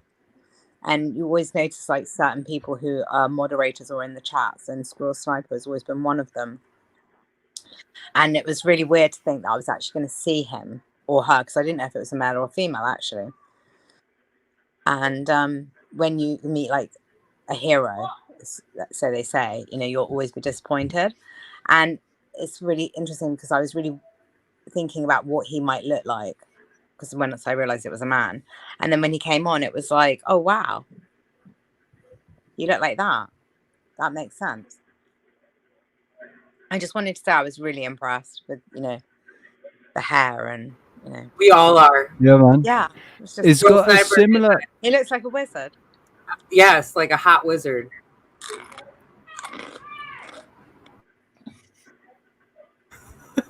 I see we I've already got a need man, HD, so I'm but not looking at anyone for their hotness. But you know, I know, but doesn't stop I me don't from have to being be in love with you to aesthetically- find you attractive either. I'm just saying. Exactly. It's very aesthetically pleasing. Exactly. But because you know, when he's online, you know, you see him in his personality, just on his writing. But you know, a lot can get lost in translation, so you wouldn't really know. But then when you see the person in, you know, the real life, you know, although it's not. I thought he was in his 30s. When I used to before I met him, I thought he was in his 30s. Yeah, it's really interesting isn't it? How men always go to the age, and you know, women go to, you know, the sensation or the feeling. Oh, big time. Men use Big the time. logic, and women use something else entirely. A man can actually like transform in front of a woman just based on how their personality like comes out. So like something that somebody we would be like, oh no, I'm so not attracted. All of a sudden, like when we see this whole other side, it's like, oh wow. Yeah. Or sometimes it can just grow a beard. It's like, oh shit, look at that.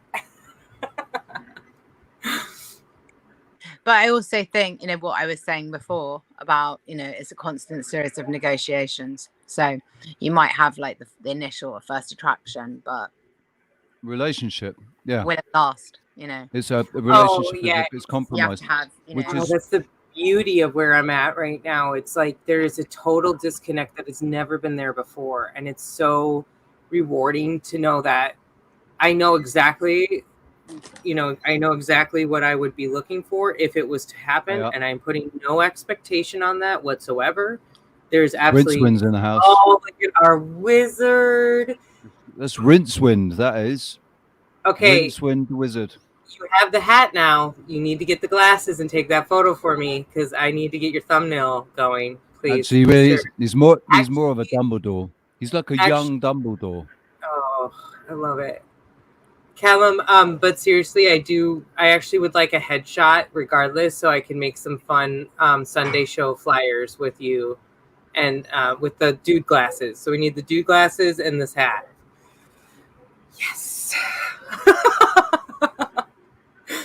This world is complete. I'm just kidding. We need to get I was thinking about this the other day.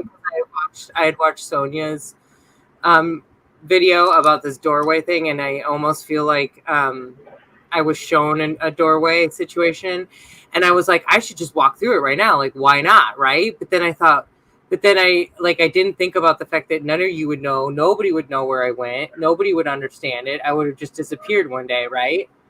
And so me and my dogs, right, just on a walk, disappeared. So regardless, what was funny is as I was doing the walk, it was like my brain completely diverted me to the point I completely forgot until I'd walked past it. I would have had to like turn around to, you know, so sorry, it's kind of a random thing, but I just found that like topic kind of interesting to think about.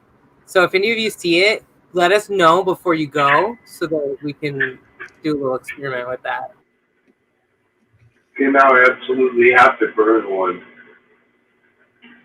I also was like, I feel like I have to go to Ecuador, so I'm not supposed to walk through this door. Ecuador. The thing is, would you really want to? Do I really want to? Is that what you said? The door. No, not yet. If I have the opportunity. I don't think I ever really would want to. You know. Well, it Depends what's depends. on the other side of the door, doesn't Yeah, it? Fine if you can Depends. see them, but you know, the people that you love, like you know, thought about yourself, you know, they're here. I caused a great deal of offense to somebody who, on one of the other channels, has been very unbelieving of me wanting to stay because everyone's looking for a way out. I'm not at all. There's no way out for me. There's only through. I'm not looking for a way out. That's beautiful. And honestly, like Richie has kind of confirmed to me that that's not necessarily how it's going to happen or what's going to happen. So I'm 100% ready and open. And I know now I asked for this. I asked to be immersed in this, in that culture right there with that, you know, whether it's a grandmother or a mother holding that child, but just to be involved in that whole movement and that, and be immersed in that. I wanted that my whole life. This is like, if this happens, it's like, this makes so much sense to me. When it happens, this makes so much sense to me. Right. Sorry, how emotional I got. We've all actually, that's the other thing that we all said. It's like, we're excited, but we're kind of calm excited. And we've all individually gotten a little emotional about this as we've talked about it, thinking that this whole divine timing, it's crazy to talk about. I've not been one to be fully open to that, but it just is. The signs are there every day. I've been on board with divine timing for quite a long time now. I always know divine timing at the end of the day. That's what I think. That's why I'm always able to relax, because I just, that's what I'd say is divine timing. It's not, you know, I just got to shut up and wait. It will happen when it happens. My And mum it's always divine used timing. to say, it's a wait and see pie. Every time he'd say, when is dinner ready? Wait and see pie. When are we there? Wait and see pie. When? Wait and see pie. So My mum used to say shit and sugar, duck under the table and air pie, and shut up. We'll be there when we get there. Duck under the table and air pie. That was always a good one. Like, what the fuck? What? Duck under the table and air pie. Every year we would have to go visit my family in the UK, and I would say, "Mom, my arms are tired." And she'd say, "Shut up and swim."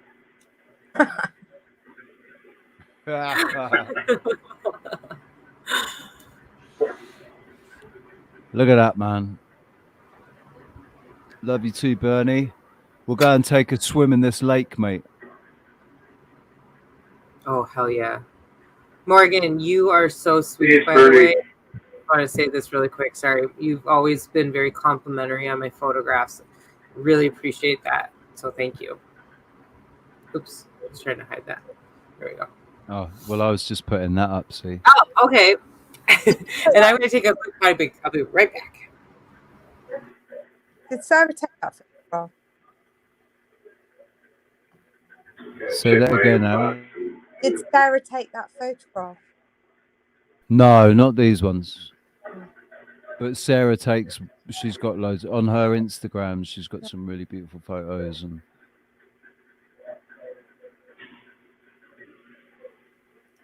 she's got some lovely photos. Who's in control of this? Is this, have you got this going, Kev? Okay, hold on. I just got a message from Frank and figured out how to add him. So, there you go, Bernie. yeah, Can let you me see if I can add him in WhatsApp. I'm driving, so I'm not going to say a lot for a little bit. Oh, no worries, dude. No worries. Let's see some. Oh, you could actually, these pictures were all for your benefit, Bernie. So we. I can see them. No. You're driving, so that's what I'm saying. There you go. I'm taking them out. You're driving. Okay, we'll come back. Amber We'll come back watched with them later. And also, how you doing, Amber? We're gonna show you the video afterwards, because we're not going to show it to the public yet, but you can have a watch.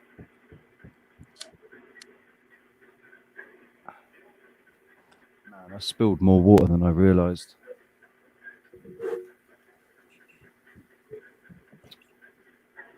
You're muted, Sarah, if you're talking. No, sorry, and I didn't hear you if you said anything because I didn't have my headphones in.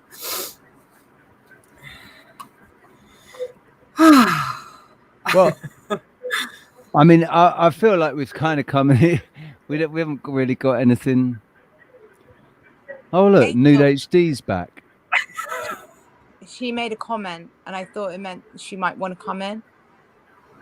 Who's Oh that? yeah, no, Angel gotta Wing. wait. Yeah, Angel Oh Wings yeah, was getting yeah, ready. Angel Wings. Yeah, we'll hang out for a bit. We'll hang out for And if Angel, definitely. what we'll do, Kevin? Let's see if we can pin Frank or mentally right now. We can think about like 1 o'clock, so we have a little time to chill after the stream before we.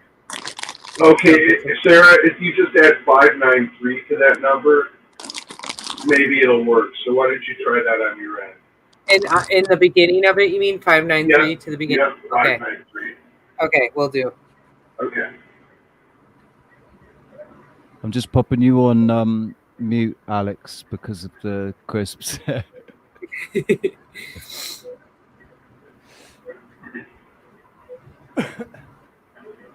Where is Angel Wings? Is she?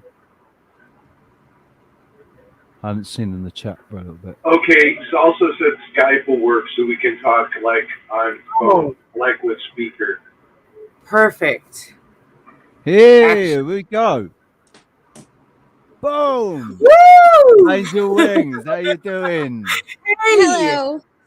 Brilliant to see you, man. Absolutely awesome to meet you. Yeah. Face to face. Yeah, I finally got on. My kid was being a pain in the butt. I had to do the morning ritual of make me breakfast all morning. All morning, that's sweet.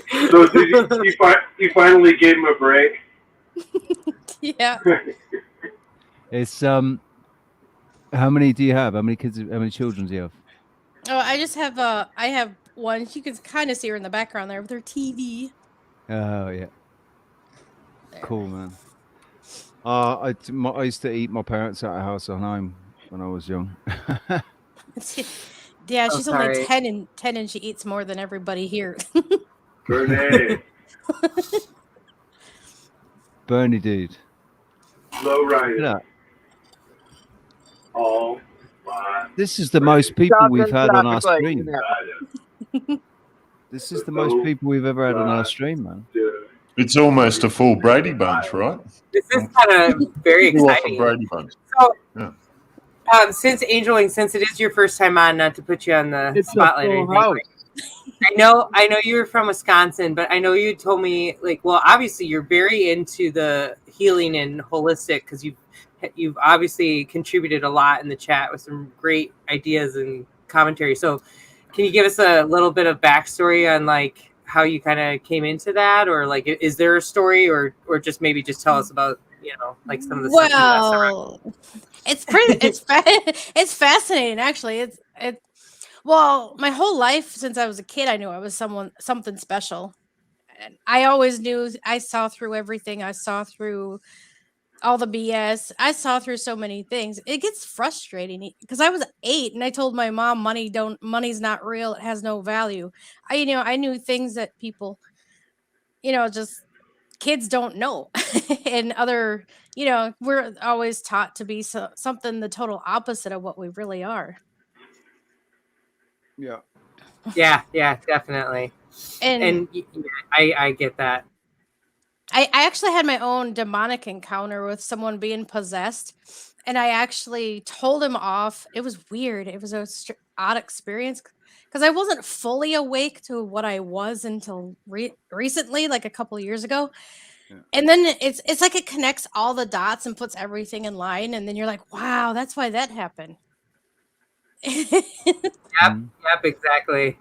Because literally, I didn't explode with all this knowledge until 2020 when the pandemic hit, when everyone started slowly waking up, had too much time to look up everything. Yeah. That's when things connected. That's actually when I made the final connections myself. So you're dead on, and it was through YouTube, and it was like listening to me. It was a series of listening to channels I would have never opened my mind up to, but I thought I should explore this.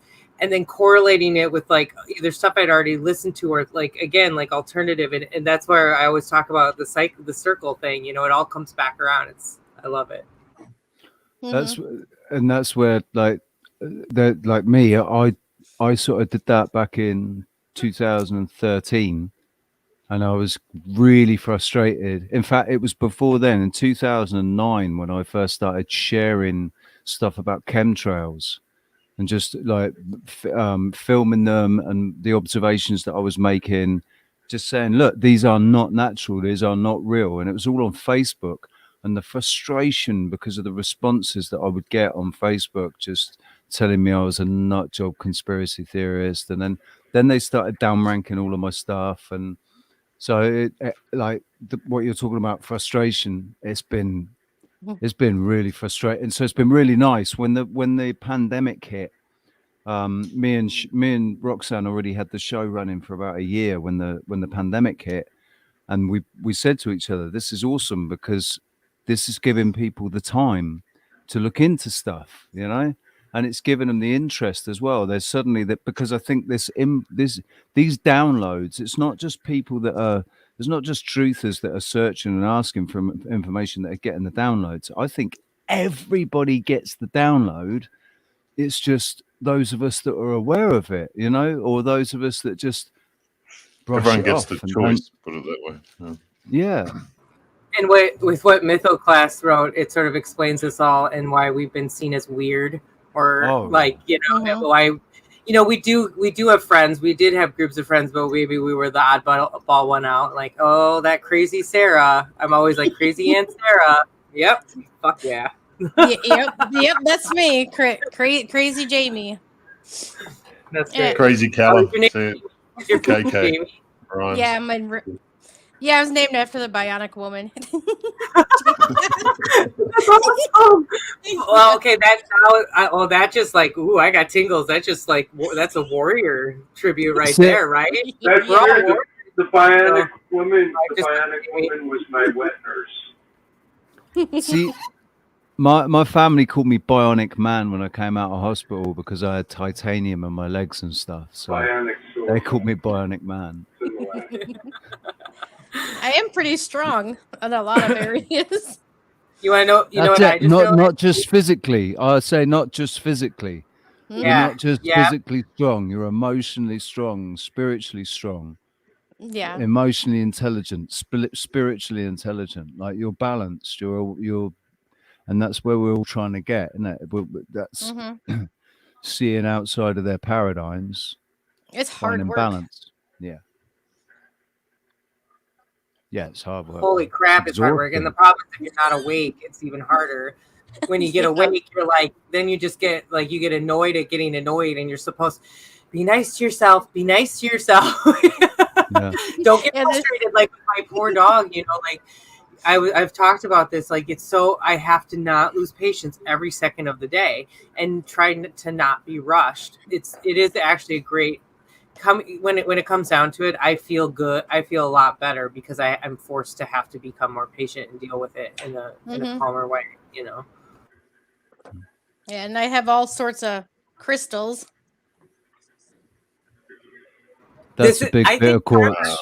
We're showing off your rock collection. So Alex, get your rock collection ready, please, too. Everybody get your crystals ready if we haven't seen that. Bernie, I'll have you do that. Oh, and then I got a tourmaline. Oh, I love tourmaline. You know what? One of my favorite is the dark teal tourmaline. Is that kind of a purpley or is that black? It's black. That looks like charcoal, man. That looks like coal. And it's funny. I've Cool. all the crystals I have, I power them myself with my own energy, and I make them shine. They're extra shiny more than normal. That's another bit of quartz. Oh, I have, you know, and the other thing I haven't done is I haven't like charged them in the new moon, full moon, and I was like the other day I had the perfect setup, so I need to make sure I do that. This is selenite. Yeah, selenite. Selenite. Thank you. Shungite. This protects against a lot of stuff. Yeah, I have a shungite ring. I gave some. I need to get more shungite. Then I forget what this one is, but It's really. It's a quartz mix, maybe like a. Yeah. Yeah. Oh no, that's something else. That's interesting. Beautiful. Yeah. I have so much. I have almost too much light in my house. It's hard to like catch the bling. Yeah. Only because it's white, so it's just getting whited Yeah. out. But it's still. I know. I already know it looks really Yeah, this cool. is Howlite. Howlite. Interesting. Then I got their rose quartz. Emotion helps with balancing emotions and a bunch of other stuff. Oh, and then my sandstone. Oh yeah. Nice. And I have this one's pretty fancy. Even though it's tiny, it's a moldavite. Moldavite, that's good. Moldavite is very good. It's powerful. Yes, very powerful. What's his name? Another one. Oh God, there's a channel I follow that does that talks about moldavite. Richie, yes, he is talks about it a concrete lot. jungle enough for you? Moldavite. Are you showing us? Oh, real quick. I'm gonna. Oh, there's the city. I'm gonna show Jamie. I'm gonna show Bernie's thing real quick, and then we'll come back to you real quick. Okay. This is Bernie showing us Canada. What is this? Ottawa? No. Where do you? Calgary, Alberta. Calgary. What that reminds me of, dude. That's Milwaukee. That looks like freaking Milwaukee. Yeah, if I lived there, that would depress me. Now. Yeah. Oh, I couldn't do that, man. I couldn't live there. That's why you live on the outside. Tom, I see high rises. Hey, this is all a transition. This is all a transition. We're coming up to a detour. It's Calgary's gay parade today. Oh wow! Who wants to see the gay parade? You got the. Woo! You got. Oh, we're the gonna drive parade. past it. Okay. Are we gonna drive past it? Yeah. Show us live Calgary gay Oh, parade. brilliant, dude. Oh, that's why you wore the glasses. You're in the parade? Just remember, man, pride comes before the fall. He's the You're pride rider. on the wrong Actually, side of the road, Bernie. Yeah, you could be making some extra bucks right now, Bernie. You could be a pride ride. Pride ride taxi service.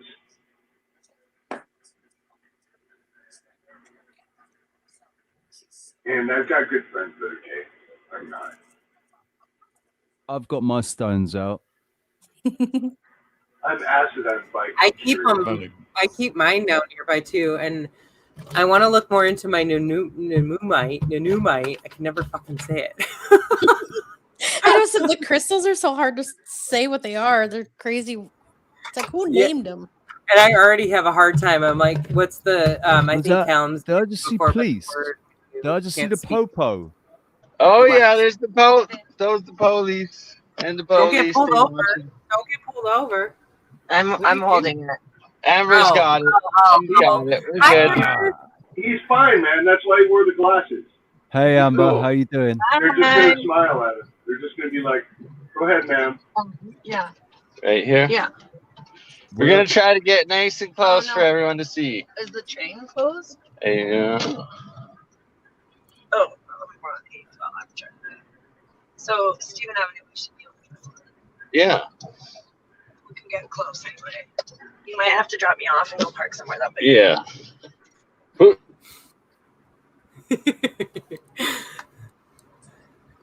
Yeah, dude, you're still on solo, man. We got you. You got you front and center.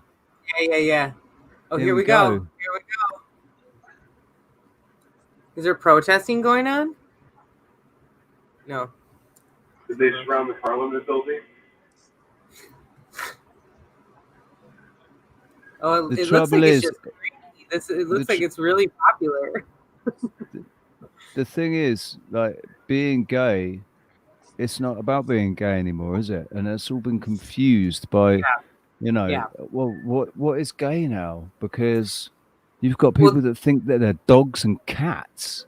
Like, Well, so the establishment has done this over and over, where they prey on groups that feel like they're underrepresented, and the politicians come in and they say, "Hey, we got this great plan. Come on, join us, and we'll get this done." And they never do, and eventually those groups end up suffering.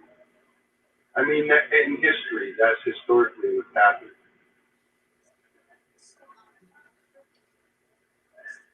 yeah. How close is the parade?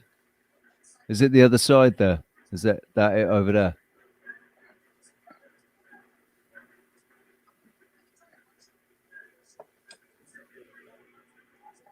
Got no sound going on. Yeah, I can only hear you, Richie. Say again. We You're were the one only one I block can over hear. from the parade. It's a Say pretty that big again. parade. Yeah. Are you driving parallel to it?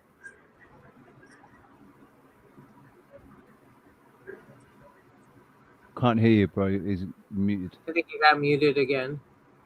Yeah, I'm muting myself out. Yeah, we are driving parallel to it. Right. Okay. Right, cool. Cool. Well, we'll come back when we see it. We'll bring you back into the. We lost. Yeah, Dropped out on us. Come back in if you want. Who's dropped out? Alex, she said she don't know Oh. what happened. If you need Right. the link, just let me know. So here we go. Look, here's my stones. I got. You've already seen all mine, pretty much all mine. And I got full- if Jamie, if you have more, we'll let's finish showing Yeah, yours. I got more. I got a lot. Oh, you show the rest of yours. Show the rest of yours then first. Oh, you can. Okay. You're on the spotlight, if that's okay. Yeah. Ooh, what is that? It's got. This is, oh. well, it's let's see if I could get. There you go. See, There you go. there. Yeah. It's the chakras. It charges crystals. Callum, that sounded funny. Like, yeah, turn there, yeah. I like it. I want to shine a light through that. Yeah, baby. I want to shine a light through that. Yeah, baby. Shine that light on it. A light right at the bottom of, or turn on it the around. sides of it. Yeah. Through it. Yeah. Oh yeah, baby. That's the way. Fun. It's really cool. I love it. Yeah. Give it a little twist there, honey. Show it Just again. give it a little Show it again twist. one more time. Now we know how to get the boys excited. Oh, two. You've got two of them. Yeah, Ooh. see, this is the same as this one, but this is a Oh. wand, a long wand instead. Word. Wow. Very cool. And then I have Oh, It's getting close to the microphone. there's Sarah overstepping the boundaries again. I thought we could sort it out. It's just Sarah. It keeps happening. Crystal's this out. is they call this Crystal's out. they call this pre-night. What's that? Pre-night. It's good for energy flow and a lot of other things. It does a lot. I'll tell you what. It looks like a bloody hurt if you sat on it though. It looks a lot like That one's my glowing. fluorite because Yeah. mine has that Glowing, look at energy that. flow in it. That Well, would bloody hurt if you sat on it. If it Oh, was- Jamie, let me show you my little. This is my fluorite. It's got purple Ooh. and green in it, and it's got. And then it's if you look, you can see the banding in it, so you can Mhm. see part of the flow. So you know, Yeah. like they're like mini obelisks, yeah. And you know, that, like That's the cool. obelisk, the That's a obelisk nice is crystal. supposed to. The Right? obelisk is supposed to represent the penis of Isis, right? So really, you've just got lots of small penises that you're Oh. holding onto right there. Jamie, name this stone. I bet you knew it right away. Oh wait, it's kind of blurry. Hold on, let me get it up to the camera better. Is that a Name tiger that. eye? No, it's I've got tiger eye. This is from Mexico. That was a pretty big hit. Oh, that's neat. It's crazy lace agate. Oh, It may be agate. hard to see. But have you heard of Actually- crazy lace agate? It's so cool. This is some type of agate. This is what I was Hold on, showing. This one. Let me pull you up, not myself anymore. Oh, That- okay, that yeah. I was one's trying to a figure out type of agate. Is it a dendritic?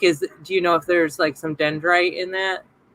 It looks Probably. like it could be. I think that's what it. When I was like, I know I can't quite see it right. Ooh, what's that, Rich? Oh, is that your tiger's eye? That's my Ooh. tiger's eye right That's there. good for balance. Yes. It balances your energy. Oh, we got a wand. Look at this. Let's Ready go. for this? Go on, burn out. Ooh. You gotta make me one of those. I want one. Oh yeah. I can see some copper wire. We got Bernie copper. brings out the copper Oh, wire. Bertie, I can't wait to have this. Like, because my whole idea would be to build you a research lab in Ecuador. Ecuador. Yes, please. Please, research lab for me in Ecuador. Ecuador? What is that? Is that blue? Is that blue in that? Yeah, it's blue. Was that Lapras? No, Oh. that's a darker blue. Remember. It looks pretty dark. Lapras, I think it is. Lapis lazuli. Ooh. Well, what is? Hold on, now we gotta see what Callum's showing us real quick. But don't forget to tell us. What is that? That's kyanite. Ooh. That's my kryptonite. Kyanite. I got some too. Oh, you do. Look at that. You guys, Green. this is so much fun So right that's now. a blue kyanite. Yep. Woo! Hey, guys, all my It's stuff is packed turgentine. away. I got this. Turgentine. This is This is all I turgentine. have. Really quick. I'm coming back to you, Kevin. Come back to you. Okay. Show us one more time. What is that called? One more time, Richie.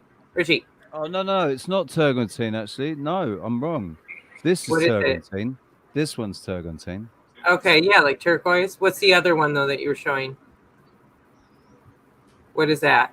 I don't know. I think Okay. it's. I want to know because it looks like porcelain, right? It almost looks like like Oriental porcelain. Okay, while you find that, Yeah. I'm gonna go to Kevin. Kevin, what do you got? Ooh, what is that on top? Ooh, It's like a sort of dream catcher type. is that a thing. coil, like an energy coil setup? This is like a sucker punch. Is what it's called. I kind of modified it with that little collector on it or transmitter, whichever will. Yeah. And the back of it connects to a pulse generator, but I don't have that part yet. I need to build that. You hearing this, folks? This is what we're going to be doing. Come on. Is Bernie looking? Bernie? You see this, Bernie? Ooh. It's a sucker I like punch. it. It's a modified sucker punch. All right. All right. Richie, did you want to show me something else? Sorry. I can't remember what it's called. It's a desert rose or something. Interesting. It's like a bit of coral. It's like a little bit of coral. I got all these things. See, I got purple amethyst. I don't know what it is, but it's black. Beautiful. Oh, obsidian. Right. Rose quartz. And then got this one. What's yellow? Or hematite. Don't know. Pyrite. And I Or got this one. What looks like metal, but it is not though. hematite. I have a bracelet out of that. And then got this one. What looks like a little poopy that you did. That. Hematite bracelet. Ooh. Then your chakras help Yeah. keep you balanced. Yeah. That's what these are. These are chakras. The chakra Oh yeah, stones. the chakras. Show the last one, Richie. Sorry. Oh, the one that looks like a little bit of poopy.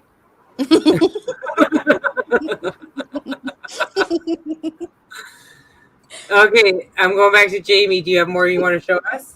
Yeah. Oh no, one more. This one's really cool. One more. Sorry, this one's really cool. My turn, please. Let me show. Look. It's like an equal egg, and it's got a Oh, Z I on it. love this one. This one's one of my favorites because it looks like like a type of picture jasper. Picture jasper is one of my favorites. I call it a that's neat. Zorro stone. It's my Zorro stone. Ooh. Okay. Sorry. You're okay. It's okay, Richie. No, it's okay. Of all these, this is my favorite. This is Seraphinite. Ooh, that That's looks a nice. lot like a type of jade almost. Like, what's that? It almost sounds like what you just said, but it's an S one and it's not as hard. It won't. Okay, never mind. I can't think of it, so that's ruining it. But that reminds. Oh, a serpentine. It almost reminds me of serpentine, like mixed, and because jade can kind of have a look, and then anyway, it can't get as hard as what you're holding though. That's beautiful. Where's that from? Do you know? Well, I got it from somewhere online. Okay, no, I mean, sorry, I meant like if you know what part of the stone comes from in the country, like in the world. No. I don't remember. It's been a while. It's okay. I don't remember them all either. Okay, so but yeah, like, this is like helps with seraphim energy. Oh, cool. Okay, yeah, keep showing us. Then I have this aquamarine. Oh yes. Oh, that's a nice chunk. It was expensive. Like, well, I was about to say, because that's like the new engagement stone. Like people who are trying not to do diamonds, they go to aquamarine sometimes. That's really cool. And actually, oh wait, malachite. Ooh. Malachite, that's nice. I love malachite. It's so swirly and green. Malachi is a name from the Bible. Malachi was someone in the Bible, wasn't he? Malachi was in the, I think he's in the Hebrew. That's beautiful. I love that. That's from a oh God, I'd love to find one of them and crack it open. It's got a name. It's got geode. They've geode. That's it. Oh yeah, geode, not GI. Geode, yeah, geode. That oh, that's oh God, what's it called? Oh, nice. I do not have got ornament type. Orgonite. Yep. Orgonite. That's it. Yep. I definitely keep this one cleansed and purified because the negative, it's powerful, but it also works with both energies, negative and positive. So you got to keep it cleansed so it stays positive. How do you cleanse it? Yeah. Oh, I just set it in my salt thing over there and let it absorb and remove all the negative energy. Oh, okay, cool. Yeah, that's what this is. Yeah, you have to use salt. You have to use salt, man. You have to use but salt. also blue kyanite. Blue kyanite is an excellent cleansing stone. You can actually cleanse a stone in the same. It's part of its nature. So when you don't have time to do salt, or in between your salt cleansings, you can use blue kyanite. Oh. And then I got these. Cool. And I have these things on my phone. What is that?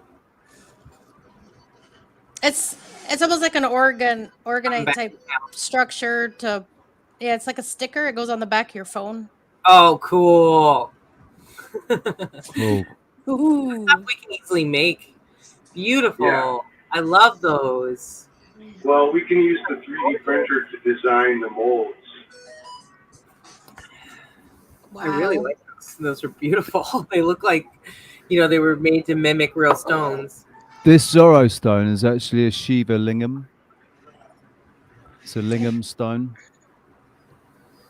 Alex, did you have rocks you look. wanted to show us? I didn't know if you had them anywhere nearby. Quite a few. I'm just Quite a worried few. the thing's going to switch off, but I'll show you. Okay. If it switches off, I'll just come back. Yes. Okay. Yeah. Do that. Yeah. Right, I'm getting up. I got one last special one to show. I had to keep it in a plastic. Rose quartz. I keep it because you don't want to touch it too much. It's got mercury in it. It's cinnabar. Yeah. You can actually find cinnabar in Oregon, and they tell you have to be careful when you're rock hunting for it. Sorry, I'm going to cough. You're freezing up there, Callum, dude.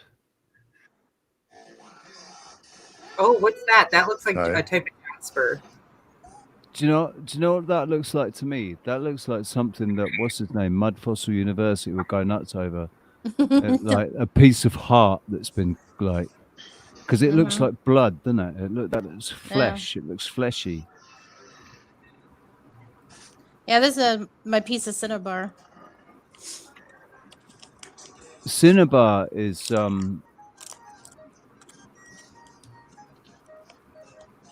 like frankincense and myrrh, isn't it? And cinnabar is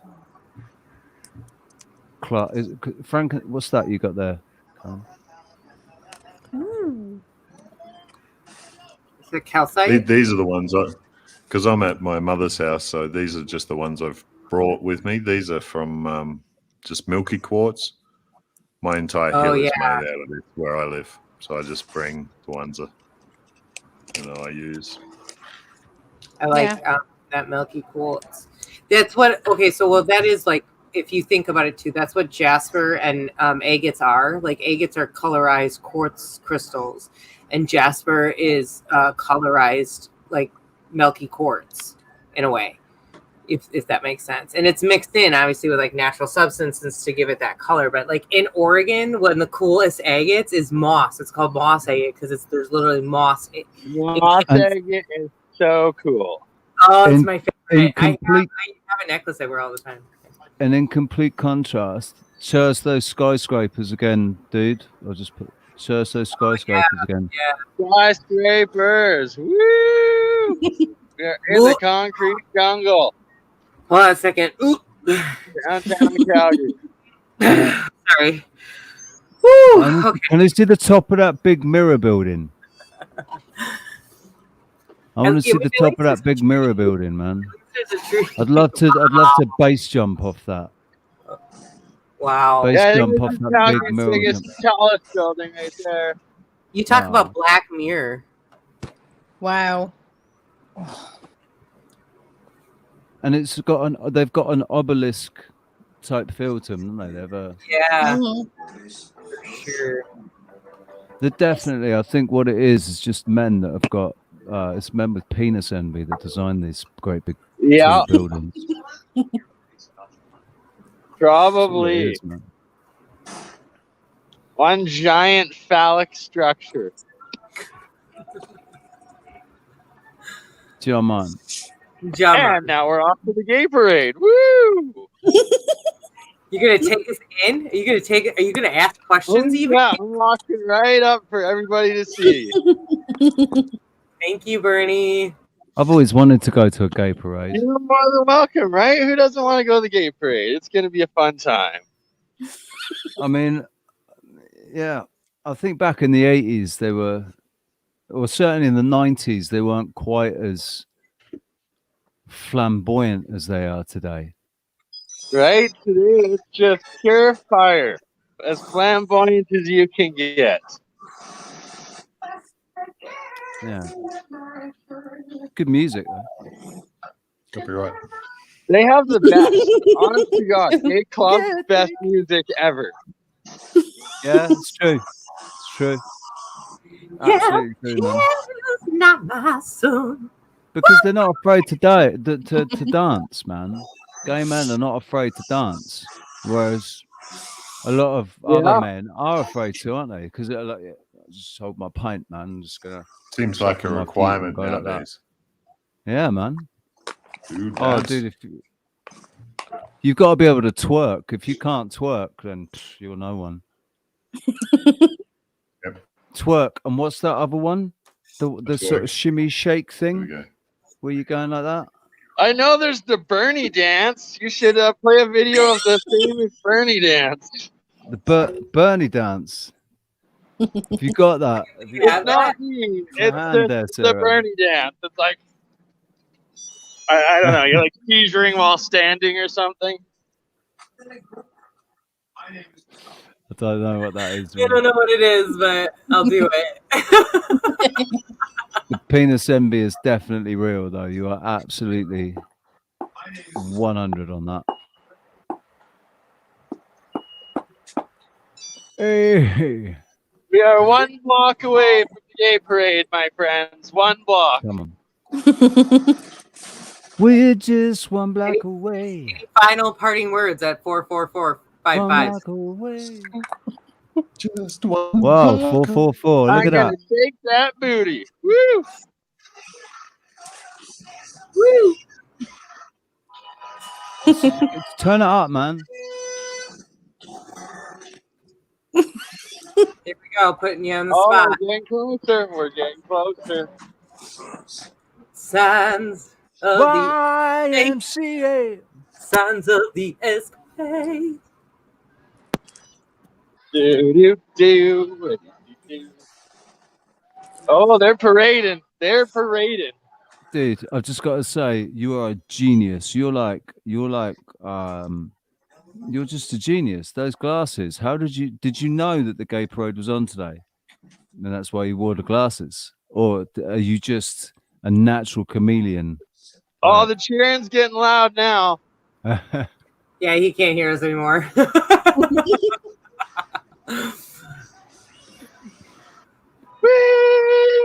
I want to see how many men in spandex there are.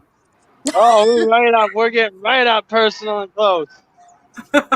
Calgary 2022 Gay Parade. All right. Can we have an interview? Can we have an interview with law enforcement? See if they're wearing high heels. Ask them if they've done the Macarena yet. We got some rainbows galore. I love rainbows. Hey, Macarena. Aye. Wow, these people look really engaged.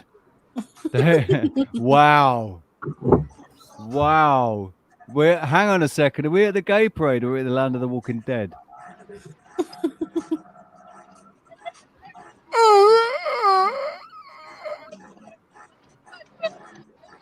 Come on. Oh, look at that. He's got us right to the front. You got us right to the front, man.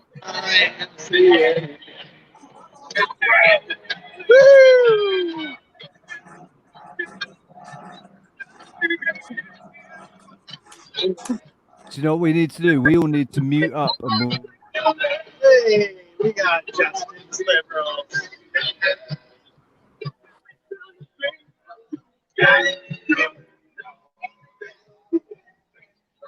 Support Justin Trudeau.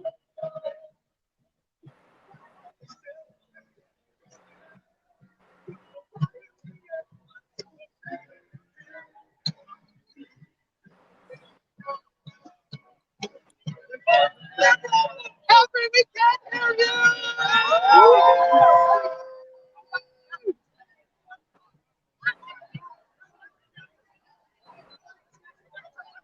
So as you can see, Calgary is quite flamboyant. I love the traffic jam. Look like someone nicked Squirrel Sniper's hair.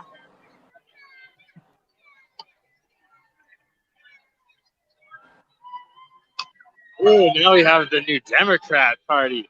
They're an orange rainbow. Right. That's Illuminati confirmed right there. That's 33, that is. Orange is 33. Oh, we've got one COVID masker. Oh, God. And he's spraying stuff on people. What is he spraying? I'd want to punch him in the face if he sprayed anything on me. It's glitter. Calm down. I don't care. I don't consent to that. I don't consent Well, then to don't walk in glitter. front of it. Just calm down a little bit, all right? I'll be safe in my pimp outfit. I wouldn't get anywhere fucking near this rally, so I don't think I've got anything to worry Well, about. you know, one thing I'm not seeing is a bunch of exploitation of drag queenage. So if this is just a neutral, No. If this is just a Right, gay this is what parade, I this want- is cool. This is what I want to see. I don't want to see excessive sexuality just No. because they're trying to promote. You know, that's my This is only. very tasteful. This is very Otherwise- tasteful. Exactly. Otherwise, please promote. Oh, that's our next government, apparently. And be who you want to be. Oh, there you go. Hey, I'm in a town of the first gay mayor. So there you go. Why are they wearing purple? What's going on with the color coding? Well, What's that's going on always with the color coding? that's always interesting to discuss. Oh, look at this diva coming up. Are you sure it's a man? Woman. You sure it's a woman? I mean, Oh, look at that. Beautiful costume. that's a very beautiful costume. What a beautiful hat. Yes. Very tall. Very, I'm taller. very cool.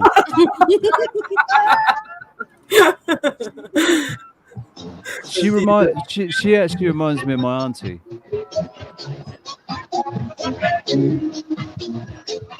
You should see the wizards. Screw your music, man. That's rated.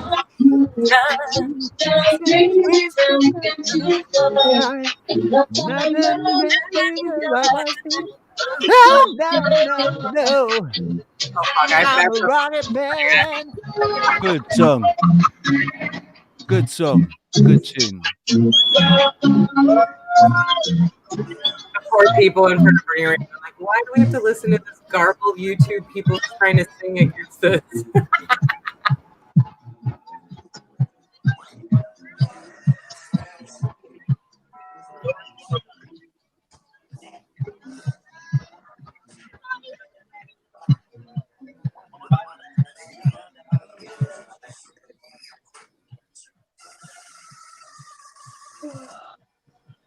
Wipeout.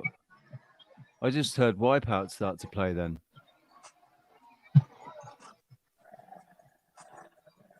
So much weird goings on with the microphone there.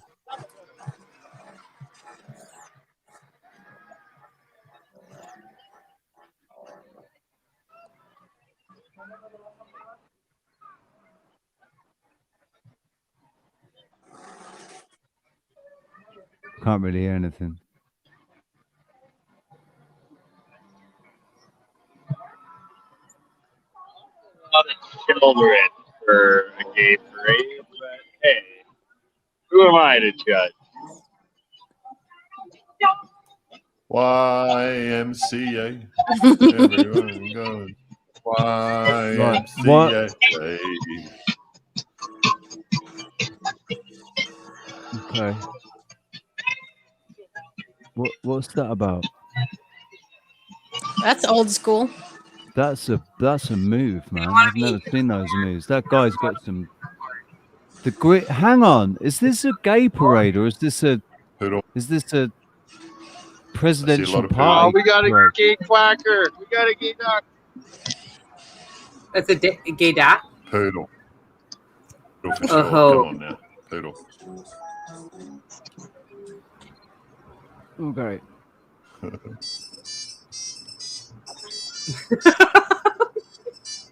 I just want somebody to tell them we want our fucking rainbow back.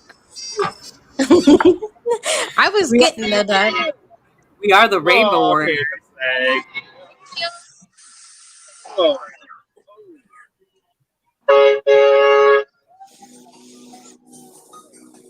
To your horn, baby. To your fucking horn. Go on. That wasn't. It's all That been was very tasteful horny. so far. I got That was very horny. Oh, yeah, nice. this is very different to in Australia. This is a very one that's at night time. Well, now we have all the gay IBM employees. Okay. Seriously, IBM? I thought that company was The IBM delegation. I worked for IBM once.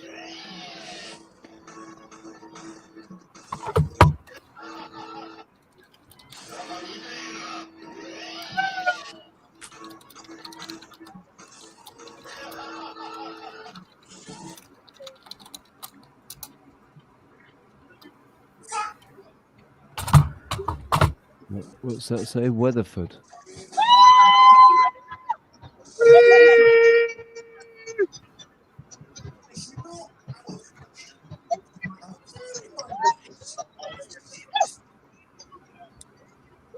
GiveSendGo, our local radio station. It's good music. 90.9 Calgary CHW. Oh. Children cottage societies. More children in the gay parades.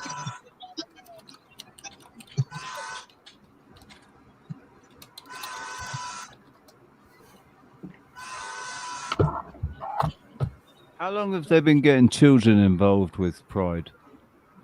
How long's that been happening?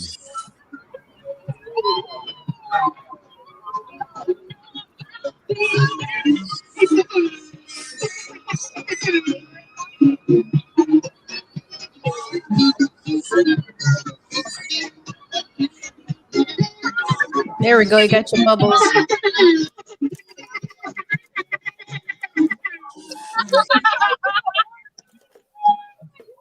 I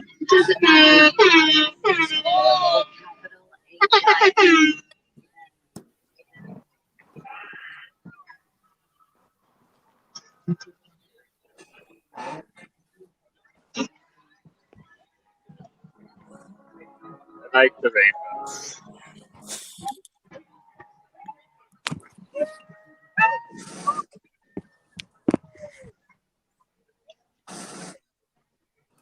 Don't see any old world buildings. Where's the old world buildings, eh? Is everyone else looking at the architecture too? Mm-hmm. Yeah, isn't that funny? It's like, There's a you lot know of what? facade. This parade is very neutral, and I don't like, that's what I've discussed this. This is what I would hope to see.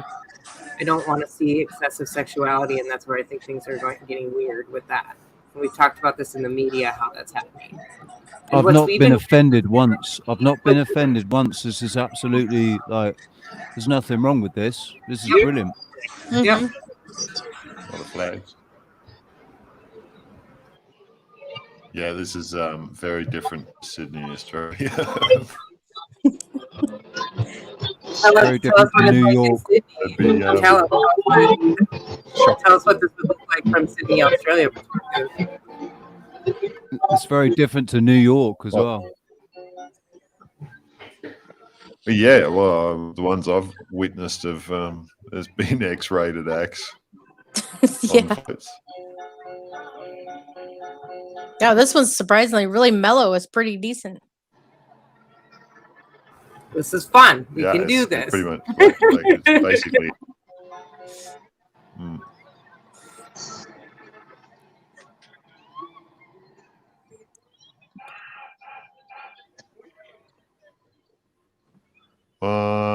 Yeah.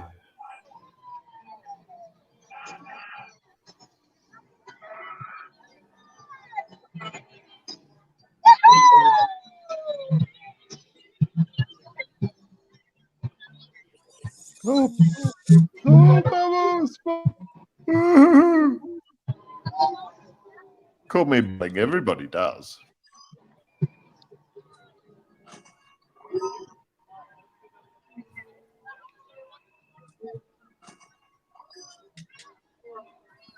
I'm proud to be heterosexual. I'm quite proud to be heterosexual. Can we have a heterosexual pride march?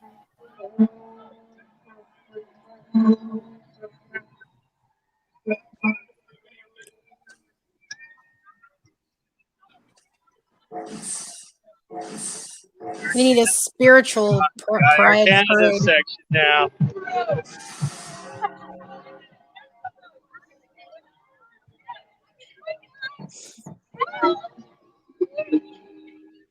That guy looked like a thin Donald Trump.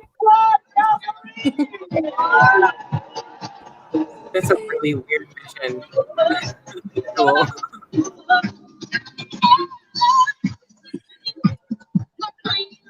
Air Canada comes to party.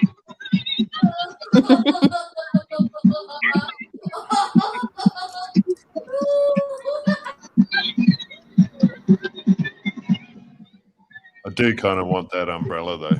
Alpha House sobriety van not doing so popular here. Yeah.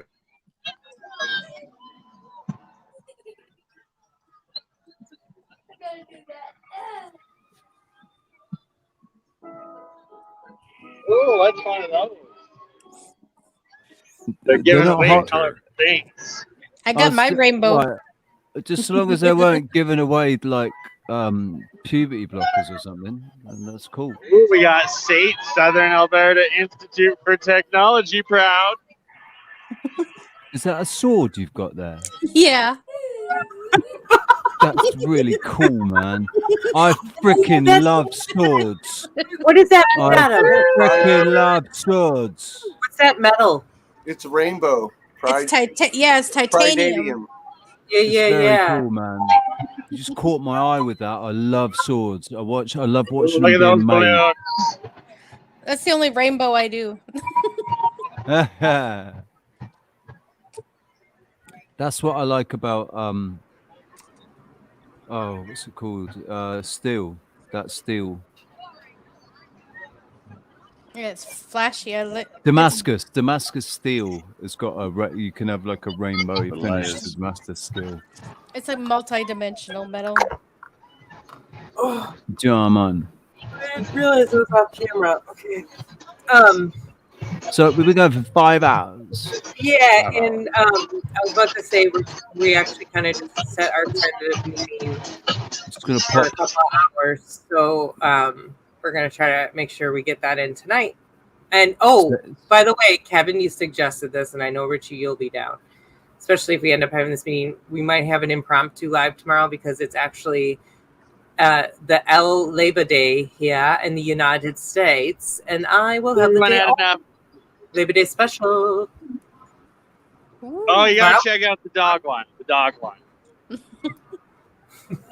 You can't hear us. He's like, I don't. Oh yeah. Oh wow. Is that a sword? Oh, it's a bubble. It's a gay dog. You gotta get your dog's gay, man. It's a gay dog. Is there a whole All group right. of dog gay pronouns? Have we all had our gay filled day? Yeah, man. Yeah, Yeah, man. perfect timing there. Listen, We're at I 5 feel hours, gay. man. We're gonna call it. I feel gay and happy and Hold up. gay every day. It's a gay Happy old and time. gay every day. Jamie, sorry. I wasn't trying to hide you behind the tree. So happy. So So happy. yes. Big up. Okay, Big everybody up. remember to stretch. Be in yourself. Oh, look at. I had a little bit of sweat happening. Oh, it's dry. Nice. There's my butterfly. Oh, beautiful. I love that. That is actually because you know how Hey, butterflies are done. you're getting your tattoo. That's Yeah. nice. Let's see. She's got her tattoo. Yep. I'll get And my I don't know if tattoo. you can even see it, but Whoa, wings. there's the wings. There's the wings. If you wanted to know why Wings. we have an angel in the house, Angel wings. there you go. So Beautiful. Thank you for sharing. I've got a tattoo on my back and there's an up shoulders close. as well. It's really neat. It looks like Yeah. a face. I like it a lot. It's a very unique butterfly. Oh, it almost looks like it has ribs the way you did it. That looks really cool. Like it. Very pretty, man. It was actually a combination of two butterflies put together. He created it himself because I liked the wings, but I didn't like the rest of it, so we put two together. Cool.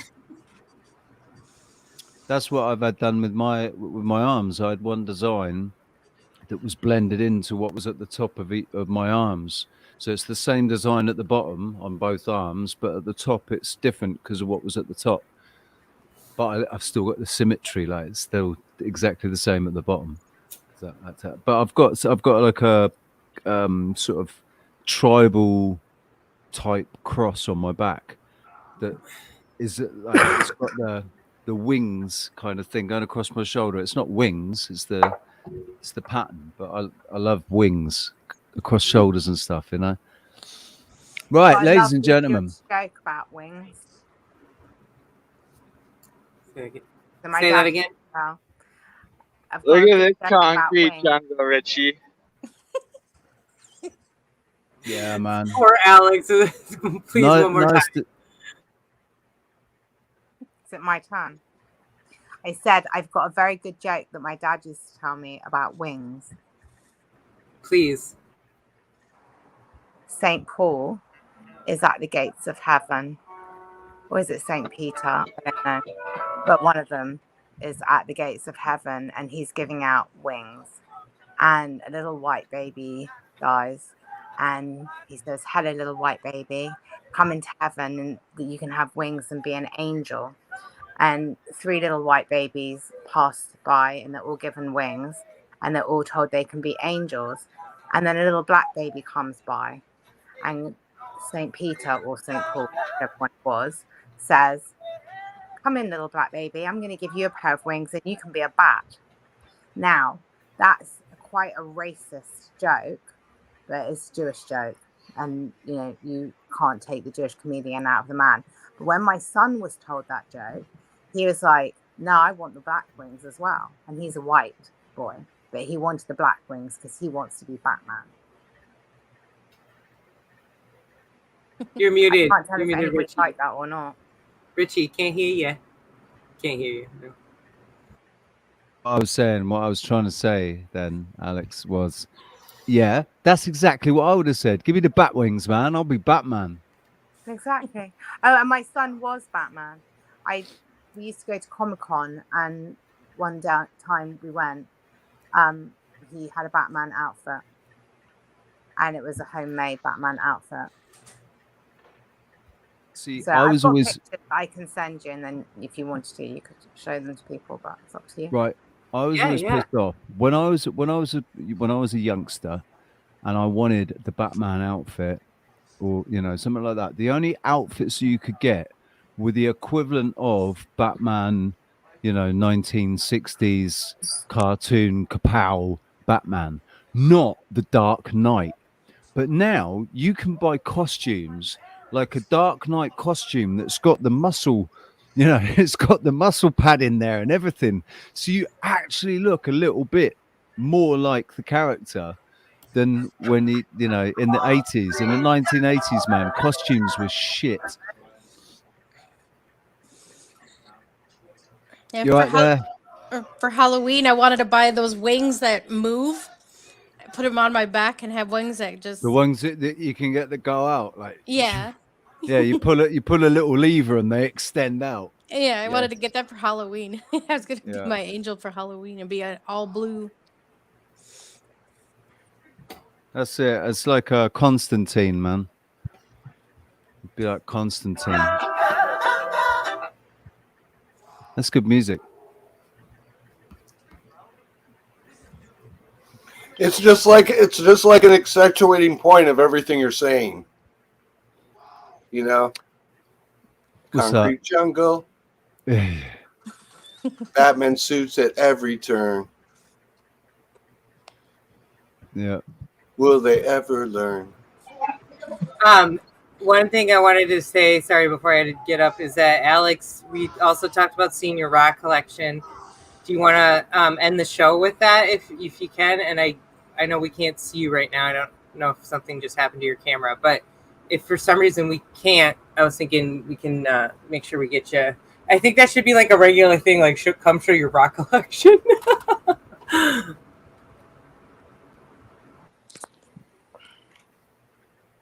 Ooh, what is that? Who in the what now? I'm just harassing Amber at her work. The unicorn. Oh, you're muted. Sorry. There's Alex. I just sent a load of pictures, but I can't find the Batman one. I'll send it to you later. But I've sent a load of pictures to the adult annex. So, but I've only got an iPhone. So, but if you want to see the crystal collection, the phone might go off. But I'll show you now. Clambering over my bed.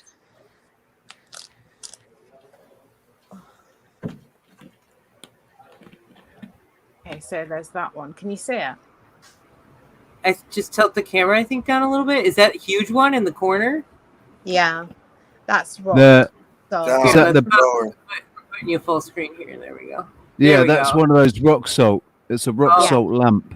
Yeah, type beautiful. thing. Yeah, It's huge. I love it. really good. They deionize, don't they? It deionizes the air. Yep. Really good for making you feel calm. It's the lights when you have a light, but when you light them up, and the lights emanating from it, it's really good for that. Thank you so much for doing this. Ooh, I like you already. Nice.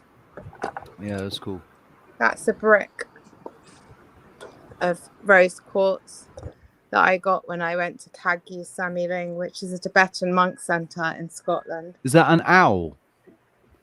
Very cool. Where? There's an owl there. No, on the right, next to the photo, to the right of the photos. It looks like an owl in a. They're bunny rabbits. And that's a bunny rabbit. Ah, bunny rabbit, right? It's a bunny rabbit. Ooh, that looks like a couple getting naughty. No. Oh yeah, that. I know, because I used It's to do the- art. And Yeah. so once I did a Dirty Sexy Valentine's. I'll show you the poster of it.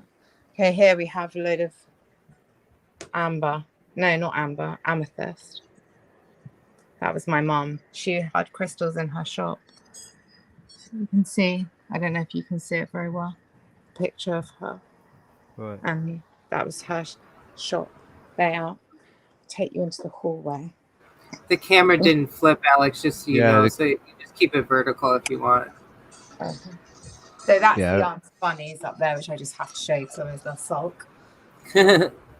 And this. And then rabbit, my white rabbit, is in the middle of the bottom of the next shelf. Hulk and various other characters. This, can you see it? This was Yeah. my Dirty Sexy Valentine's. That's where we cool. made Rodin's Kiss. And the way we had to make it was very interesting because I'm not a fine art person. I did have them more on the shelves there, but I had to take them down because the shelf was going down. Can you see it? Yeah. So the superheroes, the men were like that. I see Spider-Man. Okay, now we're going into my hallway. I'm a very, very slow mover. So this was my son's art when he was a nipper. And this is part of the book collection. Beautiful. I love the artwork too. Lots of rabbits. Lots of rabbits and spiders. Yeah. I love it. I love it. Yeah, that's tiger spider. Oh, wow. And there's lots of other art that I did with young people who weren't my children, but they were like my children. That's neat. My kid draws very well. She's only 10 and she draws amazing. I love you guys. I gotta hop out here for a minute No worries, because I'm bud. using up all of my mobile data. But if No you are worries, still dude. on in 15 minutes when I get home, I will hop back on from my computer. All right, mate. Cool. Much love, man. Bye, Appreciate Bernie. you. Mwah. We appreciate Bye. Hey guys, Happy I'm gonna. Friday, See you, everyone. Bernie. Happy Sunday, Bernie. dude. Happy Hey, Sunday. Much love, man. I'm also gonna dip out, guys. Okay, man. No worries. Hey, I'll see y'all. Much love to Yeah, Kevin. everybody in the stream and Pete, everybody Pete out. in the chat. I will see y'all tomorrow. I got to be honest. It's 7:30 at night here, and really, I should be taking the dogs out for a walk. Well, Yeah, that's you why need to Four have the oh break four here. before we do the meeting. So guys, Well, we're good. That's why we were having a dog Sorry. that you've walked. Yeah. And Shall there's we the take gate this- dragon. Oh, beautiful. Ooh, I like that. love Now it. is the thing. Love Beautiful. it. Probably knocked it off. Is that a seal underneath it? No, that's a tiger. Oh yeah, it Wow. is a tiger with its mouth open. Yeah. ciao. Cool. So, And ladies and there's a gents, nice big piece of coral for you to have a look at. And then I'll stop because I'm a terrible show off. no, it's beautiful. I like your I like the It's a sun beautiful lounge. room. I'm like, I want a room. Just guys, are you listening? I need a window room. It's we call it a sunroom or conservatory. Conservatory. Thank you so much for sharing that, Alex. It's Yeah, thank you, awesome. Alex. Beautiful house. It's a flat. This is a baby Bigfoot. Beautiful flat. It's a home. And if you can guess what this is, there's a clue at the back. but if you can guess what that is. So those are belts for No. karate or Yeah, judo. they are.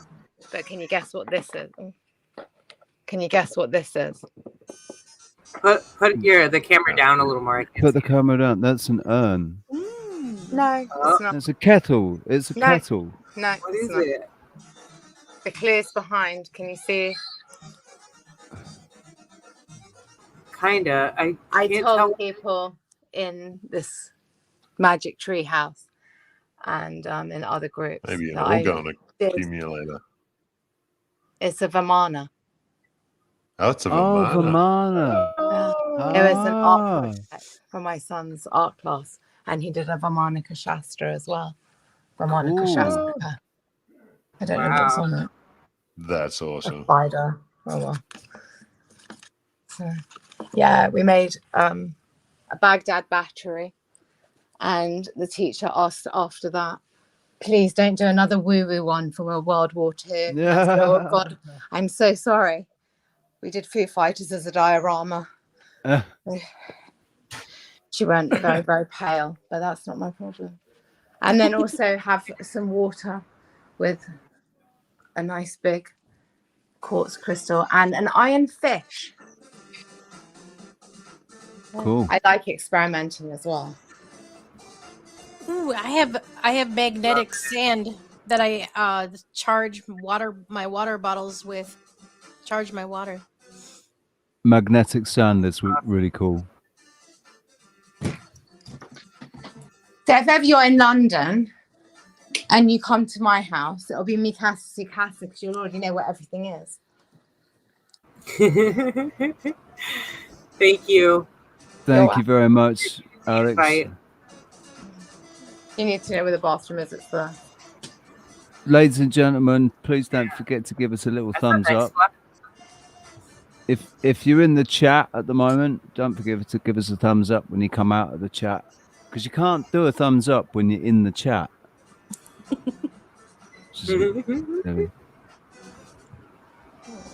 Well, this is a. Say hello, Harry. The cat. Oh.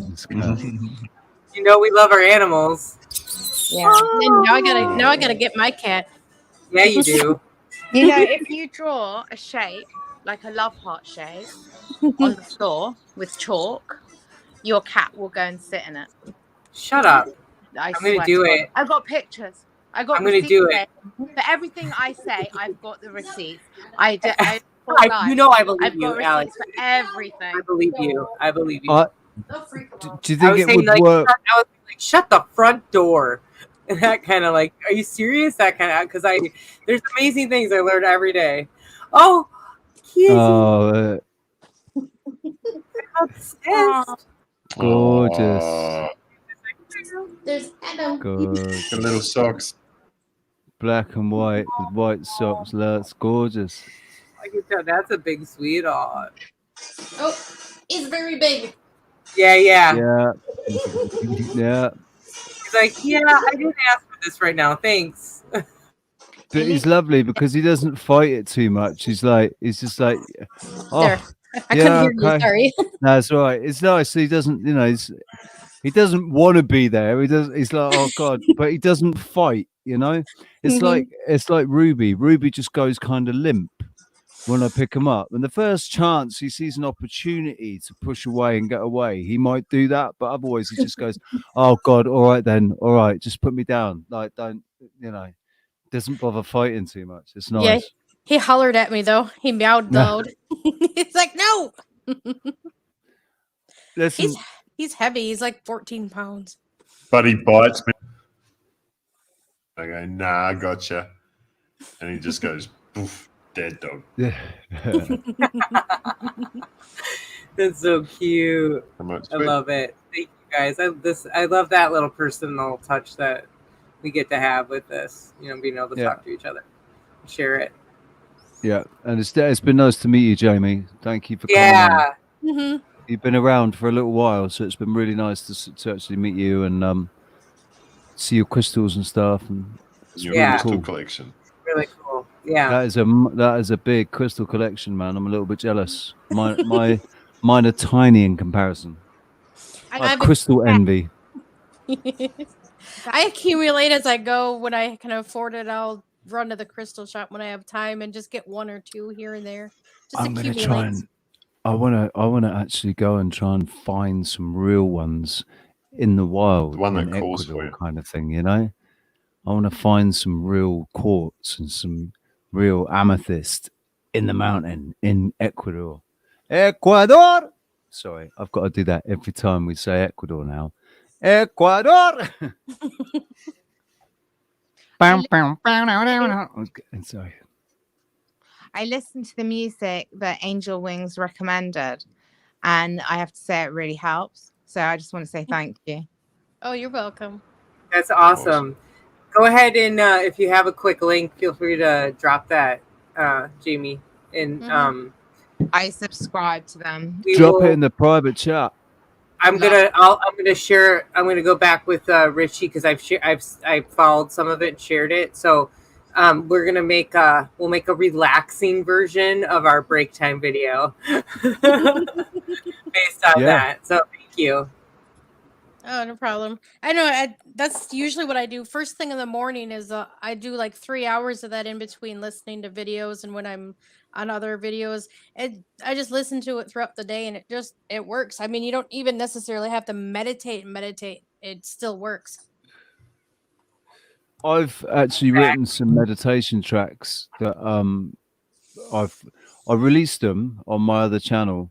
I suppose with my new channel I can put them out again, but they're in trouble is it's in 440 hertz and the correlating frequencies to 440. It's not in 432, but there's still a sort of a not mesmerizing, but it's be good for meditation anyway. I'll play it. I'll play you one later, Sarah. You can have a listen. Yeah, and we'll.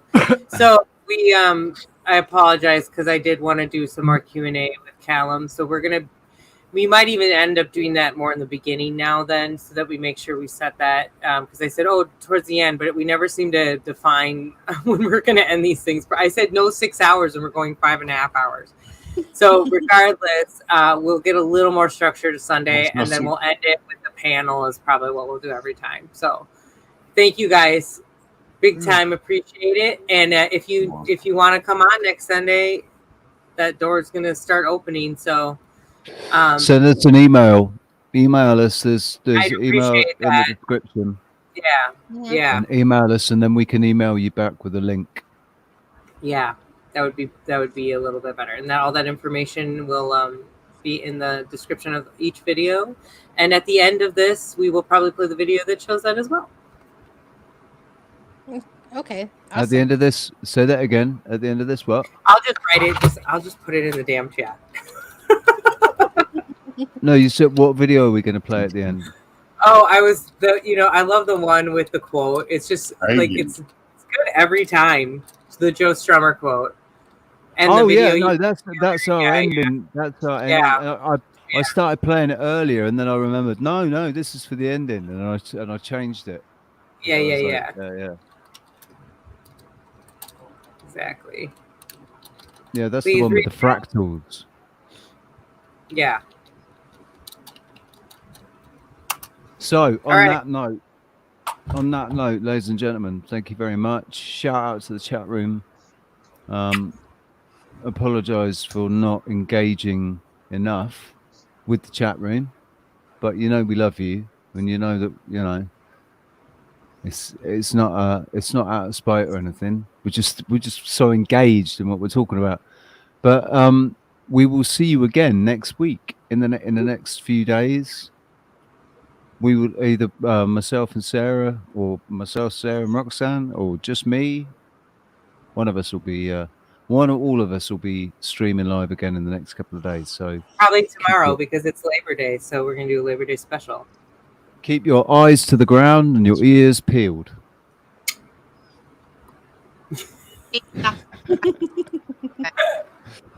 Just wondered if anybody was going to pick up on that. Thank you very much, guys. this life in the... What do you think you've learned? Absolutely nothing. Well, I've tried to learn, but I'll calculate not a lot, really. I've learned that you must treat people properly, and that you must proceed in a certain way, and you must try and have a vibe of how to sort of enjoy situations. So I've learned just to, you know, don't get miserable or fight the misery with some intelligence. This is like the most difficult area of the whole malarkey, really. It's how to turn something around when it's going. And it's not something that you can learn by well, as far as I can see, it's something that comes to you with a bit of luck and a bit of instinct, yeah? But therefore, it's not something you can ever bank on. I'm not smart enough to figure out what the hell it is or how it works at all, you know? That's why I treat it like voodoo, voodoo, voodoo, voodoo, voodoo. I do find I still have a talent to like cause a bit of, stir up a little bit of confusion, yeah? But I'll do what I can to create as much chaos as I possibly can. But my chaos is always well-natured, or has a positive goal at the end of it. Like when I start causing chaos in a situation, it's because the situation really needed to be changed, for example, or something is going to happen that I thought would be a good idea. And 9 times out of 10, I'm on it, I must say. Hopefully, that hasn't unjinxed. That hasn't unjinxed. That hasn't unjinxed. That hasn't unjinxed. That hasn't unjinxed.